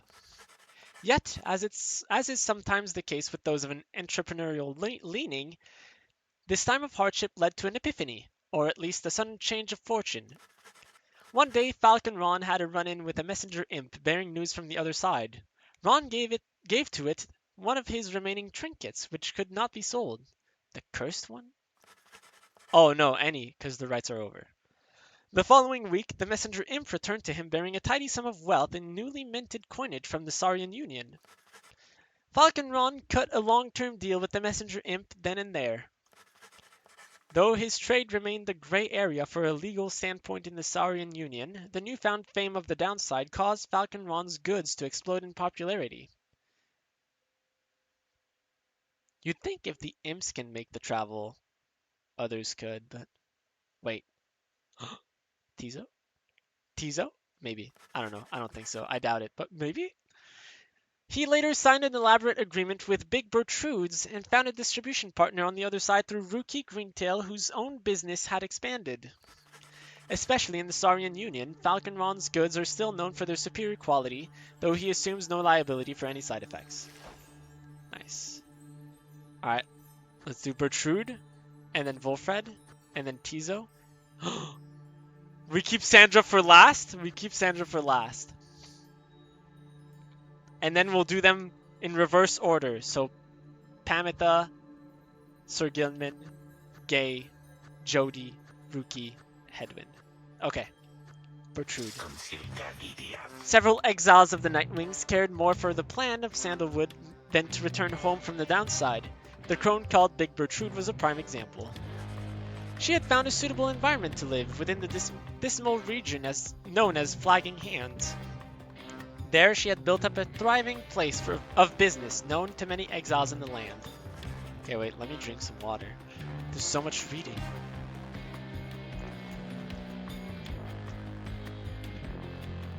Did she not take Volfred? Probably not. Hydrate? Well, I just did. Stretch, yeah. Drink more? Okay.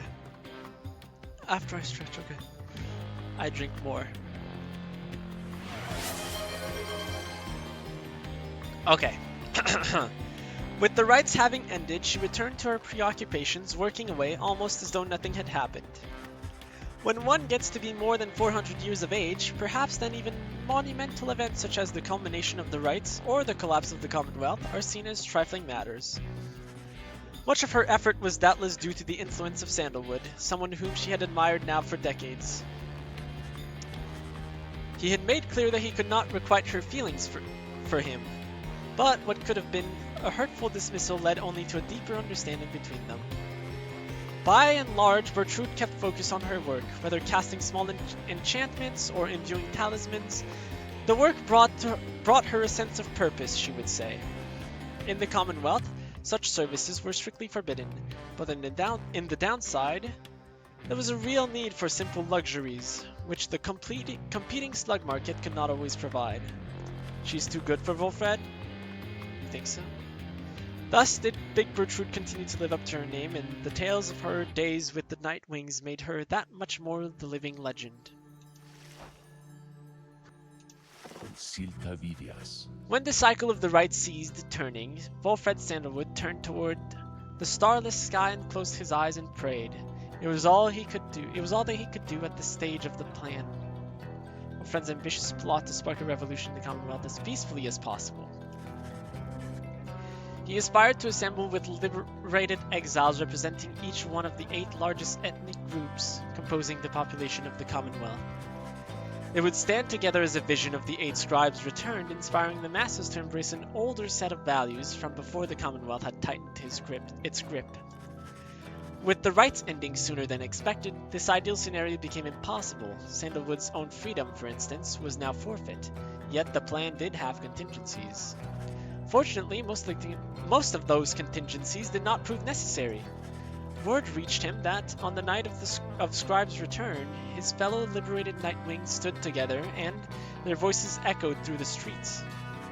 These former exiles, who ought to have disappeared into the ranks of the Commonwealth's own leadership, now stood united with its people, who poured from their homes in solidarity.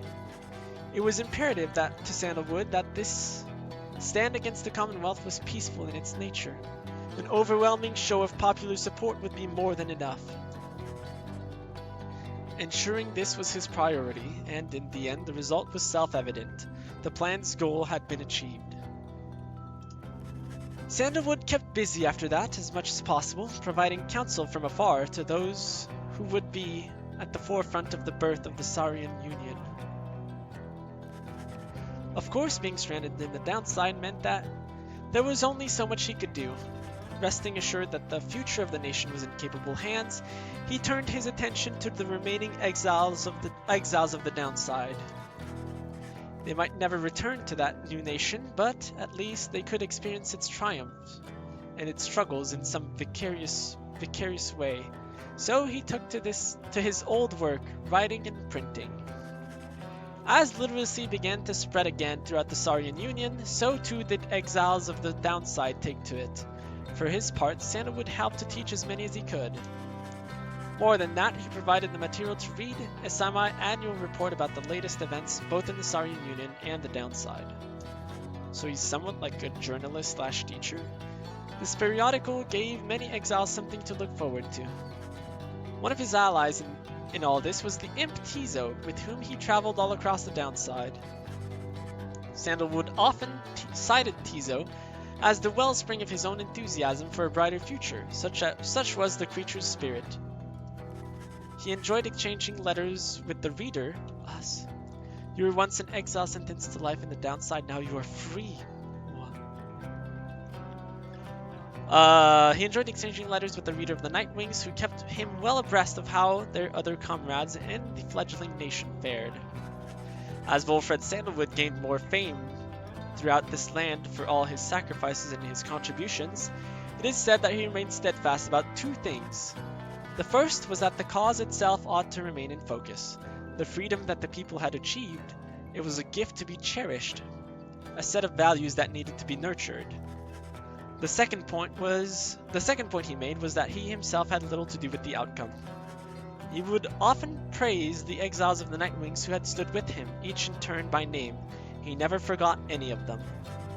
One day, to commemorate his birthday, the people of the Saurian Union unveiled a monument depicting him and the Nightwings as imagined in their prime.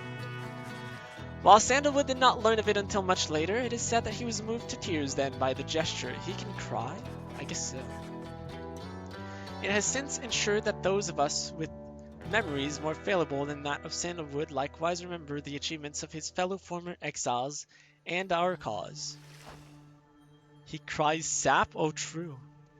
No, I think Sandalwood was a good guy. Like, he was cold and calculated, but he was a good guy.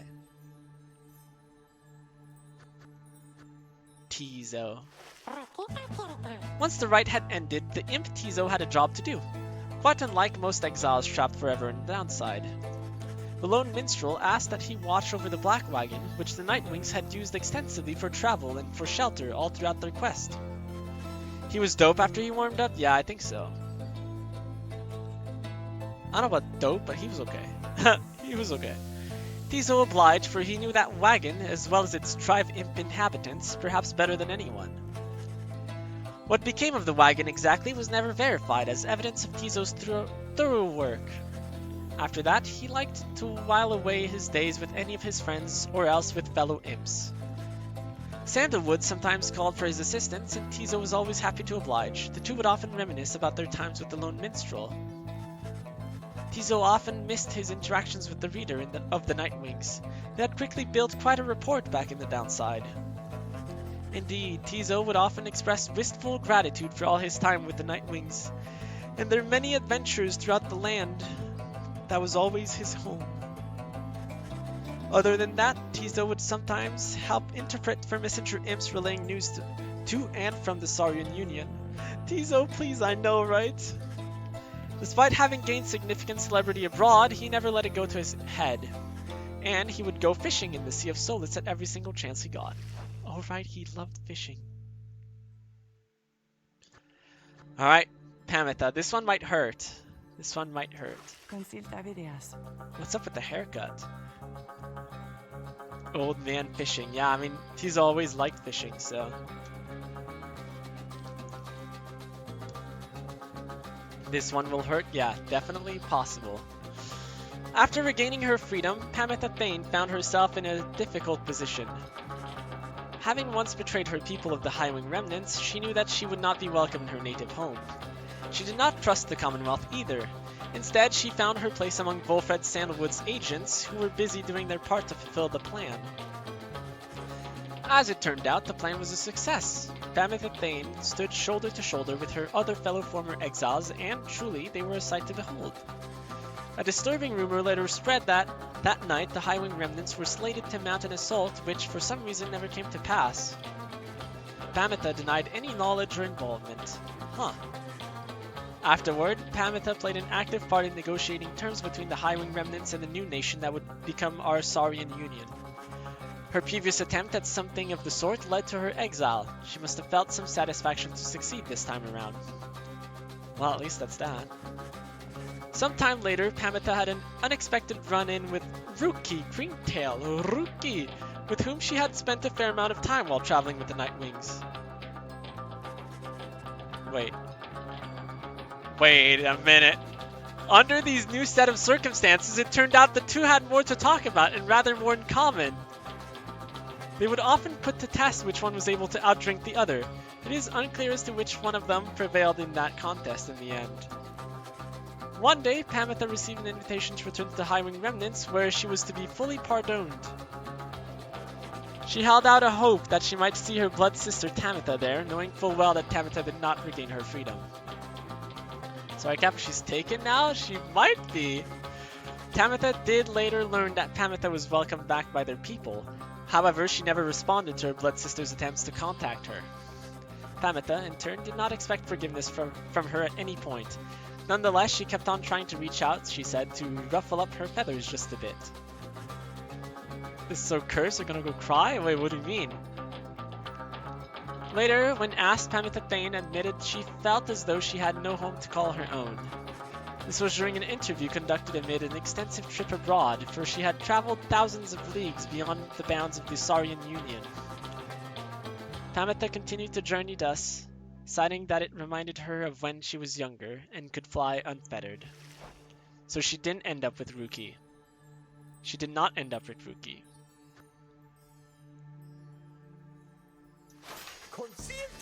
Sir Gilman. When the worm Gilman returned to the Commonwealth, they defo shared a kiss. I mean, there might have been something there, but... When the worm Gilman returned to the Commonwealth, he believed that he had regained something even more important than his freedom. His honor. Gilman relinquished his knighthood and declined an opportunity to serve as captain on the Blood Border. He was not interested in fighting any longer. Yeah, don't worry, Cap, at least you have Milo, right? Yet, as is sometimes the case with those such as he, a circumstance soon came about in which there came a need for him to once again make use of his military training. Thankfully, however, the scribe's return ended peaceably. Gilman was on edge throughout that night, expecting violence to erupt at any moment, but the moment never came. Why is Taco bullying me? What do you mean? Welcome to your life? Wait, what about Jody? When the matter was at last put to rest, then Gilman truly knew his time as a knight had ended. He declared to all those in earshot that he would never fight again. Unless, of course, there arose some other extraordinary set of circumstance, again requiring him to fight, but he certainly hoped not. Your life of Taco bullying you? Oh. I don't do that. He still trained regularly, just in case, especially with his fleet-footed friend Rookie Greentail. Wow, Rookie is just everywhere. He was always grateful for the counsel of the reader, and would regale him over and over about the time they squashed the spawn of unfathomed plurns. Rookie's busy, yeah. Rookie makes connections. I guess so, yeah. That was kind of his thing. By that point, he had long forgotten about his days under the leadership of Sir Deluge, his former commander. Breaking free of his abusive leadership was his first step toward gaining a bit of self-respect. Gilman never did return to his homeland of the Sea Dominion, and was content to lead a monastic life on a small residence in the hills. It was just high up enough to make him keep striving to conquer his fear of heights. Other than that, an intense daily training regimen and the occasional visit from an old companion was more than enough to keep him optimistic and engaged. He was a drug dealer, he was, yeah, but... He knew by then that honor was not something to be won, but a contract with oneself to be renewed each day. Damn, so wise. Alright, Gay. The Commonwealth had never provided a sense of home for the one they had called Gay the Grey, so she was surprised on her return that she was so well treated. Gilman the Goat, yeah. Gay! She felt uneasy about it, and besides, she knew that she would do her best to fulfill the pledge she had made to her friends. Even she could not have expected the impact she would have on the events that followed, which gave rise to our Saurian Union. Wait, hold on. Okay, I needed to sneeze, I'm good. Despite not fitting the image of any of the 8 scribes, Gay nonetheless stood out alongside the others amid the teeming masses on the night of the scribes' return. She spoke of the scribes with such conviction and sincerity that the crowd was very moved. After the fall of the Commonwealth, there was a renewed interest in the legend of the 8 scribes and many new interpretations of their histories and teachings. Should have let us hear you sneeze? No thanks. No thanks. Gay found herself at the center of all of this. Her way of speaking continued to compel a growing audience. She swayed many people from their astralist beliefs. Wait, what is that again? Oh, I see. Soon the 8th word. Theocratic set, believing that the 8 scribes are more than mortal and their words divine, which had lost favor with the people during the reign of the Commonwealth, sought her out and asked her formally to join, and she did right away. Through it all, she would wonder how her little friend Tizo had fared. While they were divided now by a great distance, he always remained in her heart. Aww. She cited her relationship with Jodariel as the single most important in her life. Jodariel would always provide for her a circumspect perspective and the wisdom of experience. Whenever she felt genuine doubt, which was not very often, she sought out the reader of the Nightwings. If there was anyone whom she trusted as much as the scribes, it was him. They were friends, and Tizo can't even see her again. Yeah, no, but they can, send each other letters and stuff. Gay always was devoted to her faith, but more so to her friends. Many people in the Saurian Union cited that her gentle manner and unwavering conviction helped them brave the changing times with courage and with grace. Nice. It's time for Jody. After her liberation, Jodariel soon became an icon of the movement that led to the collapse of the Commonwealth and the rise of the Saurian Union. Jody! Her horns and stern countenance inspired the people to believe that she was Solayim Mur reborn. She became a great, if reluctant, leader. In the uncertain times that followed, Jodariel's seasoned expertise often came into play both in matters of security and of state. For instance, she conscripted and trained a team of volunteers in public safety. The community did not know what to make of such a cordial bunch at first, but soon came to value their service. So the police? They have stood for the people ever since, and we celebrate their founding day each year. She remained close with Hedwyn all through this experience, and they supported each other through their struggles many, many times. So that's why they didn't talk about anyone in those letters. It's because they talk about it here. She kept an eye on Gay, who nonetheless demonstrated a surprising knack to get by on her own. Though Jodariel was always willing to provide assistance just in case. She continued training on her own, a regimen that grew stricter with each passing year. There were those who sought to train with her, and she sometimes obliged. There remained one other constant in her life. She would always remember her days among the Nightwings, and with fondness for the most part. Nice. Ruki, you love her so much? Yeah, she was a pretty good character. After Ruki Greentail earned back his freedom, he returned to a lavish welcome ceremony in the Commonwealth, as was the tendency for liberated exiles. Ruki's gonna be so long. It was everything he could have hoped for, and soon he was well off, surrounded by luxury and choosing between various exciting opportunities. However, he must have given in to his better judgment, as he did end up siding with Volfred Sandoval's revolutionary forces as he promised. Ruki about to mention everyone, yeah, right? On the night of the scribe's return, Greentail was there with the others, inspiring the masses. He never looked prouder, the very image of Drumwer Manymane himself. When dawn finally came, it became clear that the Commonwealth that everybody knew would be no more. He realized many new opportunities awaited. He began quite a lucrative career for himself, manufacturing and selling replica merchandise inspired by the downside. His main struggle was to meet the end. An aspect of his conscience cautioned him against making light of such a thing, but the money was too good, and soon his family was well off, as he always said. One of his orders of business was to seek out one of his old companion, Pamitha Thane, to whom he took a liking during their quest for freedom. Well, they bonded further over love of drink and supported one another through uncertain times that lay in store. But they don't say what happened, huh? He also kept in close touch with Gilman, ever the perfect practice partner. They would train together often, taking care to stay in tip-top shape as much as possible throughout the years. Greentail always did his best to keep in touch with all his many friends and knew that he owed his fortunes to them. He made a special point of staying close with the group of friends he came to know so well during his time with the Nightwings, wherever they were. They shared a special understanding that put even Greentail at a loss for words sometimes. Nice. Alright, Hedwyn. The best of us. After his liberation, Hedwyn was instrumental in the events leading to the fall of the Commonwealth. He was vital to the outcome of the plan. The peaceful outcome of the scribe's return was attributed to several key factors. One of them was the underlying ambition of the plan itself. Another was Hedwyn's visibility among the people in the streets. Identified to be a liberated exile, he was believed to be Golgothanian reborn. Who is this guy? The leader.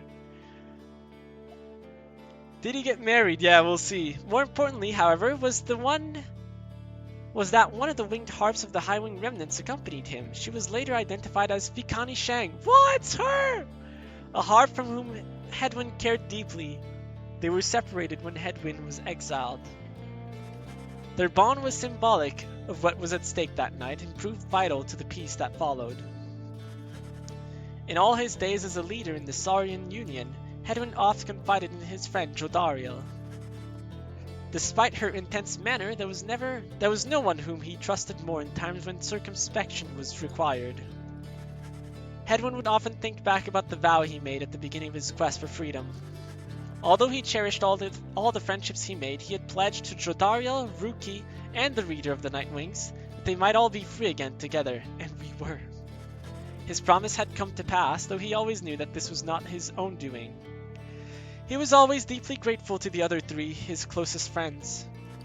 While the others who stood with the Nightwings were not all able to remain in contact thus, Hedwyn thought of each of them often, and so in turn did they oft think of him. Such a Chad, yeah. And last but not least, Sandra. After the cycle of the right ceased turning, records of what happened to the Black Wagon of the Nightwings become inconclusive and contradictory. Some accounts suggest that the exiles of the Nightwings who remained in the downside continued to make use of the Black Wagon as their place of shelter and their means of travel. However, there is no record of what happened to the wagon's contents, such as the Book of Rites or the Beyonder Crystal, said to be haunted by the apparition Sandra the Unseeing. One possibility is that, when the lone minstrel took his leave, he took the Beyonder Crystal with him, for he was thus obliged. By this line of reasoning, however, the Black Wagon itself should have been taken also. Others remain skeptical that the Beyonder Crystal ever existed, or rather that the visions that it granted were anything other than the result of an active imagination or a fever dream. No one knows, yeah.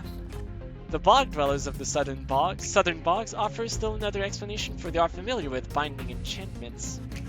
If there existed such an object, in which the Sisters of the Arch had been expelled for more than 800 years, then the enchantment could have expired along with the light of the stars. What this would have meant for Sandra and the Beyonders is difficult to say for certain, other than it may have meant they were finally released. Nevertheless, the fates of Sandra and the Beyonder Crystal remain unknown. Yet, those exiles of the Nightwings who claim to have seen this apparition all spoke of her with degrees of reverence, or perhaps a little fear. Wait, they didn't talk about how we carried her with us. Oh, my bad. Oh boy. Can you believe this, reader? Honestly. Hi, Sandra! Oh my god! Sandra has appeared before you, as well you can see. They are so far from the mark with all this nonsense. I am wont to laugh. In fact, here goes. Baited, yeah. Quick fix your collar? Yeah, straighten up. She laughs. She is referring to the account of her. You sense she does not care for it. Well, let them gossip all they like. I merely wish that they would mention you at least in passing when next they are at it. Though they shall never know even the half of it, shall they? Sandra seems irritated by the incomplete account of what happened to her. The account was relatively flattering despite a lack of detail. It could have been worse. Perhaps making some light of the situation will make Sandra feel better. Sure, I'll humor her. You indicate to Sandra that the real truth of what happened between you would perhaps make too lascivious a tale to be told in such a format. She makes a bemused sound at this. Where's the flirt option? That was the flirt option. Perhaps that story ought to get out then. To think that they would go to all the trouble to make literacy accepted once again only to print such a drivel. Anyway, let us keep going, lovely reader. We know the truth of it. That is what matters. She fades into the Beyonder crystal for now, and you tuck it away, safe. Oh yeah. There is one more account which warrants mention. I'm glad she escaped, yeah. The Nightwings conducted the rites under the guidance of a reader. Little is known of him. However, some accounts of him begin to paint a picture. We know he was of common birth, always directionless and prone to misremembering at times. Oh, wow, so they're going to talk about all my choices? Little pocket Sandra, yeah, that's so cool. The journey to the downside left him close to death. It was then that the Nightwings found him. They brought him from the brink, he showed them the path. Alright, there's only 3 lines. Oops. He pressed onward with the others. He had made a vow to help his friends be free. Thus did the cycle of the rites commence its final turns. When the final rite arrived, the reader's freedom was at stake. That freedom he indeed achieved ere the morning's light. From that point on, accounts of him diverge. It is said the voice which troubled him he never heard again. Thank goodness. Some say he opted to retreat from public life. Though whether that is true, only he knows. Someday, perhaps, that reader's own star shall emerge. Then it shall pierce the dark of night in all its brilliant glory. Until such time, and even after, all of us give thanks. Their journey began. 07. Barren waste where the reader arrived, afraid and alone. When he arrived, the book of rights awakened the Nightwings. Hydrant, yeah. Should've gotten Tizo out sooner, yeah. But we'd have to trade someone else. Stretch, yeah. Yeah. Nice stretch. Pamitha, yeah. Yeah. I wonder if they reconcile if she stays in the downside. Pamitha and Gay stayed back in your run? Oh, really? Maybe Tizo? So you got Volfred and Gertrude out? Feels like a good time to ask for this one. Pyre?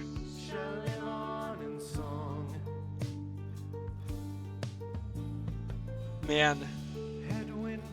Best thing about Pyre? Oh my god. Whoa, Rookie! Tizo, wait! Gay, what? That's such cool art.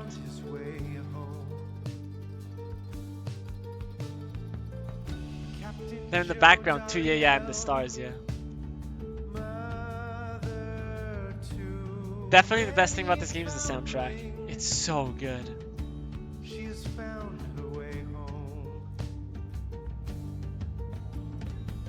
Rookie. Oh. Has proved his worth and returned to his family. I should have been listening.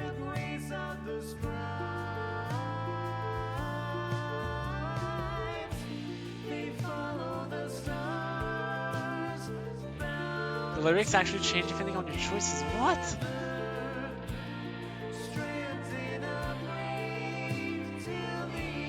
Wait, so do they say gay or?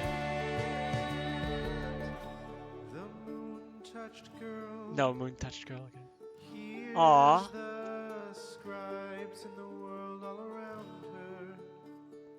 Why does Rookie's name stand out so much in the song?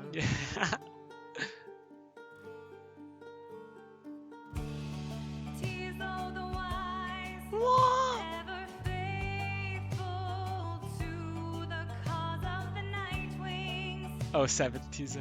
He remained to the end. Sir Gilman the Bold, Whoa.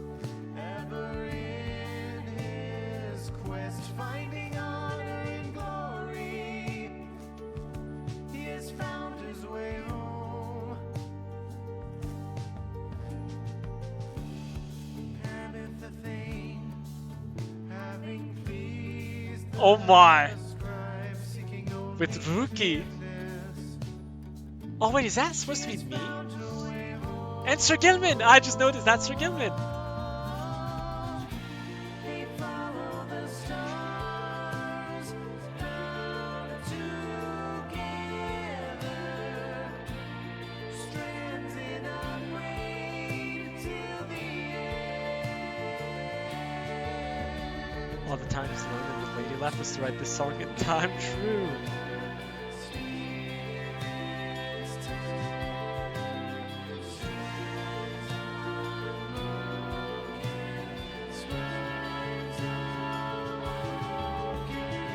Rookie's VA is a singer? Really? Mastermind, Wolfred Sandalwood saw his plans turn to action. He remained till the end. The bog dweller Gertrude kept their foes That's essentially what happened. at bay with her The three of them. finest enchantments. She remained till the end. The reader at last Oh, that's us. made the night wings whole and ascended to freedom. He has found his way home. They follow Just move your avatar in the middle. Yeah, true. stars bound together, strands in a braid till the end. They follow the stars bound together, Aww. strands in a braid till the end. Now at the end, as we bid farewell and return to the stars, we shall find our way home.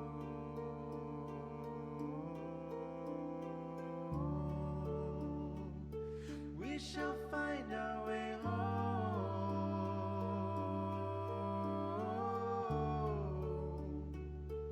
We shall find our way home.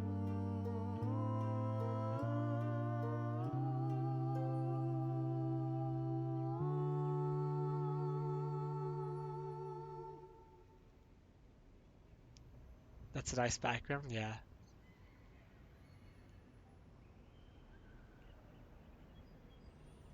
Taco, don't cry. I'm okay. I'm okay. I'm holding up. No, I'm good. I'm good.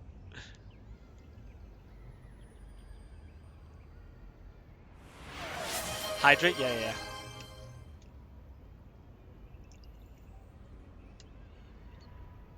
Refill your tears? True. I stretch, yeah.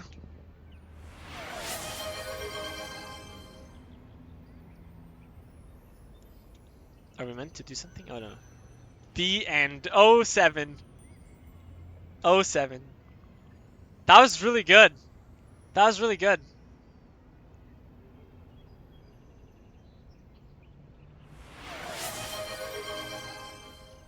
True Nightwing. True Nightwing? Mode? Honorable mention for Tizo. He didn't even hesitate to let us through. He didn't even hesitate.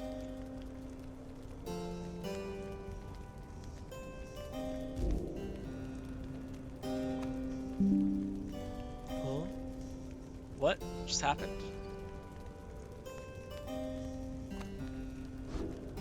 Okay. Anyways. Let me see. Adversaries shall be favored by the stars themselves. Oh, I see. Okay. I see. Hardcore mode.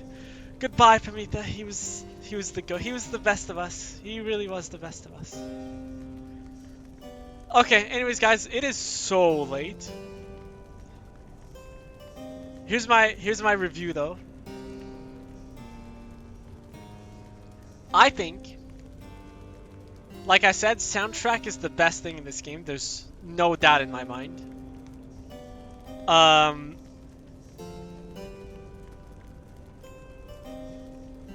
Story was actually really freaking good. I got really invested in all the characters. All of them, even the enemies. The gameplay was actually pretty simple, but actually pretty fun. The 3-on-3 thing, I like that. The only thing I didn't like was that it was super repetitive. At the end, it was kind of a grind, but yeah. Orlek, Lendl, 07 Lendl.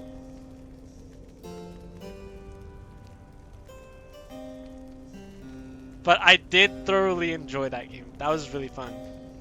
That was honestly really fun.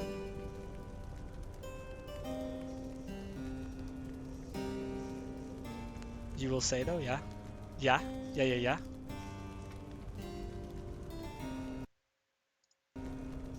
Hold on. In my run, Pamitha made up with her sister and Gay started dating the one guy who had the dog dad?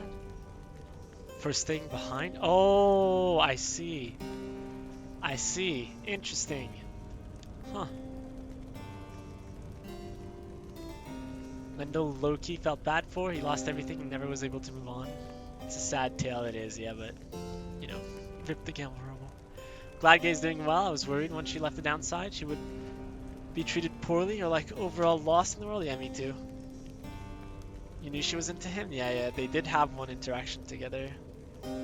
Thought Gay wouldn't handle going up top. Yeah, I was worried too, but then that's why I had Headwind, Rookie, and Jody go up first. Yeah, Jody looked after her, yeah. Said she should stay, yeah. But I mean, her ending is just as good. Yeah, it all panned out, yeah. I do think Pamitha should have stayed. It's unfortunate, but yeah. I do like that she got, you know, to have time with Rookie up there, so that was nice. What's the next game? Do you know? You gotta take your time. Yeah, I gotta take my time to think about it. It'll be next week, so I have a week to decide. I have a billion games. I have a billion games. Marbles, true. We should do a marble.